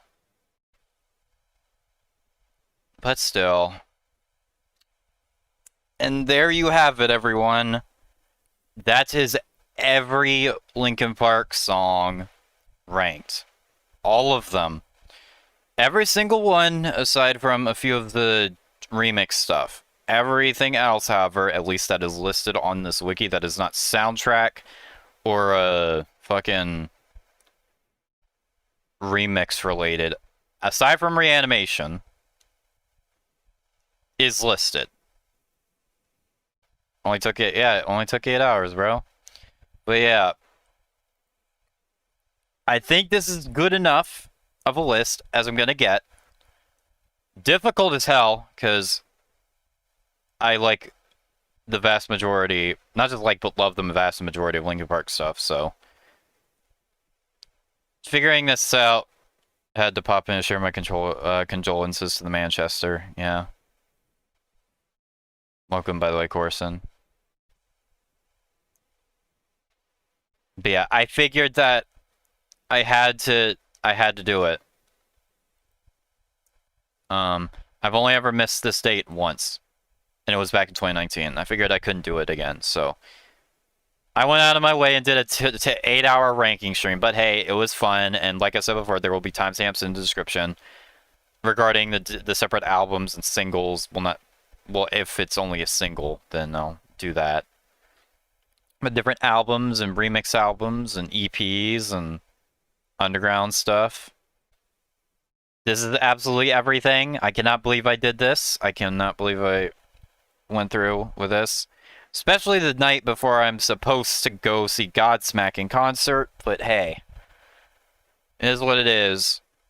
And hey, I enjoyed doing it. I enjoyed this nice look at Linkin Park's discography. Again, Linkin Park, I've said this before, but Linkin Park wasn't the first band I ever got into. It was the second, because Boston was the first. But Boston was mainly that first album. Linkin Park, on the other hand, it's safe to say I would not be where I am today without getting into them.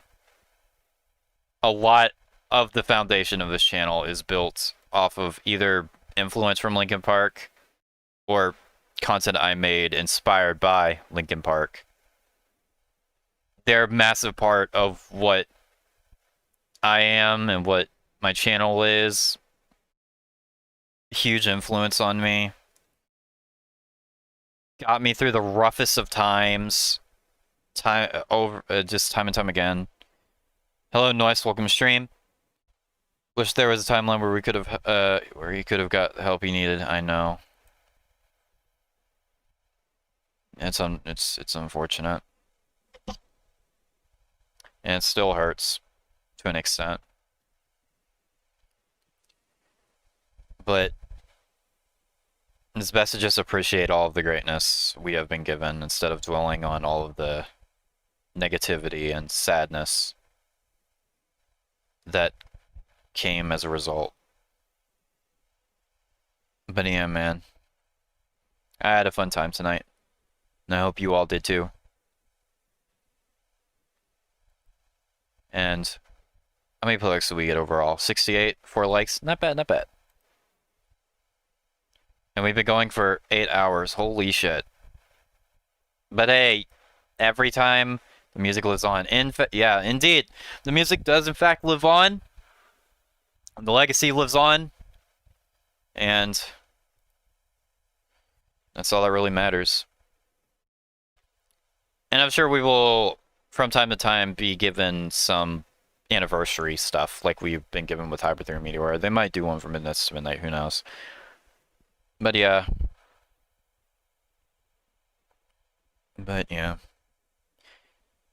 I said this earlier, but next year, when this time comes around again, I do actually plan on doing a updated final version of the top 25 Linkin Park songs video. That includes everything, including the unreleased and...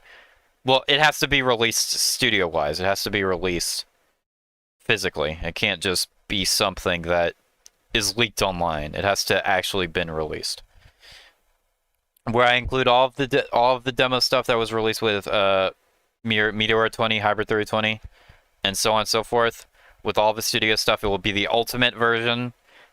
I might go over 30, not over 30. I might go over 25. It depends on how much content I think I can get out of that video. But that will be for next year.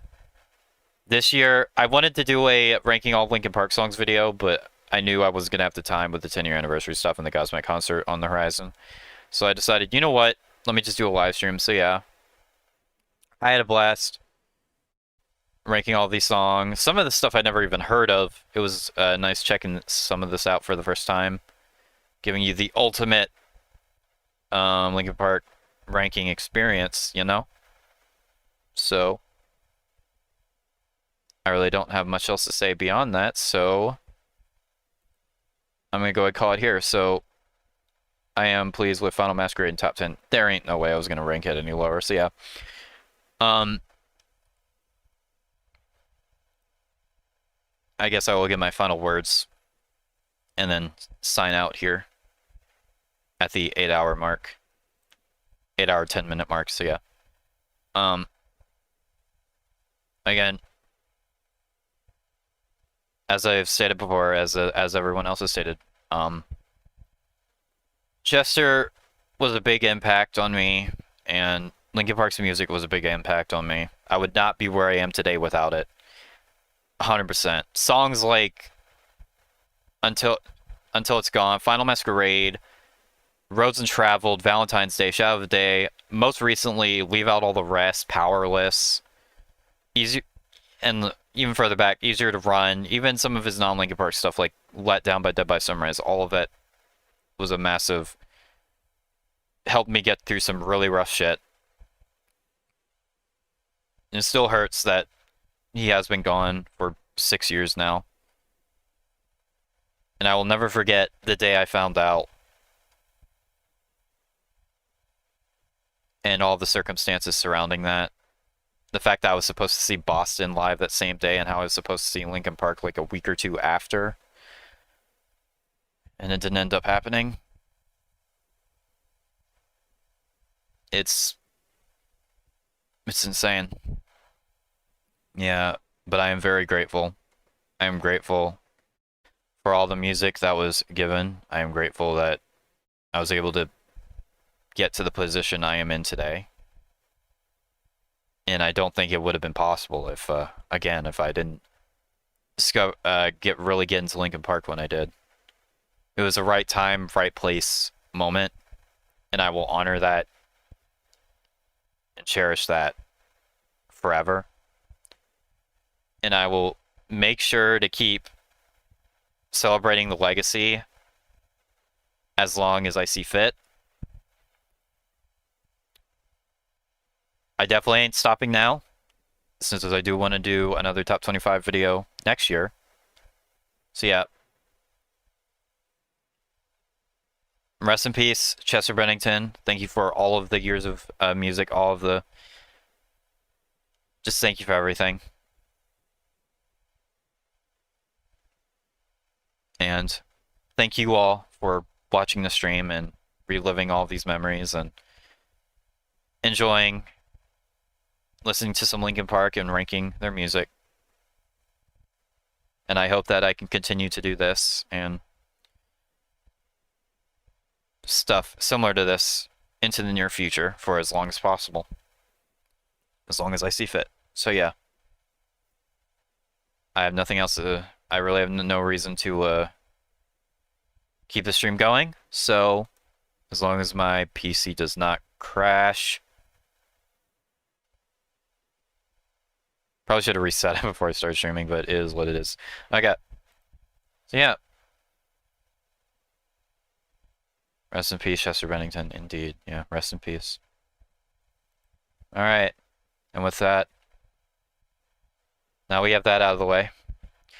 I'm gonna go ahead and get out here. Obviously, I have to get ready for the Gosmet concert tomorrow, so I can't really be staying up all night, you know? At least too long. Although I can always set my alarm, but still. I also have a lot of work to do on top of that. Technically later today. Yeah, technically.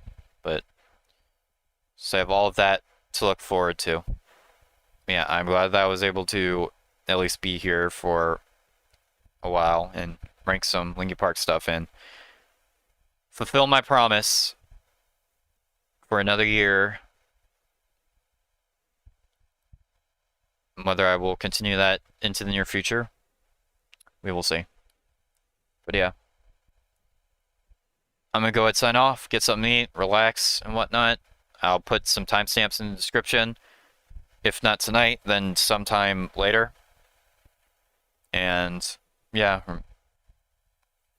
Reminder, if you want to rank all the songs yourself on this tier list template, I have a link to it in the description below. And I will update the description after the stream is over. So, yeah. Thank you all for tuning in. I hope you enjoyed as always. Like, comment, subscribe, and all that.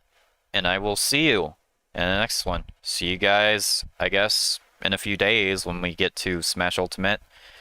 Maybe Minecraft. I say a few days, I mean literally like 2. When we get into Smash Ultimate, Minecraft, and the finale for Super Mario 64 Land. Been a fun time, dudes. See you another time. Goodbye, Luigi fans!